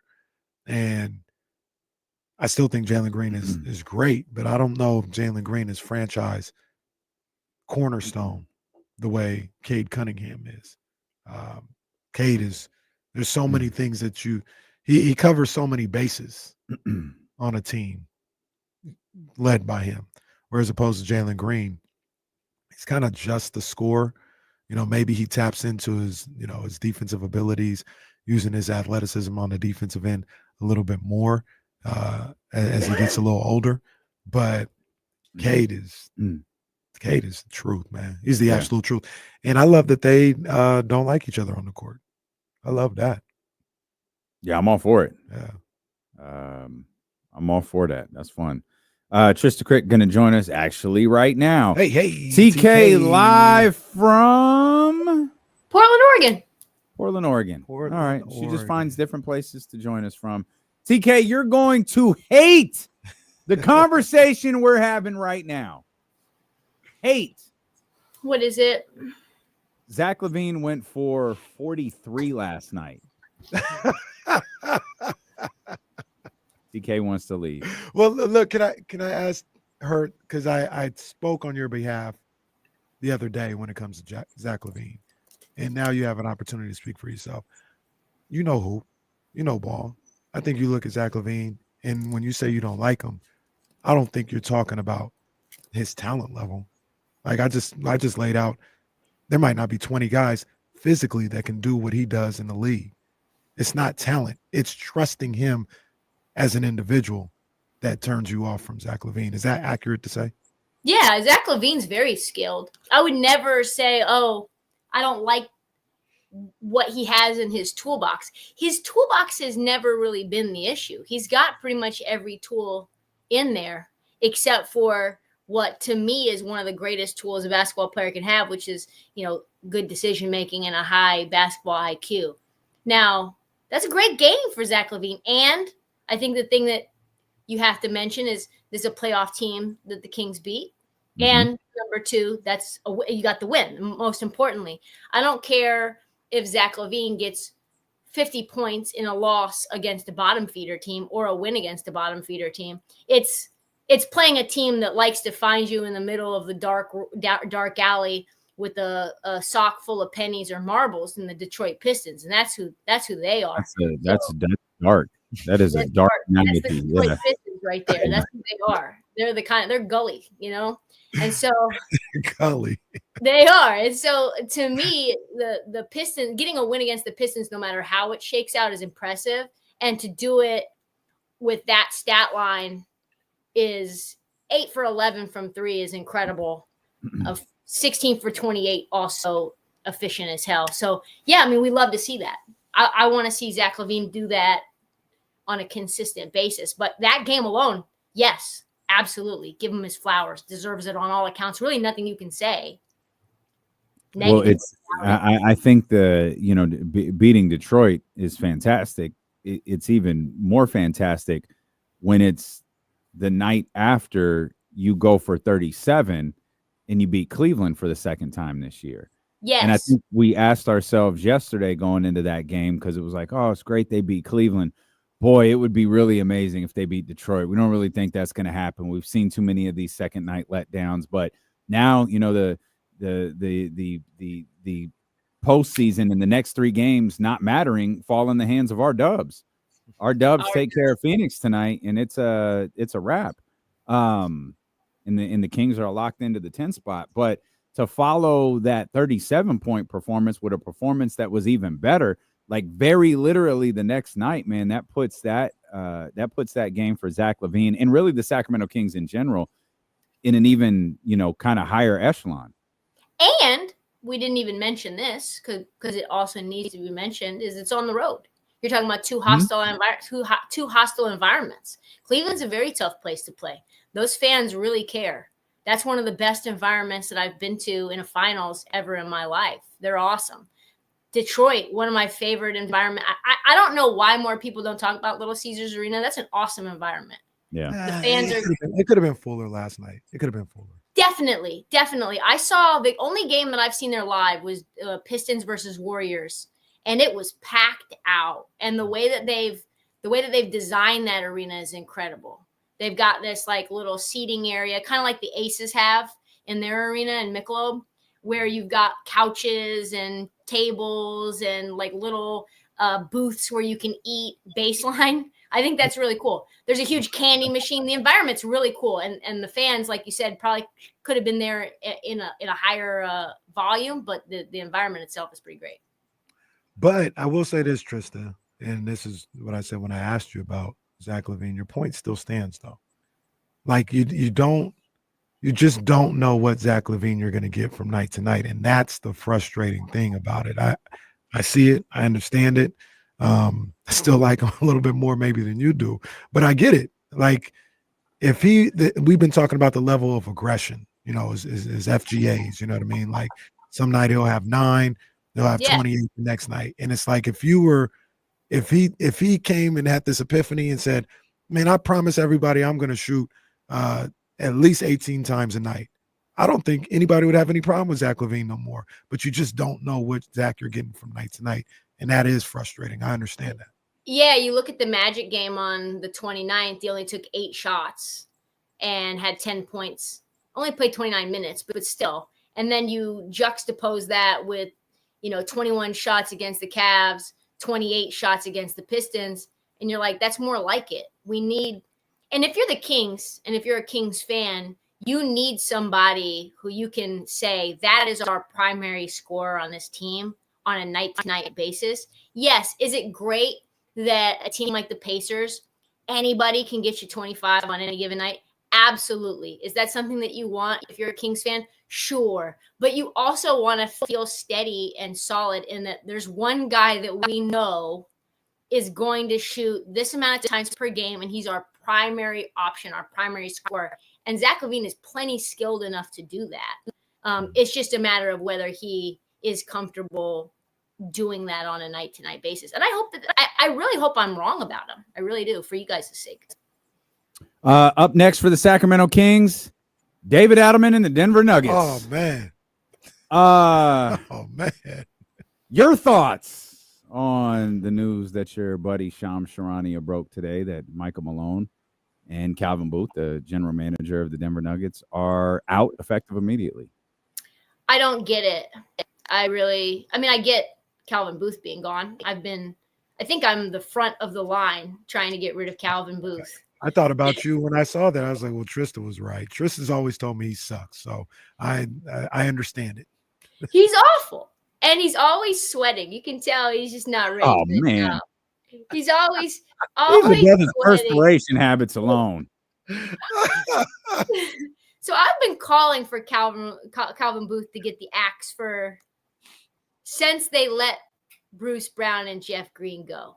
And then the KCP, and then just some of the moves that didn't get made and the draft selections, and just kind of his rationale for everything that he did or did not do, what he said about Bruce Brown, about Jeff Green. Basically, we can have any of these guys on the end of our bench do exactly what these guys have done.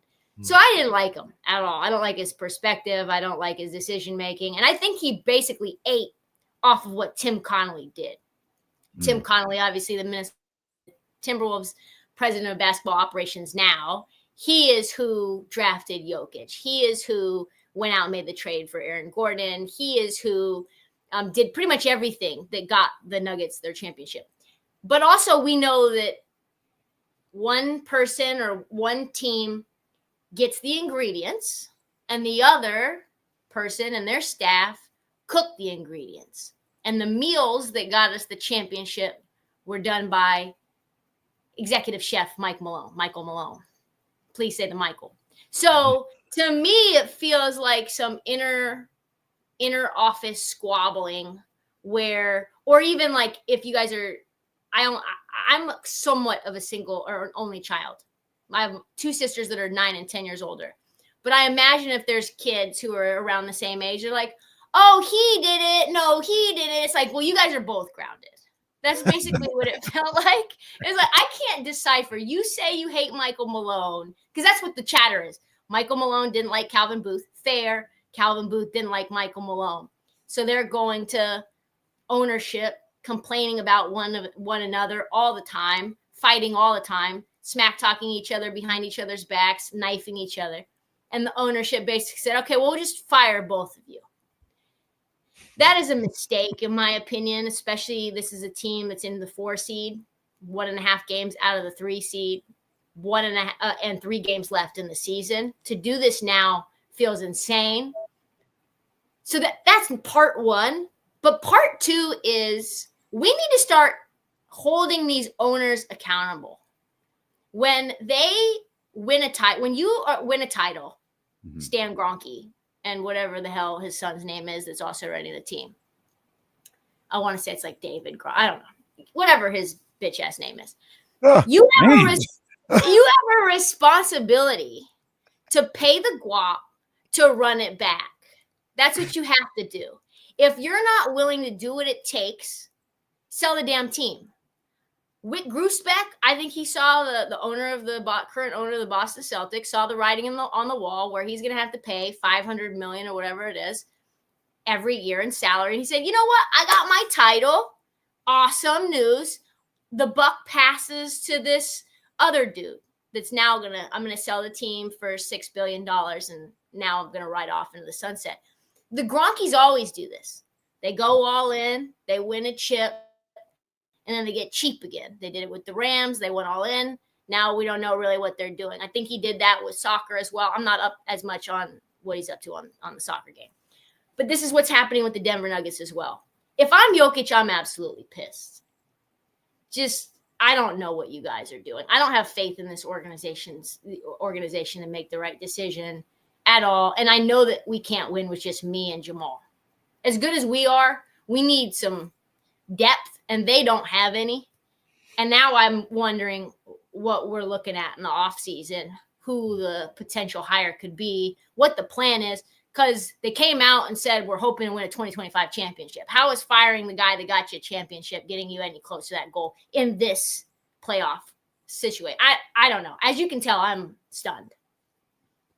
Everybody's stunned. It's crazy that you would do this in general. Like, I don't think we've talked about, I've taken little shots at Michael Malone or whatever, but the guy's a great coach. He's an absolute great coach, and whatever you're trying to do, whether you're trying to contend or even if you want to rebuild, you need to have Michael Malone there for that. So that in general is crazy, but the fact that you do this a week before the playoffs start is just loony. Like, that's just like, talk about a press conference. I do need to hear from Kroenke in this situation. Oh, if I'm wow. a Nuggets fan. Now all of a sudden, No. Kenny wants a press conference. No. If I'm a Nuggets fan, I need to hear Kenny, from him. what's it matter? What's it change, Kenny? What's it change? I need to know. I need to know what you're doing. Well, how the turntables A week are turned. before the playoffs? Oh, yeah. No, you got to answer to me. You got to answer to me. We need answers. But you're right. It doesn't change anything. But, yeah, it's just crazy, man. It's just crazy that the timing of it all as well. I thought Shams was legitimately hacked. For the second time this year. Man, Shams is having a rough year. If that's the case, I had to. I wish you had followed it up. No, this is real. Yeah, right. I have not been hacked. I clicked his profile just to make sure it wasn't the fake Shams Charania. Well, that's the funny part. That those are the funny things that we do. We get alerts from one account. One, the real Shams Charania. That's what sends the push notification. We're not scrolling the timeline and getting fooled. Right. You get a push notification from one single account, and it's Shams. But every time the news is so unbelievable, you click it and then make sure. No, that's him. Nope. Luka's a Laker. No, Michael Malone is fired. Crazy. And this has been my point all day. Trysta comes out and talks about Michael Malone and Calvin Booth and how everybody may feel about that, how the organization may feel about that. And say it again. Shut the hell up. Make sure your house is clean before you start talking about other people's houses. Michael Malone couldn't wait to talk when Mike Brown was fired. He couldn't wait to tell everyone that the Sacramento Kings had no class and no balls and how this is going to be such a great moment for Mike Brown. Bro, make your bed, vacuum your carpet, and push the dishes away because your house is a mess. And we found that out today. Yeah, he probably shouldn't have said anything, considering that sweaty Booth over there, man, was playing Littlefinger in the background, trying to orchestrate a coup. You know, Littlefinger is a Game of Thrones reference. I only know that because James Ham taught me that. I've heard it. I've heard the it reference from James Ham. I guess, sure. yeah, probably so. Jazz watches Game of Thrones, but I don't Never think she's seen ever it. talked about it. I tried to watch it once, confused the hell out of me. I did not know what was going on. Are you a Game of Thrones fan, or do you just know the reference? I watched every season. I watched the prequel, both seasons of those. So I'm eight. Well, that sounds like you locked in. You tapped in. I'm 9 seasons in, so I think I'm a fan. Yeah, I'd say I'm a fan. I'm multifaceted. I like Game of Thrones. I like Snowfall. Yeah, that's all good. It's all good. Did you watch White Lotus? I watched White Lotus. White Lotus is fire. I haven't. Everybody talked about how great it is. Good show. Yeah. Ended this weekend. Good show. Did the other thing about what Damian said about Michael Malone, making sure your house is clean before you talk about others. Even if your house is clean, their house ain't got nothing to do with my house. So I'm just gonna keep my mouth shut. That's not none of my business. They ask you the question. Now you can't keep somebody from asking you a question, but they ask you a question at the press conference. Hey, what's your thought on Mike Brown firing? Or if Doug Christie gets asked tomorrow, hey, what's your thought on Mike? You know what? It's none of my business. It's none of my business. I wish him the best in his future endeavors. That's none of my business. I'm not in that. Yeah, place. yeah. I just hope people. Trysta just laid out everything with Calvin Booth and Michael Malone. I sure hope other people do that, because y'all had the conversation surrounding Mike Brown's firing and Taylor Jenkins firing were very, very different. You fired Michael Malone when this team was 13 and 18, and y'all were confused.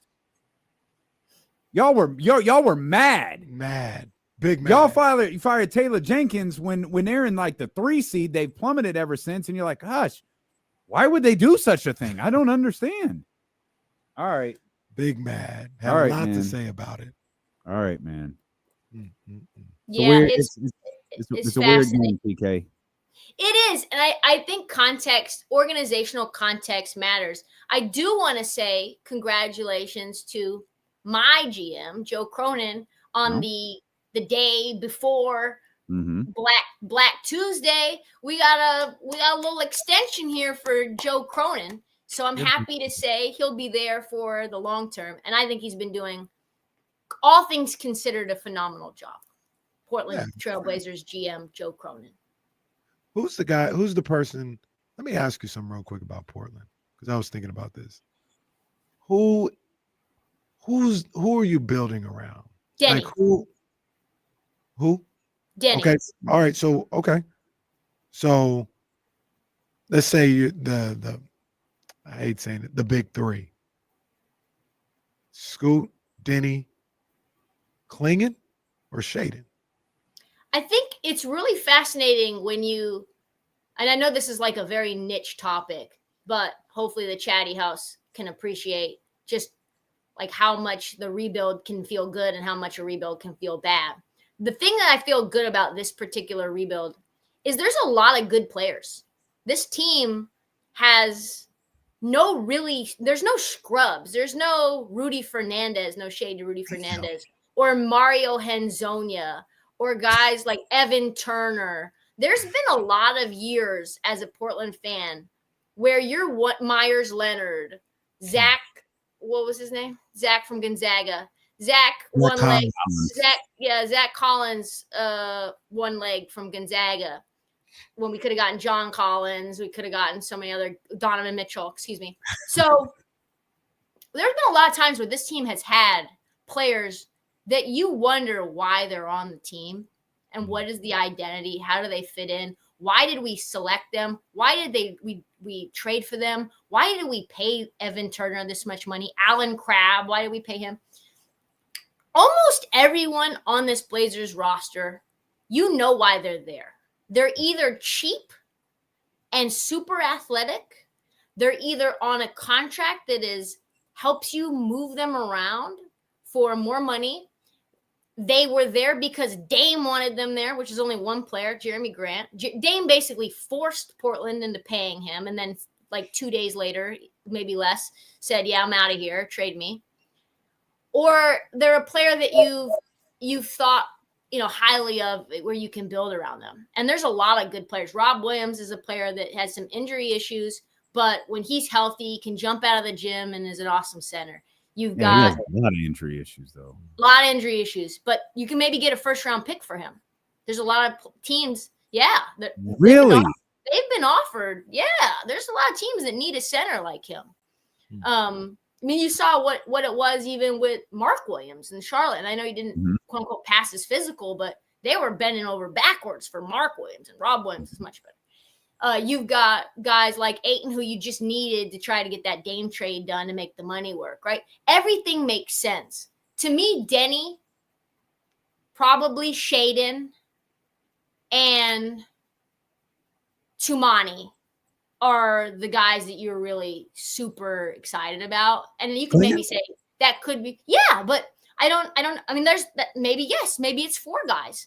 I don't think in this draft you say, oh, there's a hole on this roster that we need to fill. There's plenty of guys that I think as they develop and build, like Houston did, Houston almost has too many good players where they need to get rid of them and sort of get them into package them into players who are veterans, or, like to take them to the next level. That's what I see Portland is doing, acquiring a lot of athletic, long, bouncy, skilled guys and seeing what comes out of that. So, I think there's a lot of good players. But I think Denny at 6'9" and what you're seeing from him, I did a deep dive on him that you can see on Instagram a couple of days ago. And then that same day, he went off for 37.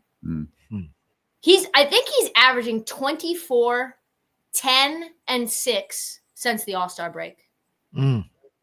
When does their future start? I think it kind of started now. Okay.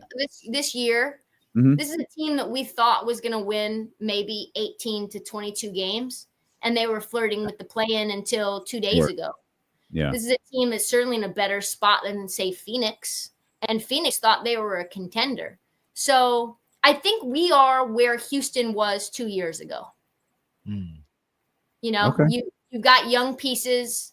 You have to see how that shakes out and what you need. And you could F around and be like Atlanta and end up with Cooper Flagg.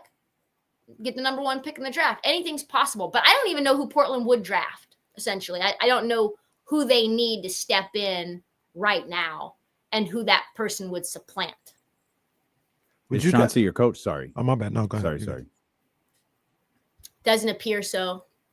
I didn't Doesn't think appear so. so. Yeah, I didn't think I like Chauncey, though. I think he's done a good job. I was not Team Chauncey until this year. This is the top 3 defensive rating team since the All-Star break as well, playing awesome defense. Just really good at becoming pesky and getting into the passing lanes and making everything difficult. Good team defense. Like I said, there's an identity. It doesn't sound like from everyone that I talk to that's really close to the organization that he will be back. Maybe it's a Michael Malone. Maybe it's a Taylor Jenkins. There's a couple of coaching vacancies that I wouldn't hate Portland at least exploring. The guy makes a little bit too much money than I'm probably would want. He's a little bit too much of a shoot first point guard than I probably want. But what y'all want for Anthony Simons? Oh, he's got to get out of here. He's stunting the growth of Scoot. He's stunting the growth of the team, I think, in general.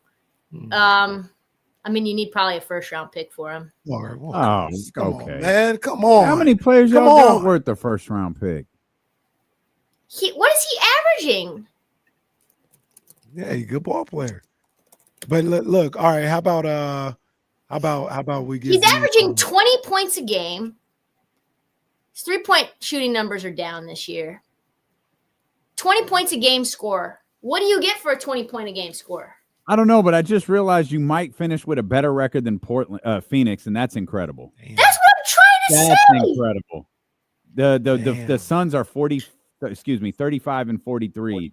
The Blazers are 35 and 44. And we have our own draft pick. And they don't. The Suns have Bradley Beal. And the Suns That was not. I like Brad. That was me. Everybody just catching strays today, we gotta man. go. That's my bad. My goodness. We love you, TK. We'll love you back. Talk to y'all soon. She was about to fire something off. You want to fire it off real quick? I was just going to say that I think we play our Dubs to end the season. Oh, Portland does? No. Yeah, I think it's either that or Lakers. Well, we just need our Dubs to take care of business tomorrow. Okay. Take care of business tomorrow. Tonight. Is it tonight? Tonight. Yeah. Oh, take care of it tonight then. Yeah. Are you look All right. phenomenal? Love the spring colors. Thanks, TK. I can't tell if you're being sarcastic. I'm for real. See you later. Okay. I still can't tell if she's being sarcastic. We'll come back. We'll get back into the Sacramento Kings. Actually, we will. Let's touch on a couple of things that we just might not get to the rest of the day. Okay. We got a national champion. Yes. And the Giants finally lost. Oh. And the A's lost again. The A's can't win in Sacramento. They haven't had an even first inning since they got here. Not at all. We'll come back. Steele and KC, brought to you by Sky River Casino and Sacramento Sports Leader, ESPN 1320. Let me see. What is the temperature in New York City right now? If the Blazers are getting a first-round pick for Rob Williams, I want my money back for the jersey I got them. That seems like a fleece. I feel like if you could get a first for Rob, you would have already. Ooh, it's 43 degrees outside. They said it feels like 25 degrees. I'm asking that because I have this Mets game It's about 4,000 people there, huh? Yeah. Oh, we got pictures? Yeah, are we going to talk about that? Because Never. It's kind of an MLB thing, bro. But all right. That's what I'm saying. But man, you say anything to those sensitive ass Bay Area people, and they lose it. Oh, no. Like I was kind of thinking about that. Like, yeah, Sutter Hill Park, 9,000, 10,000. Like, there's about 200 people at this Mets game right now. Oh, nobody's, especially during the week. Not a lot of teams are drawing like that. Now, I'm not saying they're drawing 10,000 people like the Giants game last night. It wasn't a sellout like before, but they probably had 20-some thousand, right? Yeah, I get it, but come on. You want to take your shots, but that's not it. Yeah, man, come on now. They had 9,000 last night at that A's game. Watching it on TV, like I watched it before I knew what the attendance was. It looked all right. Like I didn't look like a sellout, but it looked like the crowd looked fine. It's more than this Mets game. Yeah. Yeah. So people, I think the other thing that people talk, well, and then I could say, did they ever see a damn game at the Coliseum? What that crowd was looking like? Do that. You see that picture I sent you the other day? Come on, man. But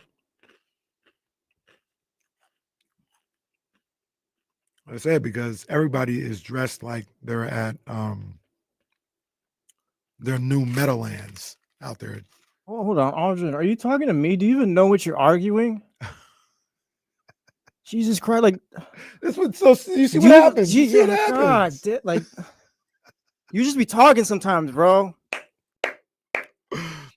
You're defending the A's and the Mets, I guess. It's the MLB thing's what I'm saying is it happens. Yeah.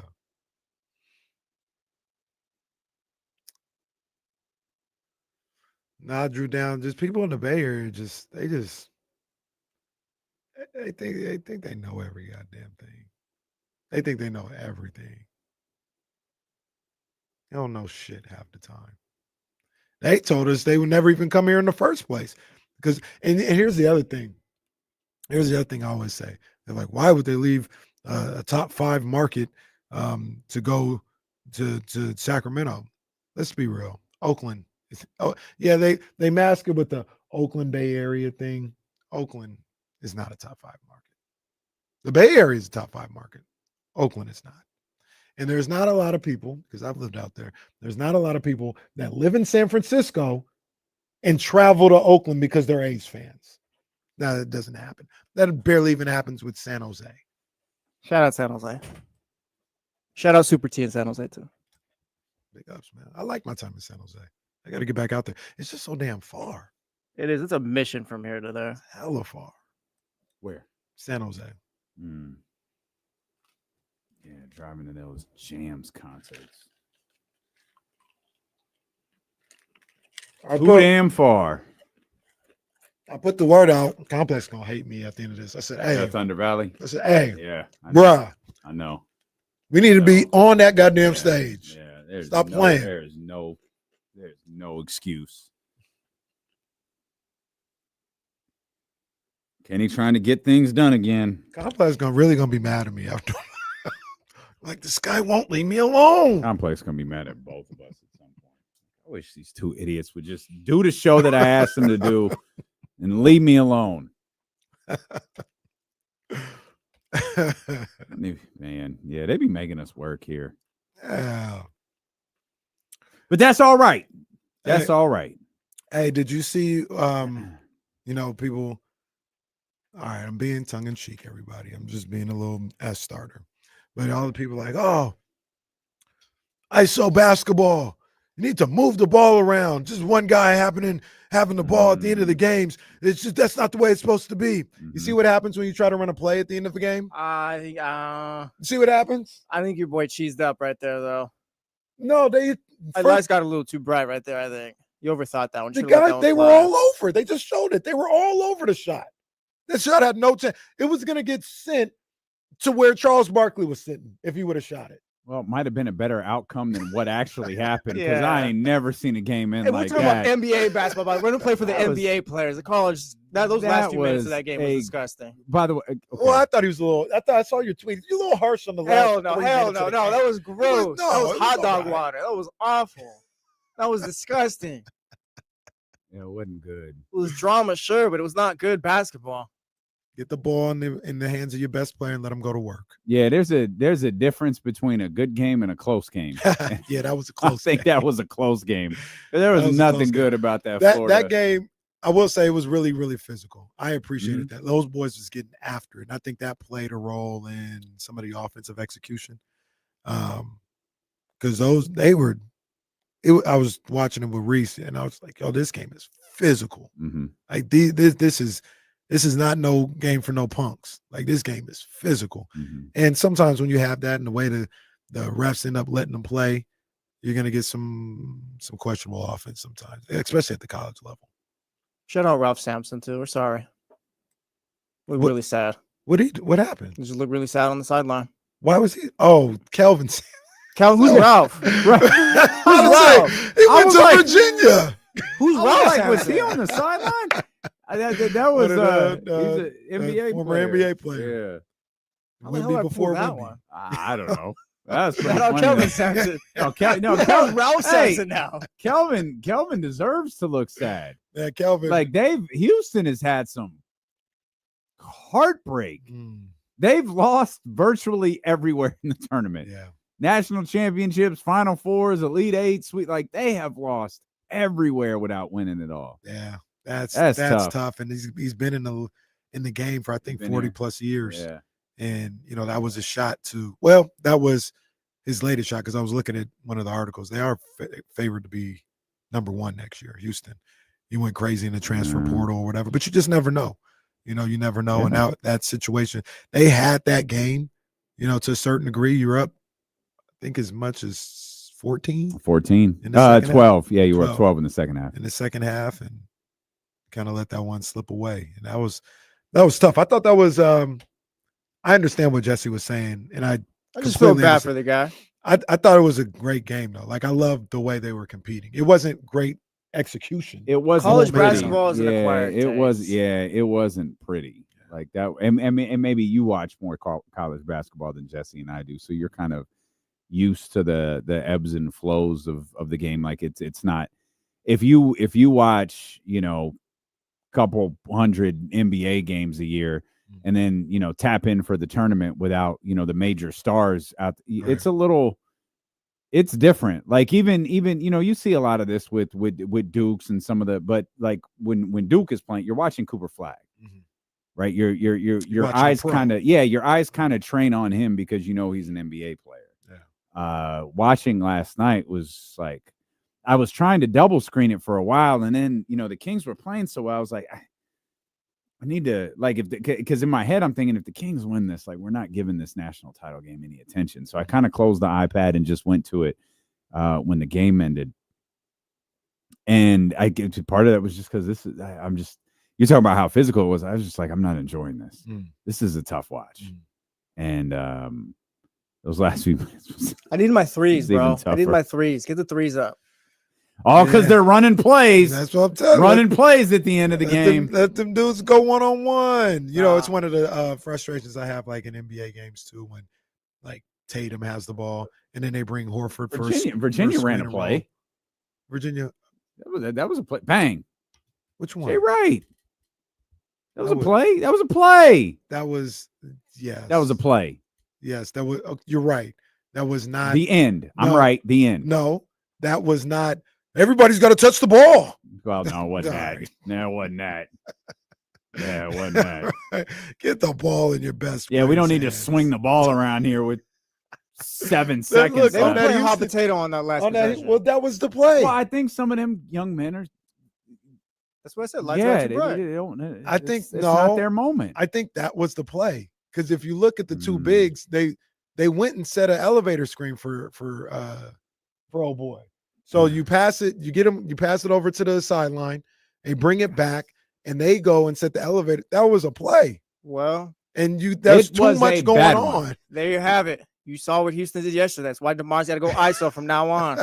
So you know what's funny? You know what's funny about that? Because I didn't realize that play. As Kenny said that, I didn't realize it till after. As Kenny was saying that the play was being shown on the TV. I thought you were going in a different direction. What's that? The Kings scored 127 last night. Zach LaVine had 43. DeMar DeRozan had 37. Domantas Sabonis had a triple-double with 10 assists. Good job, Domas. Sorry, Kenny. I lost you some money yesterday. Oh, geez. Sorry, Kenny. The Kings. We'll get to that. The Kings had 20 assists in that game. I didn't even realize that. 127 points. 20 assists. Man, now that you mentioned, there was a lot of off the dribble one-on-one scoring from Zach LaVine. Yeah. Yeah. I mean, and even to that point, like that's an anomaly, I think. You know what I'm saying? To only have 20 assists. Yeah, still Detroit score had 30. 127. Yeah, they hit the number. Right. That, like I said, that's an anomaly. You gotta move the ball and get the defense to shift. I 100% agree with that. I just think in crunch time, a lot of times you get the ball to your best players. Well, don't run the player. You'll wind up jumping in the air and just dropping the ball. Kenny hates Poor coaches guy. and he hates plays. Poor guy. That's tough. That is that's going down like looking. Well, like you had nothing. Not to mention he turned the ball over before. The play before he dribbled off his knee. Yeah. That was all bad. Very competitive though. Great game. I stayed away. I did the very rare and sometimes it feels impossible to stay away from that guy. I didn't start watching that game till 9 o'clock at night. You can't even go like on Twitter or anything like that. You can't go on Twitter. You can't look at text messages. Denver can't even pick up your phone. Well, you can't look at text messages from like people that might be watching the game. Yeah, you don't look at text messages anyway. Not as much. But how many times has KC responded to a text that we sent like 12 hours ago, and then he says something in response, and we're like, "What's Kenny talking about?" He didn't even reply to my text about the River Cats game with the Odyssey team and all that. Well, no. Oh, that's right. We're going to a baseball game, guys. That one kind of hurt. That one kind of hurt. I'm not gonna lie. Like this is a bit, but like that one hurt my heart. The company is taking us to a baseball game on a Wednesday at 12:05. I was looking. I saw the emails like, oh yeah, like baseball, free tickets. Like why not? Like yeah, Crystal, you want to go? That's crazy. When's at noon? What's Never funny mind. about that? That is crazy. What's funny about that is like the idea of even going doesn't exist because there's a day later on this month that we have to take off. I think it's a Monday. Yeah. We have to take that day off to do a company related thing. In case still not on the email list for that, by the way. No, we're not. So tune in to Casey and JT that day. We're not on the email list. That is pretty wild. They could have easily just had a 7:05 River Cats game, but no. Let's do noon. 12:05. Even like 5 or 4 o'clock or something. You know why? You know why it's 12:05? I don't want people. No, say it. Some of these jackasses out sales here. won't show up if That's it's not right. between hours. That's right. Sales won't If show it's up. not during work hours, these hoes aren't coming. So look, we could do it at 7:05 and dealing with KC and the inside. Everybody can come, or we could do it at 12:05 and our little sales team and all of our 9-to-5ers can show up. You're treating us like the redheaded stepchild. Hey, that's No, crazy. no We're gonna have a disrespect to field the trip. We're gonna have a field trip to the baseball game. All To the the sports people stay home. What'd you say? To the baseball game and the sports. All the sports go. people stay your Sports- asses at sports the people radio can't go. station. Oh, We'll come back, man. We got more basketball to talk about. We got more Kings basketball to talk about. We got Jason Jones to talk to. Steeler and KC, brought to you by Sky River Casino and Sacramento Sports Leader, ESPN 1320. Get that Prize Picks when we get back. Is the other bubble gone? I feel like I haven't seen it. I don't know when we're doing Prize Picks. They can't know. They can't know. That's it, right? Yeah.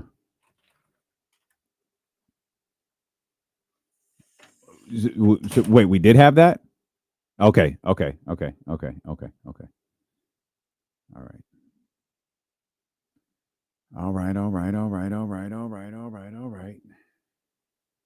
So I'd imagine the Rock has to show up next Monday, right? I would Otherwise, think this is all so. stupid. I would, yeah. If he doesn't show up at least once, it doesn't make sense. He's barely been a part of this story. Sal, I didn't watch Raw yesterday, but that's what people were saying. The hints are there for Paul to betray Roman and Punk and.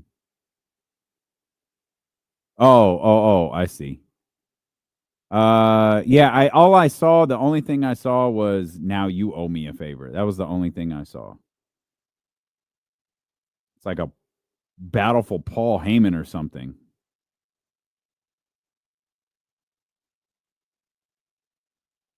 And redacted Lesnar show up and bring this thing full circle.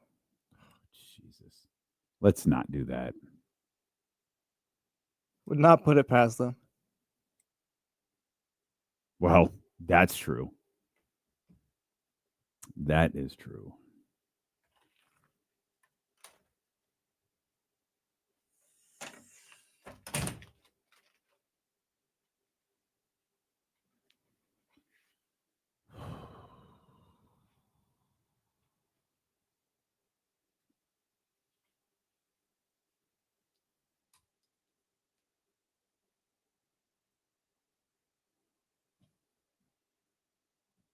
Won't name names because this person wanted to remain anonymous, but we've learned that some dirty games being played in the snack fridge.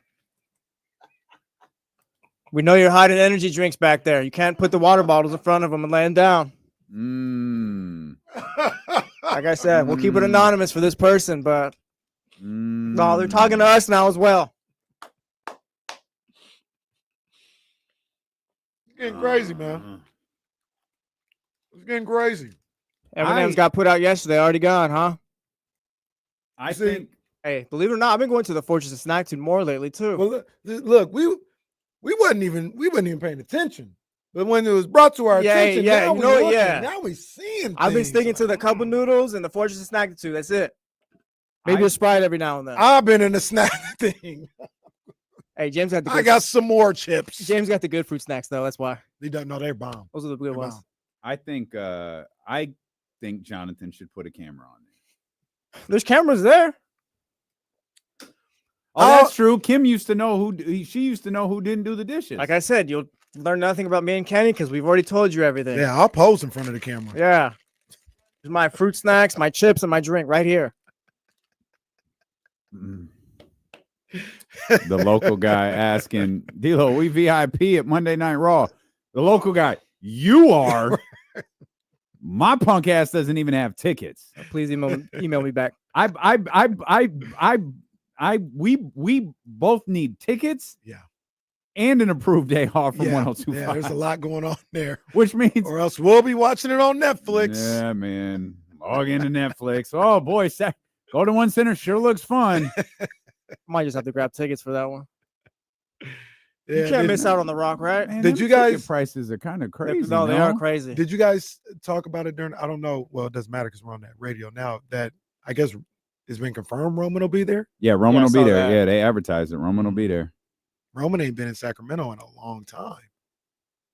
It's been a long time since Roman been in Sacramento. Local guy in the chatty house. How the hell are you guys not getting PTO?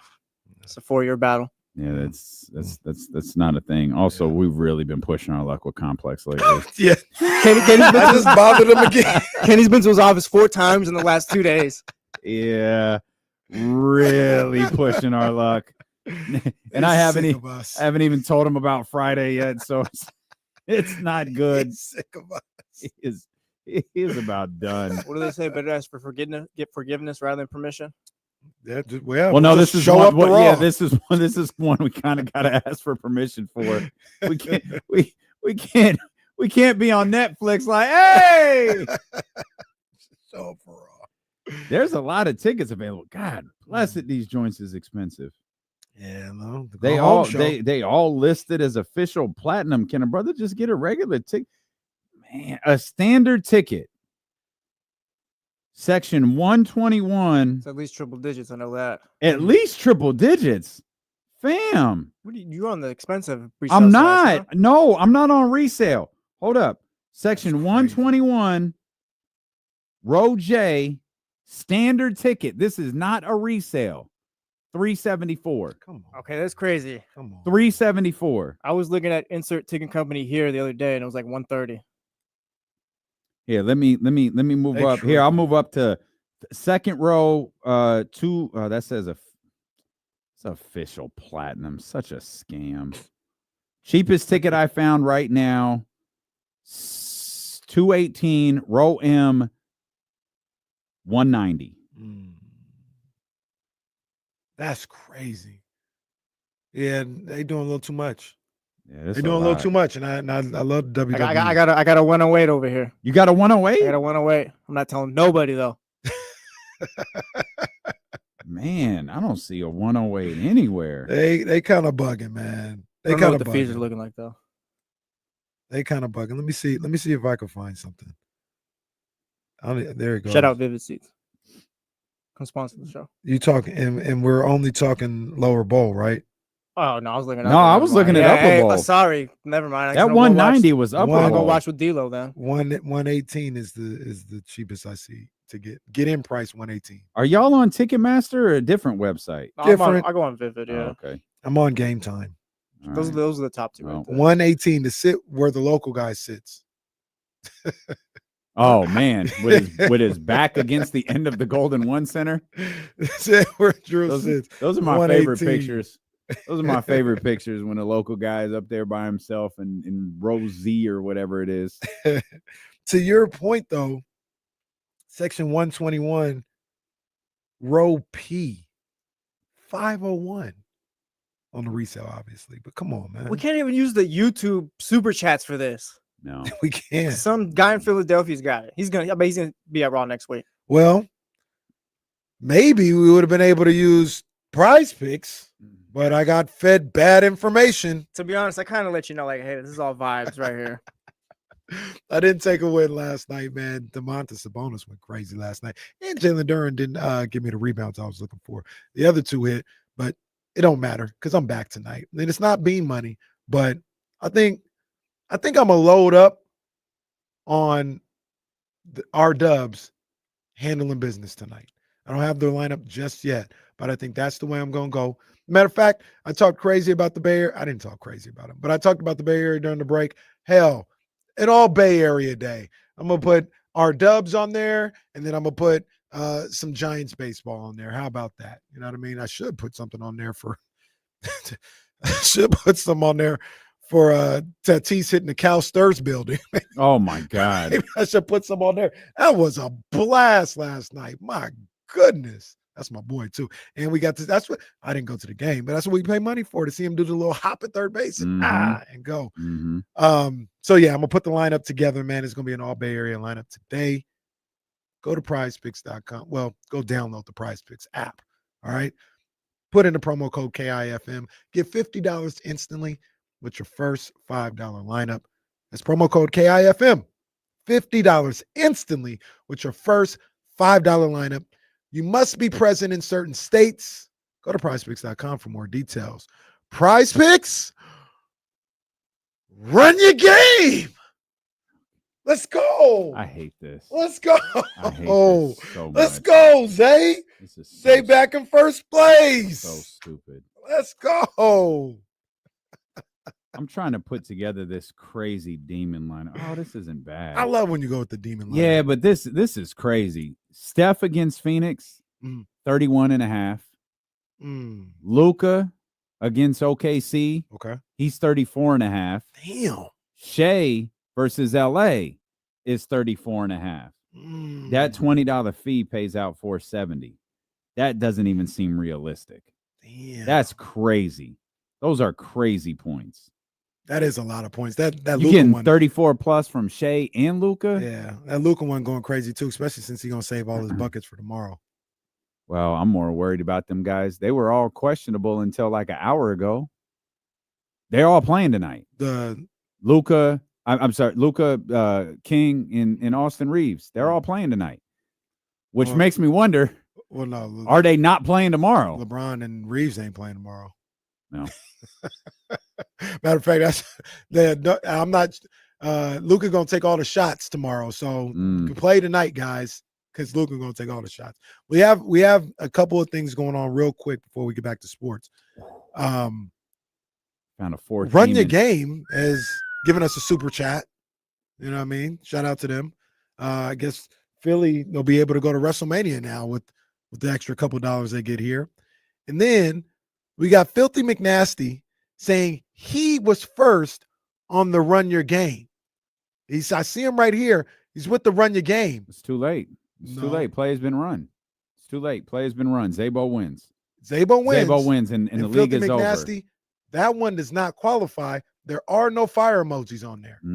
Wow. That's why it couldn't be first. Wow. So Filthy, he was trying to get his first win of the season. I see him trying. I see him grinding. But yeah, need the fire emojis. Zabo said, "I ain't bound it." I'm getting I'm getting desperate to make up for that night at the kitchen. Uh-oh. I found a help D'Lo find his date. I found Trae Young. I found Trae Young at an 11.5 assist demon against Orlando. Did you see the stats? Did you see what he's been doing? Yeah. It's yeah.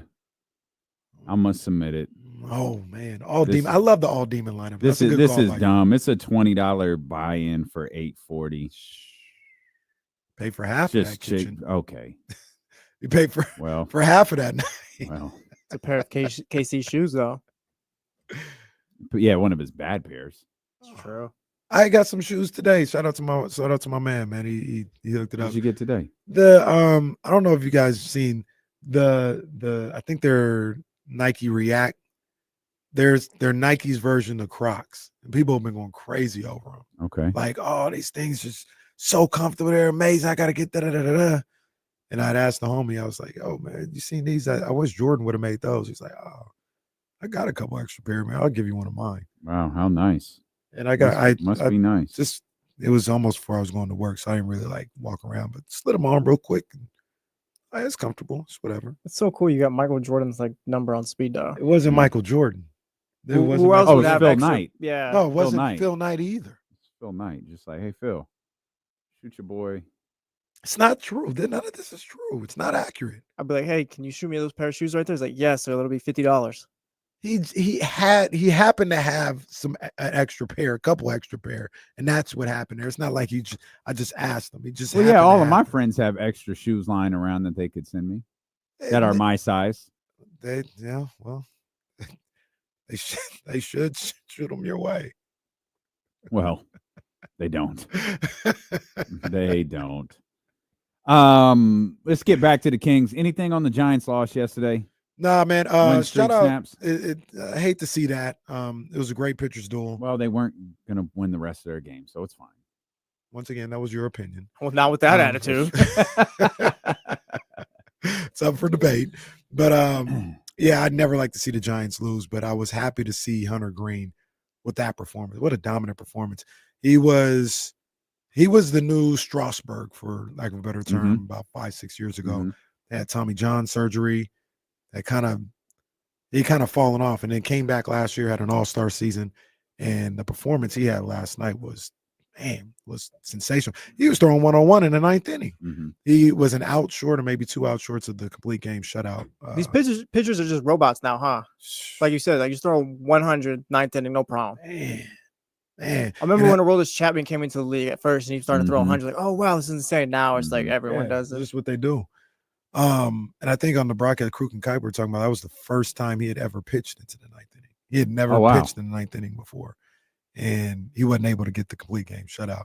But damn, Giants almost came back. My boy Elio Ramos hit a rope to left field. It was caught, but they'll get back at it today. No big deal. They'll get back at it today. And shout out to the A's. They still have not gone to their first at bat.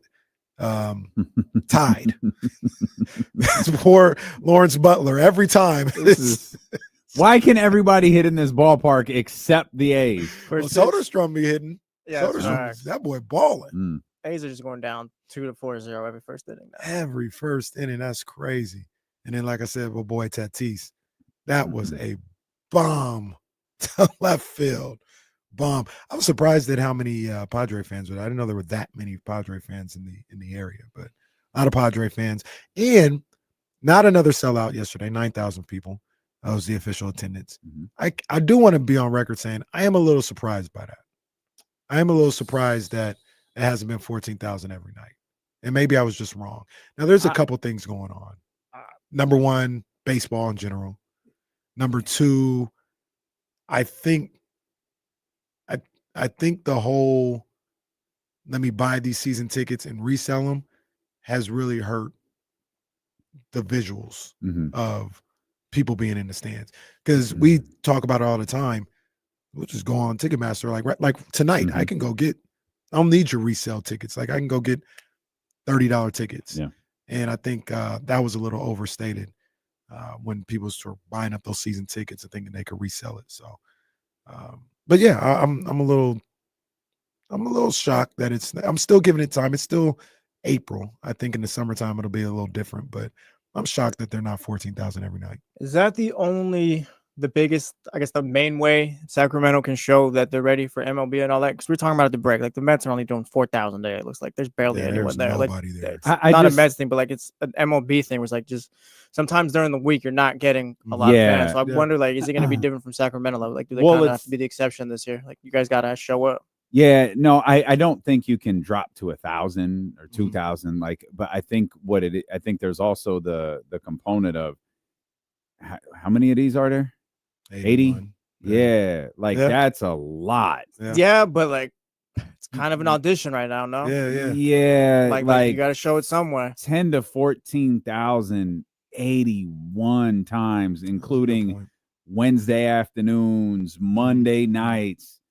That's probably not realistic. Against like nondescript teams. If you're a big baseball fan, like Marlins A's isn't doing anything on Tuesday. Yeah, but I'll try to get to the Padres once. I might not get to the Padres 3 times, but I'm gonna try to get to the Padres once. You got the Mets this weekend. I expect the Mets to be a highly attended game. If that whole weekend isn't sold out or close to sold out, that would be. I'd be surprised. That'd be alarming. I'd be surprised. That'd be alarming because that's a big time team. Weekend, great weather. Yeah, like even walk up tickets. Like I expect that to be a little different. So yeah, I'm looking. You know what I know.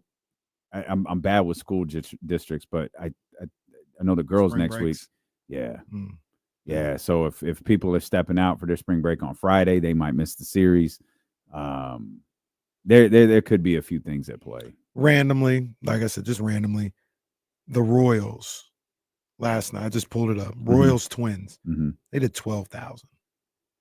You know what I mean? Like, and I'm saying that as I'm saying that in like that's a 55 seat thousand stadium. Like people just ain't going to the games like in that baseball in general, but weekday, early in the season, I guess. Try to keep it around 10. How about that? Yeah, I mean, I think if you're 9+, I think you're in good shape. Yeah, and I was telling Jesse too, watching the game because I watched it before I saw all the numbers and everything. It looked like the crowd looked fine. Right. Like 9,000 in a 14,000 isn't going to look crazy. 12,000 in a 55,000 is going to look weird. Yeah, and to be fair, I wish they tell the whole story. Okay, because isn't it 10,000 seats and being on the lawn makes it 14? I thought it was, or is it 12,000 seats and 14 being on the lawn? Yeah, okay. I think that's what it was. Yeah, because I don't even think the first night was 14. No, it was like 12. Yeah, and it was considered a sellout, right? Yeah. Okay. Yeah, but obviously. Sorry ass Bay Area reporters are going to make that a story all year. Man, what Marcus Thompson do to you? Wow. Wow. Marcus Thompson just minding his own business. Shout out to my boy Marcus Thompson. MT. One name that we have not mentioned one time today. Malik Monk. Malik Monk, 6 minutes and 23 seconds left with a calf. Don't like that. Yeah, this feels concerning. Yeah. I know Malik hasn't played well lately. I thought he was good against Charlotte, but overall, the last stretch of basketball, really since coming back from that injury, I don't think he's been particularly great. So to lose him so early in that one yesterday, and this is coming off the Cleveland game where I don't remember his minutes in the Cleveland game, but I don't think it was a lot. I think he played 20 minutes. I think they're pretty well split. Like I think he played 9 minutes in the second half. Only guy off the bench to play in the second half was Malik, but he's had a tough stretch here. And if the Sacramento Kings are a Warriors win away from clinching a spot in the postseason tournament, struggles or not, like they're going to need Malik Monk. Yeah, I agree, and that's That's not anything I want to see. Like you said, the calf strain, like that always bothers me. Mm-hmm. And once again, to your point, like they need him. They need him. I don't want. They're playing well right now. They've won some big time games, but to reach your goal, I find it hard to believe that you can get to the playoffs, closing out the season the way you need to, winning 2 games, at least one of them being on the road without Malik Monk. That just seems like a really and something that's already a tall task. That seems like a really, really tall task for this team. And hopefully it's not too serious. Yeah. Hopefully. Well, the good news is they're home. Mhm. So we should find out something relatively quickly. Yeah. Because guys are they're going to ask. Do you say the Warriors win tonight? Mm-hmm. Do you hold out Malik till next Wednesday? It depends. Like was his calf just aggravated yesterday? Was it sore? Was it bothering him? Mm-hmm. Or does it feel like he did something to it? Mm-hmm. Oh no, I'm good. I'm good, coach. No, everything's good. Medical. I think he's okay. There's no evidence of any damage. He's fine. Maybe I don't play him tomorrow, but yeah, I don't have any problem playing him against who am I missing? The Clippers or the Suns. Yeah. If not though, then yeah, I probably like, hey, let's see what this thing can do with a week of rest. But I do, if the Suns beat the Warriors tomorrow though, or tonight, excuse me, I don't know why I think it's tomorrow. I'm thinking about that Dallas Lakers game. I think I'm not leaving it in the hands of the Phoenix Suns. Like we got to beat Denver. We beat Denver. We earn our spot. Yeah. I mean, I don't think Golden State wins tonight and Sacramento's going into the Denver game with their feet up. But I also think there's if Phoenix wins tomorrow and things are still tonight. I'm sorry, if Phoenix wins tonight and things are still open, Sacramento's like, hey, let's go win. Let's go do it ourselves. Yeah. Let's go get this spot. Yeah, I'm with you on that one. And I once again, we don't know the extent of what Malik is feeling with that. But I'm just cautious of it because I believe they do need him, even though he hasn't been playing the greatest as of late. I think they need him to get into the playoffs, just like they did last year. They needed him to get into the playoffs. I don't think anything is any different this year. Yeah, I don't think so either. I was hoping, if things went the Kings' way last night, obviously this was early, that he'd be able to find himself, find his touch, find his groove, find his stretch, because I do feel, while I think the Kings will play very hard, and I think Doug will have a great interest in them winning games and continuing, to play well. You got 3 games. You have you win 1 or 2 more. You're taking a really solid April record into that postseason game. And as we've established with the Sacramento Kings team, it does not matter. Let's go with the hypothetical. You're hosting Dallas a week from tomorrow. A week from tomorrow, we're out at the Golden One Center watching the Sacramento Kings play the Dallas Mavericks. What they did against Detroit doesn't matter. What they did against Cleveland doesn't matter. We can't pull anything from that. If they beat Denver, it doesn't matter. You might feel good about the way that they're playing, right? But it's like Kamara was saying, we've fallen for the banana in the tailpipe too many times. We're not falling for it this time. The chatty house, that's it. Amen to what Kamara's talking about. Hey, all right, no one's falling for this again. It is a game we are judging in an individual moment. But if you're Doug, if you're that crew, and you're playing well going into that game, you might be entering that night at the Golden One Center with a different level of confidence, especially if you're able to grab a couple of these at home. I'm with you. I'm with you 100%, man. And you'd be, God, man, we really lowered the bar. But to finish, at least 500. To be 41-41, you'd have to get. It matters to like add winning seasons. Like, sure, I mean, yeah, because there aren't very something. many of them in this city. Right. Like that means something, I think. No, I'm with you. Like there just aren't very many in this city. Yeah, I'm with both of you guys on that one. And is there a thought? I saw something on. I keep thinking about what you said earlier. What is that? That Michael Malone, or maybe Matt said it, is in Sacramento. Yeah, when he was fired, yeah. And I'm just picturing the wrestling angle of Michael Malone sitting next to Vivek Ranadive at the game tomorrow, just between Vivek and Anjali. That would be. It'd be the hilarious. Greatest scene in the history of professional sports. I think that would be like one of the crazier moments on King's Twitter ever. Maybe the craziest. Absolutely. That would be insane. You thought DeMar got a pop when he walked out for the California Classic? Oh, let Michael Malone walk out and take his seat next to Vivek. Hey, do it mid-game too, like during the middle of the first quarter. Put his arm around him. Do the, what is this called? The shaka thing. Do that for the picture, for the camera.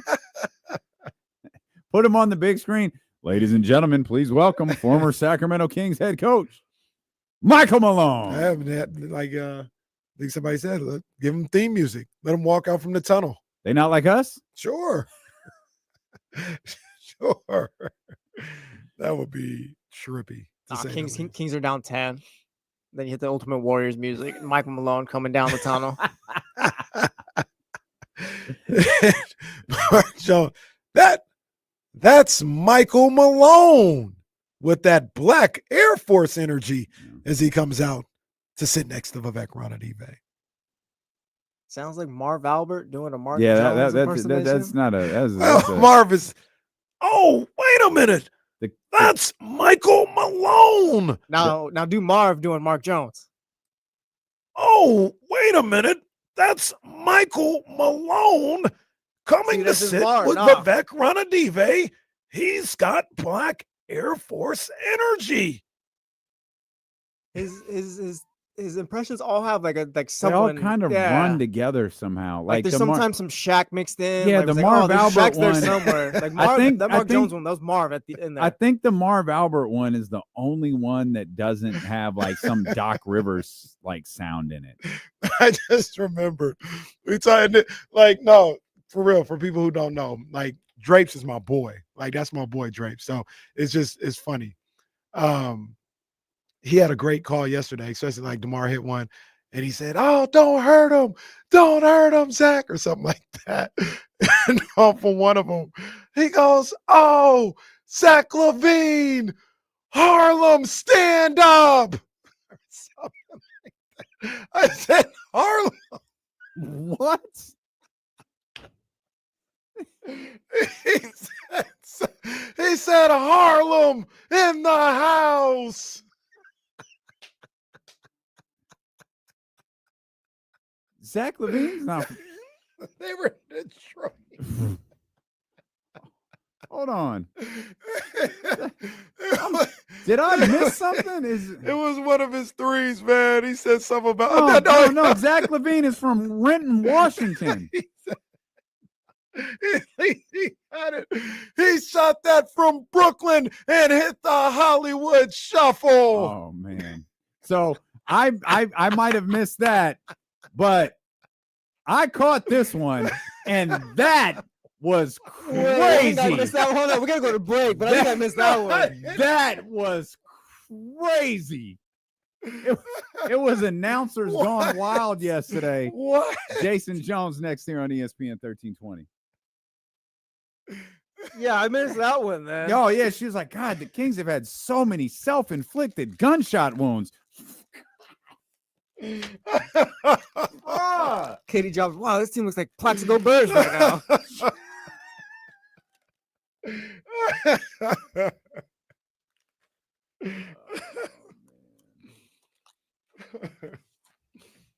Self-inflicted wounds will work just fine, by the way. Yeah. Just fine. We're just fine. Just fine. Oh man. No, man. In all seriousness, Drapes was on it. He was in his bag last night. He did that one. He did that one last night when Zach was going crazy. The Harlem one just cracked me up. Self-inflicted gunshot wounds is insane.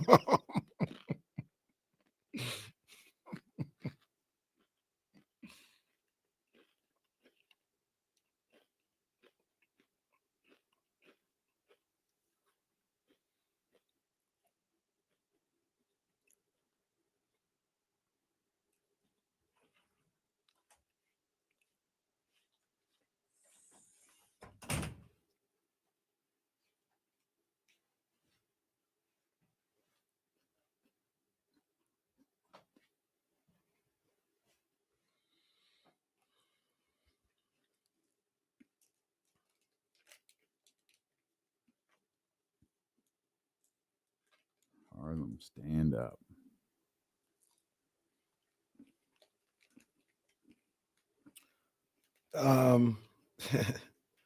So I've been in this group chat with the homies all day, and we've been trying to answer the question of whether or not Melissa Ford is a legend.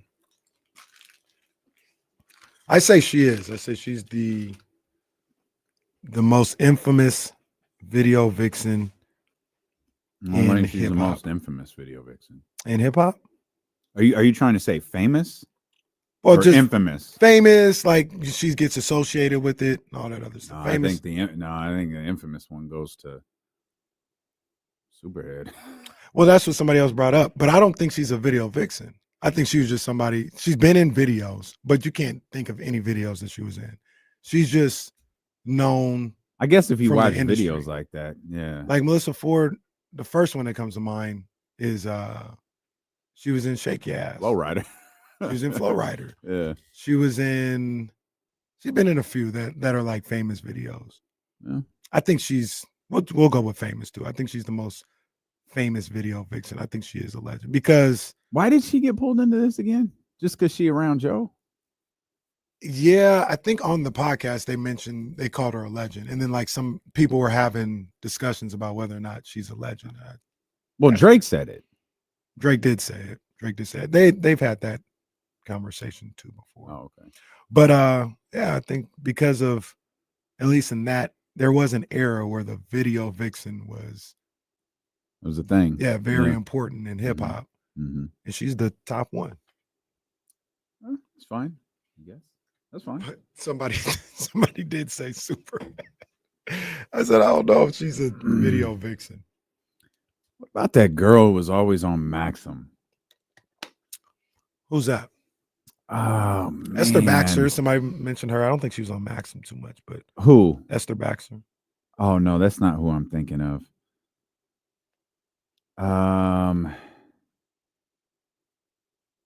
Gloria Velez. Is it?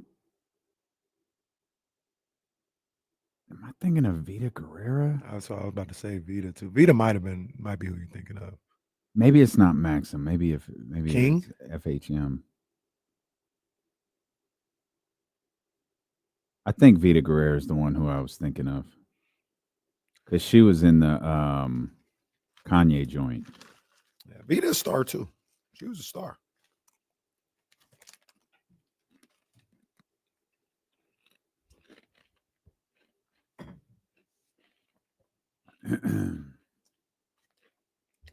Takara is not a video vixen. I would not put her in that category.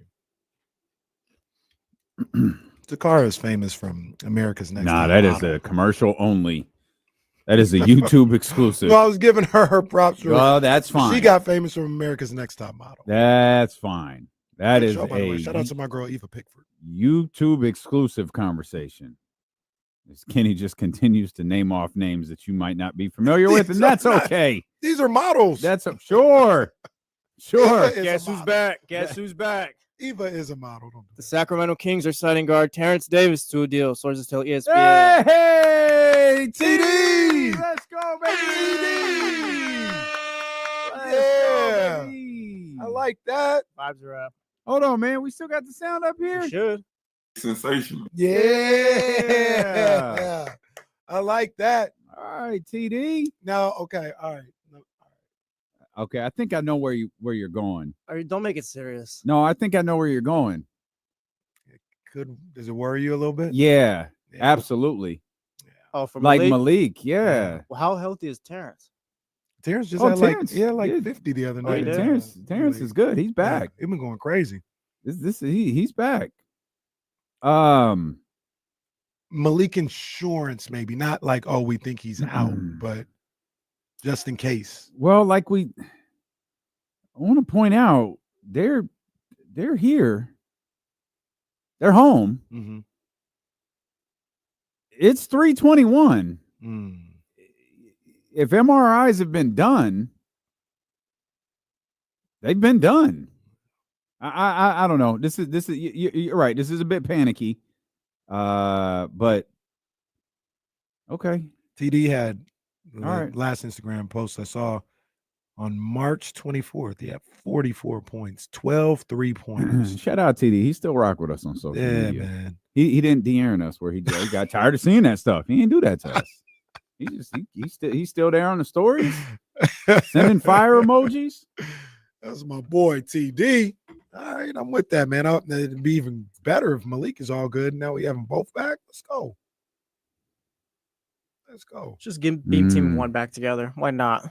One Why last not? run. Where's Shemezi? Metu, where you at? Yeah. We'll see. I'll keep the phone in hand to see if that King's medical update comes through. I'm happy TD is back, but I'm following this Malik thing pretty closely. Yeah. Let's bring in our man Jason Jones from The Athletic. Oh, that's a good hat right there. Man. That's a good hat. hat. I hadn't broke it out yet. Y'all was like, he don't be wearing no different hats except the Dodgers That's- one. So I was like, let me go ahead and Yeah, that's a good one. That's probably the best hat you've ever worn on this show. tops any of the stuff you usually wear. What exactly is it a Nike hat or is it It's a just Nike. Yeah, it's a Nike Okay. hat. Yeah, it's a Nike. Okay. Yeah. For those not watching, it says Bo knows, which I'm a mark for every time.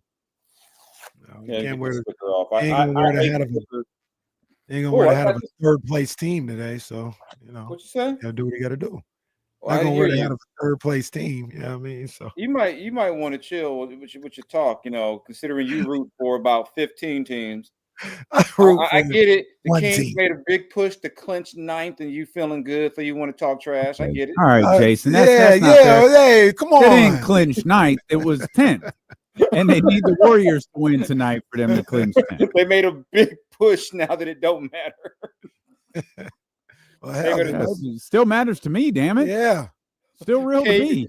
If it wasn't for KD getting hurt and Anthony Davis refusing to tank, they might be sitting there talking about draft picks right now. So. Okay, I don't like Yeah, your who's attitude. whose guy is this? Normally, Who brought I'm him on to the your- party? Normally, I'm on your side. Who brought this guy to the He party? started it. I was chilling. He started it. It wasn't the easiest day to be a Dodger fan yesterday. Yeah, I'm trying to be nice, and he just came out swinging. Well, Shohei hit a home run, so everybody. I'm sorry, I lashed out. That was my pain. I lashed out. I'm sorry. We are Please rooting forgive for the me. Lakers tomorrow. Hmm? Lakers in Dallas tomorrow. You talk about clinching the ninth seed. Well, that could go work. a long way. Do work. So we were wondering if anyone was going to play because we saw LeBron's going, Austin Reeves, Luka. They're all going tonight against OKC. Well, I think the Lakers got to go 2-2 to clinch 3. Okay.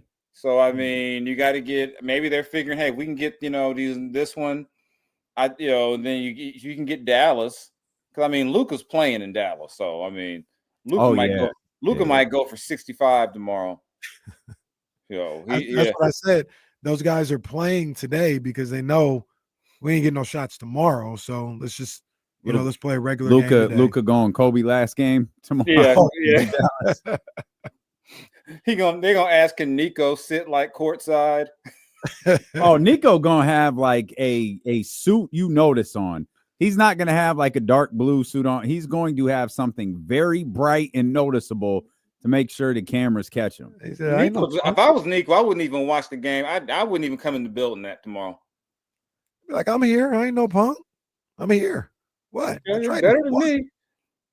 I mean, I'm just saying this. I mean, it's gonna be weird when the game starts and the fans are all cheering for the Lakers. Poor AD. AD did nothing wrong, and they're gonna be cheering for Luka. Yeah, I do wonder. Well, it's like we talk about a lot with Twitter and then actually being in the Golden One Center. But I wonder what that environment is going to be like, as far as like Jason just talked about, people rooting. Like, I bet there's going to be a lot of people who are Mavs fans in FFL who want Luka to come in to that arena and destroy the Mavs tomorrow night. They're hoping that Luka comes in there and gets like 75 and they fire like Nico like that night or something. There's a lot of people who don't like Nico down in Dallas beyond the Luka trade. So yeah, it's going to be interesting. But hey, people getting fired left and right in the NBA. Who knows what'll happen tomorrow? The thing that's crazy it's not like Nico went rogue. It's not like that doesn't matter. That doesn't matter. Since when did fandom have to be rational and make sense? Oh. That's true. It doesn't matter that someone had to say this was okay. It doesn't matter that maybe ownership was like, we don't want to pay Luka. It doesn't matter. This is like, you know what? Someone's got to be the public face of it, and it's Nico. Jay Kidd ain't standing up there taking that hit. No. Yeah. You kind of alluded to it. Your boy. Yeah, my boy. You covered him. Michael Malone fired today. Yeah, I need to reach out and see what's going on. Not that he's going to tell me anything, but man, that's just for what, 4 games left in the season. That's crazy. That is insane. Denver was like, y'all thought what Memphis did was wild. Watch this. My favorite part is always the internet reaction. And someone said, "Okay, thanks a lot, Denver. Jokic will be a Laker in 2 years. Thanks a lot for this." Trade demand coming. LeBron will retire, and then Luka will be like, "Get my homie out here." Jokic will be at home with his horses. After the Lakers got Luka, you can't tell Laker fans nothing. They're like, "Why can't we get Jokic?" I feel like the Lakers could be 1-81, and you couldn't tell them anything. Hey, chill. Okay, my bad. Okay, all right. Chill. As a receipt. Don't act like y'all ain't got some crazy fans everywhere. Y'all chill now. Chill. Somebody, I think it was Eddie Johnson. I saw a tweet, and former NBA player Eddie Johnson, who talked about there's no way this move goes down without them running it past Jokic. You think that's accurate? I think someone said something to him. I mean, it may not have been like we're clearing it with you, but they could. I think someone let him know that he didn't go on. He didn't get a random text, but it's kind of like with the De'Aaron and Mike Brown thing. People saying, "Well, did De'Aaron know? Did he okay?" I think it can be overstated how much a player can have on that, because I don't think Joker is like crazy. I don't think he would be like, "Yeah, fire the coach today." Like, now, am I completely shocked? I mean, he's been there 10 years. They weren't going to be probably a top 3 team. They've been struggling lately, but yeah, you don't fire Michael Malone. You won a championship less than 2 years ago. Mm-hmm. But I guess maybe management was like, he ain't gonna see Darvin and D'Angelo in the first round. We might be in trouble. Man, the streak of shots at Darvingham that Jason has had on this show is impressive. I'm just saying, maybe they were like, shoot, if we draw the Lakers this time, we actually got to like think. No, let's not do this. Let's go ahead and end it now. Every Tuesday, Darvingham just minding his own business. And all of a sudden, Jason Jones comes out like Seth Rollins on the original heel turn. I don't think I said anything last week. Not bothering anybody. Just sitting there with his hands in his pocket, not bothering anybody. Now you're doing it. Come on, man. My point was that it was going to be a rough road in the postseason because you didn't have that tailor-made, you couldn't bank on the other team's point guard scoring 0 points in a playoff game. You think Michael Malone is a good coach? I do. I don't think his style is for everyone. Mm-hmm. I can see how he can rub people the wrong way. I like it personally because I'm like, if you're winning, who cares? Mm-hmm. but I think I could see how he could rub people the wrong way, so to speak. I know folks in LA don't like him. They're just like, dude, get over it. You beat us. Shut up.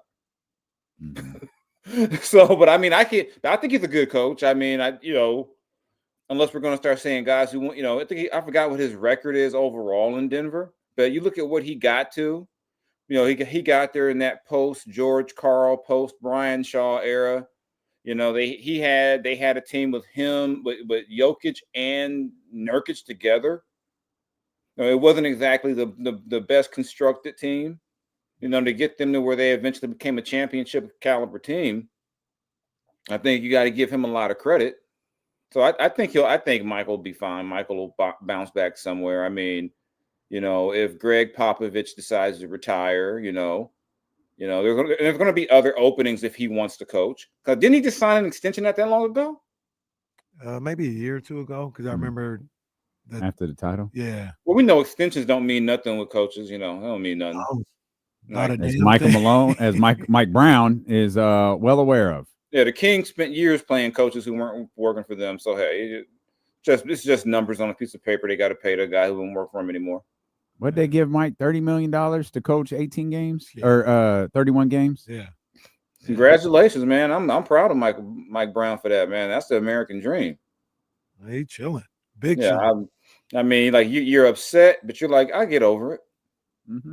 Oh, it's payday. I'm fine. Yeah. Just it's better than Bobby Bonilla Day. I mean, whatever. In today's economy, I'm just fine. Yeah, he's like, shoot, go ahead, let's run this thing back. He ain't doing no TV. He chilling. What do you I mean, nobody really knows, but you've had a little more time to maybe read some things. Like, why would you fire him now? Even if you thought this was the last dance, so to speak.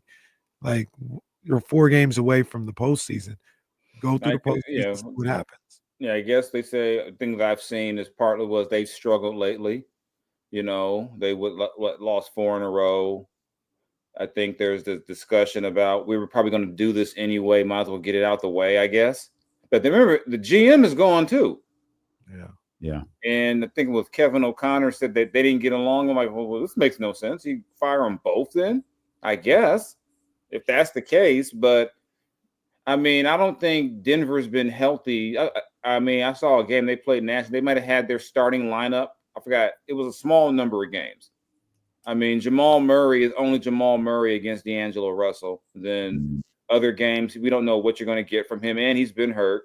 Aaron Gordon missed time. Michael Porter is Michael Porter is Kevin Durant when he sees some teams. Other times he's just Michael Porter, and he's making a nice chunk of change for a guy who's not close to being an all-star. Mm-hmm. And I think. Well, one thing I did see, they were saying that pretty much Malone was like, we need to win now. And kind of the front office philosophy, let's bring along these young guys now. So you've got kind of that mismatched timeline. Like, are you going to, you're trying to bring, if you look at the last couple of years, all their core role guys who you could have paid are gone. KCP's gone. Bruce Brown was big for them. He's gone. They haven't had depth really for 2 years. So I can see how that's a philosophy thing, play these, and coaches get fired for either playing or not playing young guys all the time. It's either you play them, you get fired, you don't play them, because if you play them, you're going to lose a bunch of games, you get fired, unless you're in Philadelphia back in the day, or you don't play them and you get fired for not playing the young guys. There any similarities? There any similarities you think between Michael Malone, Mike Brown, and Taylor Jenkins? I feel like they're all pretty stern, the right word, head coaches. Like they could be tough on their players publicly. I think that's true, and I think probably when it comes to dealing, you look at all 3 cases, you could see where there's probably a major philosophical difference between the people upstairs and the coach. Mm-hmm. And also, given they had gotten their money, why would they not back down? Because I think, and you look at it, a lot of times when these things happen, especially during the season, who the replacement is on the bench already. Like, anybody in Sacramento who didn't think it was going to be Doug Christie is lying to themselves on purpose. Like, I think everyone knew that would be the guy if Mike was gone. The fact that young Adelman's getting the chance now is not a shock, because maybe you think his name might come up in the next cycle. So let's try to, keep, if that's the guy you want to keep, you get rid of Malone now and maybe give yourself a head up on that. The Memphis one is just weird because well, not really, because when the front office hires your entire coaching staff, you're probably going to get fired. That's just is what it is. Taylor was on borrowed time the moment they made him fire all his assistants. And any coach in the NBA will tell you that there's always going to be input between the front office and the coach about their staff. But when they start telling you that guy, that woman, that man, that is only going to be on your staff, just count your days. Because usually when they do that, one of those people they handpicked is someone they want. I mean, shoot, even with Vogel back in the day, the Lakers tried it. They just let J Kidd go before they fired Frank. So teams do it all the time. Dude, I was thinking about this, and this could be like a real reach, but do you think it's possible that, like you said, they wanted Mike Malone gone regardless, ownership, whoever's making that decision, and they wanted to get him out of there just in case they made a run? Yeah. If they were done with him, they're like, hey, let's not take any chances with him getting to the conference finals or something like that, or even the NBA finals. Yeah, yeah, I think that's. I know my guy Tony Jones, he spent a lot of time in Denver. He said he's surprised by the timing, but not the decision. Like if you've been around, you're not completely shocked. You're more surprised by the timing of it. Like you said, what if they go on a crazy run and get to the finals? When you've got Jokic, that's possible. He could be the best player in the series 3-4 times easily. And then all of a sudden, it's like, what do we do next? We don't like this coach. We want to get rid of him for whatever reason. I'm of the opinion you still gonna fire them. But a lot of people don't want to. What's stopping you? A lot of folks don't like backlash. No, sure. I mean, we live in a time. Well, I don't think this move helped. I don't think this helped. But then again, management, especially ownership, makes dumbass decisions all the time. No, that's true. And you're like, what the hell? And I've always been a believer, if the guy is not your guy as the coach or a player, you move on. I mean, I have no problem with that. You do what you got to do. But so it's after 78 games, a bunch of injuries and inconsistency, you realize that now was the time. Yeah. Like, okay, now, and then they always put that dumb statement out. Well, it's all about championships still. Is it?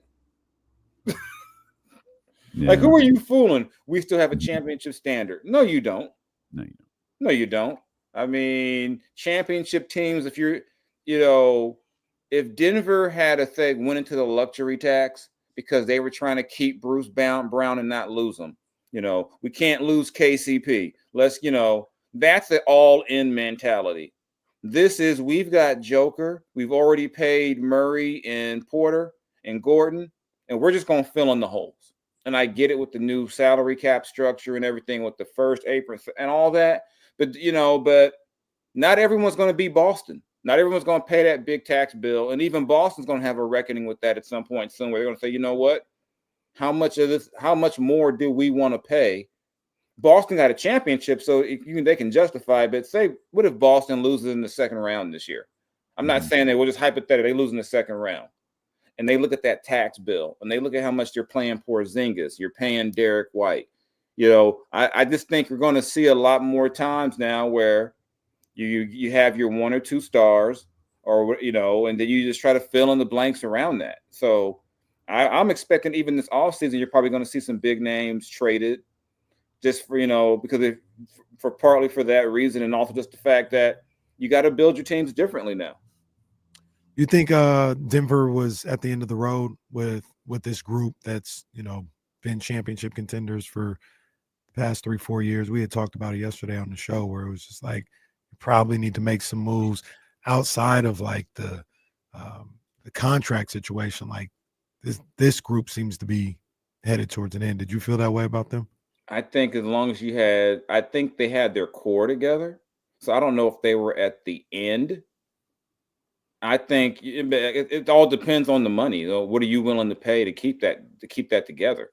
But I mean, I don't have it in front of me. Kind of what Gordon's deal looks like. You're probably not gonna give Michael Porter Jr. another max deal when his deal is up.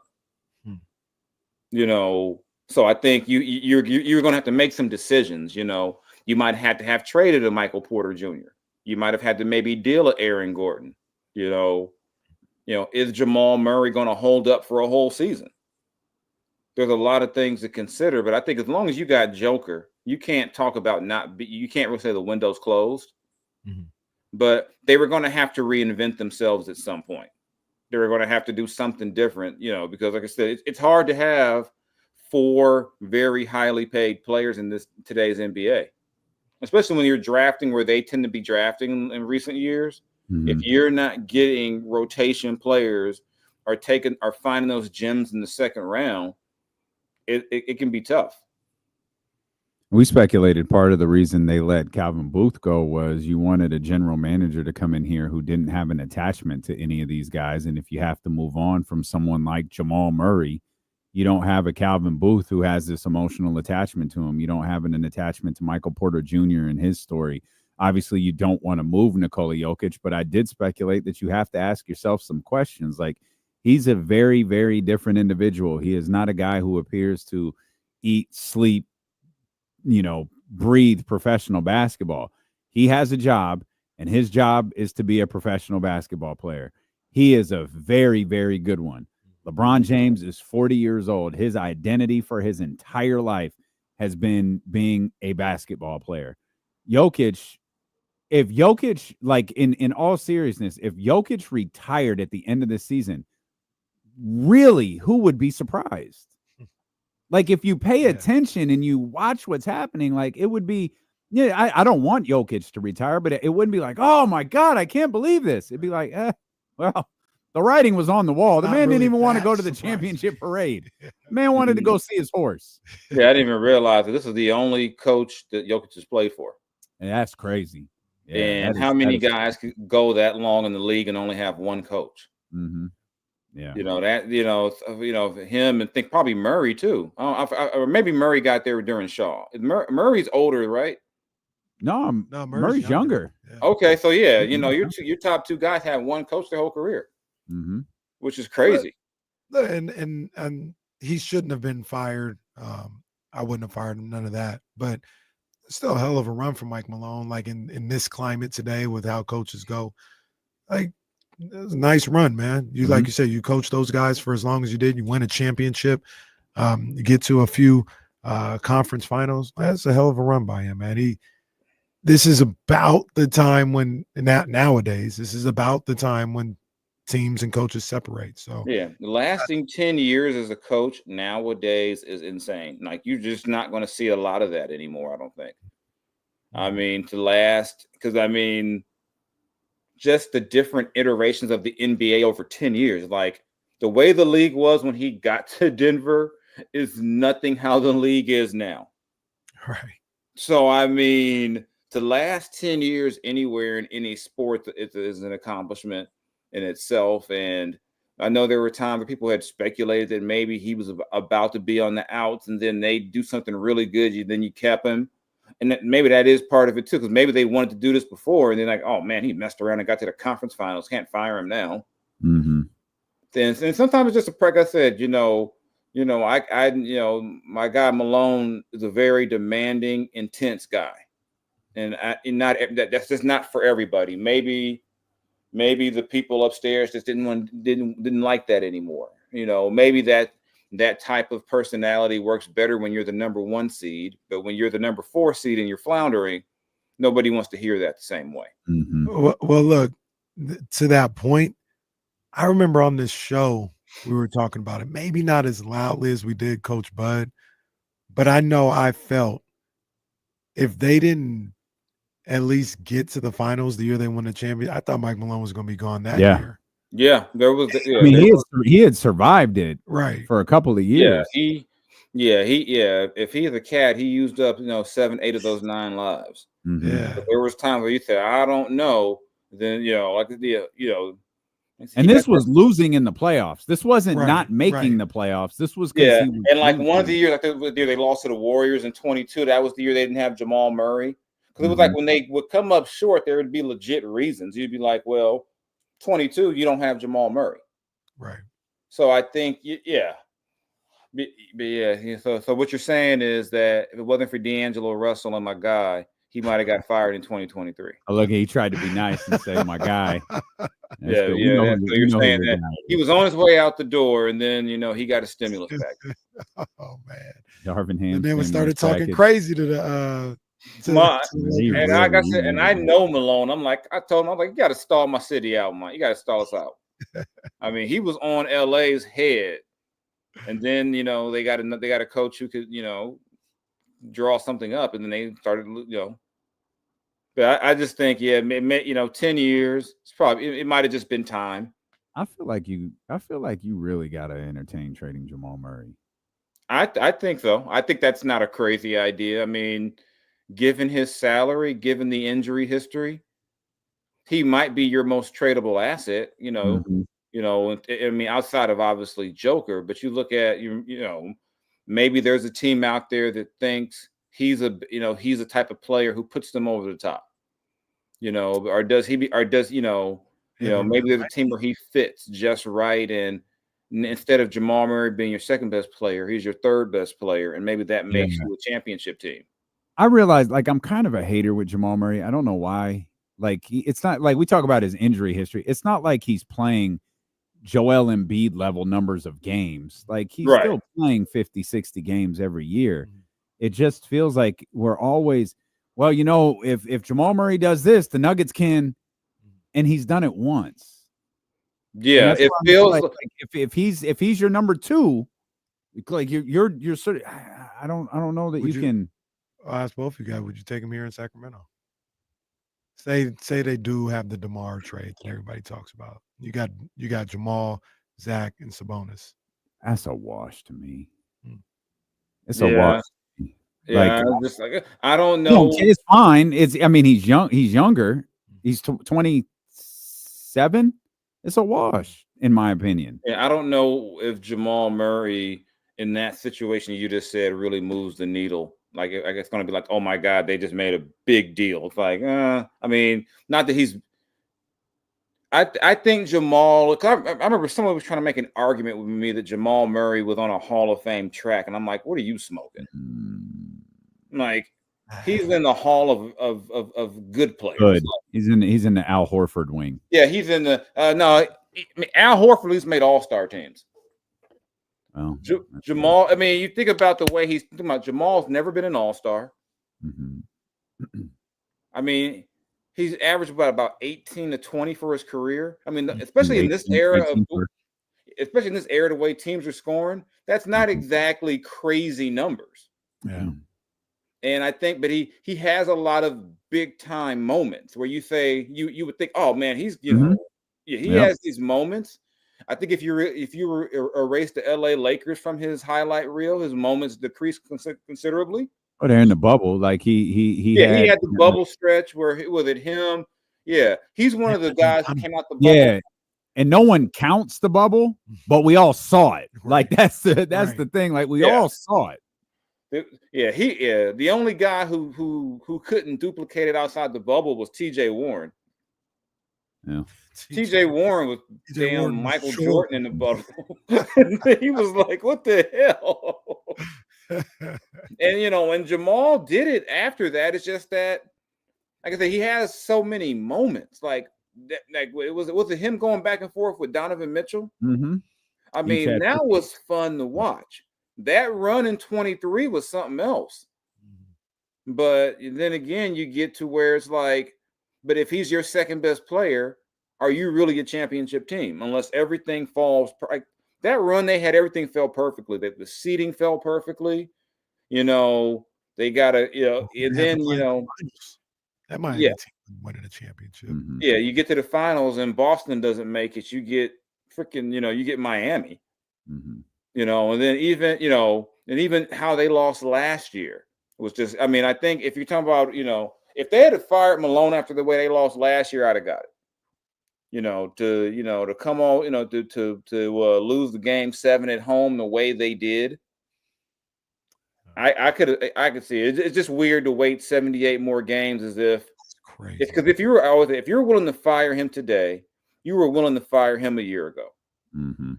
Because given how their season is gone, you can't tell me that something happened in the last week or two because they lost at Golden State the other day. That's the reason. Like he has to go now.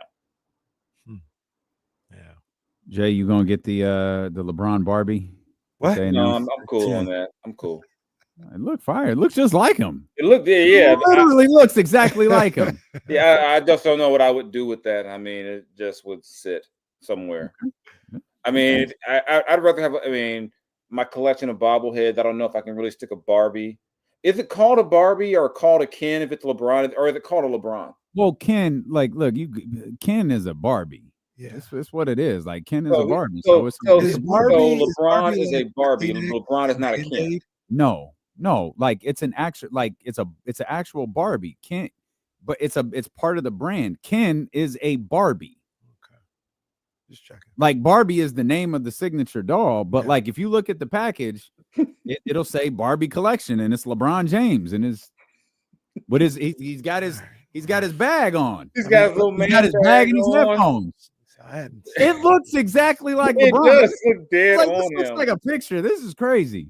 It looks dead on him too. I was like, I wonder how long they did the whole imaging and all that to make that work. That's fire, right? Are you looking at fire. it? That's fire. Yeah, because it looks so real. I thought it was like a hoax. I'm like, they ain't make no doggone LeBron Barbie. Yeah, that's pretty dope. Yeah, I won't be kidding. I'm like, we don't need these distractions right now, LeBron. You need to focus on the playoffs. You don't need no Barbies right now. Well, it's almost time for what? Dark 023. Oh yeah, where he pretends to not be on his phone for the rest. He hasn't done that in years, has he? I don't know. Everything's performing. I'll leave LeBron alone, man. Everything. Yeah. Hey, let's focus on the positive stuff here. I don't know, but yeah. You got a Barbie. Le Barbie. Wow, Le Barbie. We appreciate you, Jay. Thank you, brother. All right, y'all take it easy. That's our man, Jason Jones in the New York Times, The Athletic, right there. Barbie, what a day. Fire. No, it is fire. What a day, man. Yeah, it's interesting. We'll tap into the Warriors and Suns tonight. See if we can shut this down. Am I going to Doko tonight if we clinch? Are we meeting the Doko if we clinch? The bar has been lowered. Does this go on the Kings' greatest game of the season or the greatest moment? I thought about that. Okay. Last now night hold was on. one of them. Though. Hold on. I'm glad you brought that up. We're skipping that bit, right? I don't know. Like, what you want to talk about on July 10th? Yeah. Barbie. Are you kidding? This is the show that spent an hour on pyramids and the JFK assassination. Well, yeah, we don't have those segments for this summer. Yeah. Well, what I'm saying is we could find something. Zabo wants to know, are we fake crying when Put they the clinch camera on him postseason? again? Get the camera on him again. No? Come on, man. He hasn't worked up the tears yet. Go back and then go back. Okay, no tears yet. Come on. Out of here crying. Stockton Kings finals tonight. Well, we never found out. Is it a series or one game? I was just about to ask the same thing. I don't know. Would that make it a final? Yes. Instead of a finals? A final. The final. The final. The G League finale. There you go. Yeah. I feel like we should know the answer to this. We'll find out. It's got to be more than one best game. Of 3 series. Thank you. I was going to say it has to be more than one game. The Magic face the Stockton Kings. Maybe if I read these, about to do work. Maybe if I read these emails that my boy Mason Jones about to do work. Mason Jones going to go. G League legend. He's going to go for 50. He is. They can't stop that boy. You know I beat that boy, as Adrian Bronner once said. What? That's what he said when he lost what, Manny I got Pacquiao. it. What did he say? He said, man, you know I beat that boy. Lost like every round of that fight. He lost every round. Adrian Broner's an odd guy. He lost every round of that fight. All right. Oh man. All right, man. Do the Kings clinch a postseason spot tonight thanks to our Dubs in San Francisco? We'll find out, man. We'll be here. I think so too. I sure hope so. Phoenix has no business beating the Golden State Warriors tonight, who are coming off a loss. So both teams have had a couple of days off. We'll see what happens. Either way, we will be here to cover it. Terrence Davis back with the Sacramento Kings. We'll talk more about that. It's the Kings and the Nuggets tomorrow. That game got a lot more interesting earlier this morning, and I'm sure it's going to have – correct me if I'm wrong. That's ESPN. Which isn't Sacramento and Denver on ESPN? Yes, it is.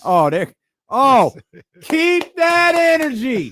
I need Stan Van to cross over networks and talk about the Denver Nuggets. Yeah, man. We'll see you here tomorrow beginning at 10 a.m. with the Insiders on Sacramento Sports Leader ESPN 1320. Vamos, Gigantes.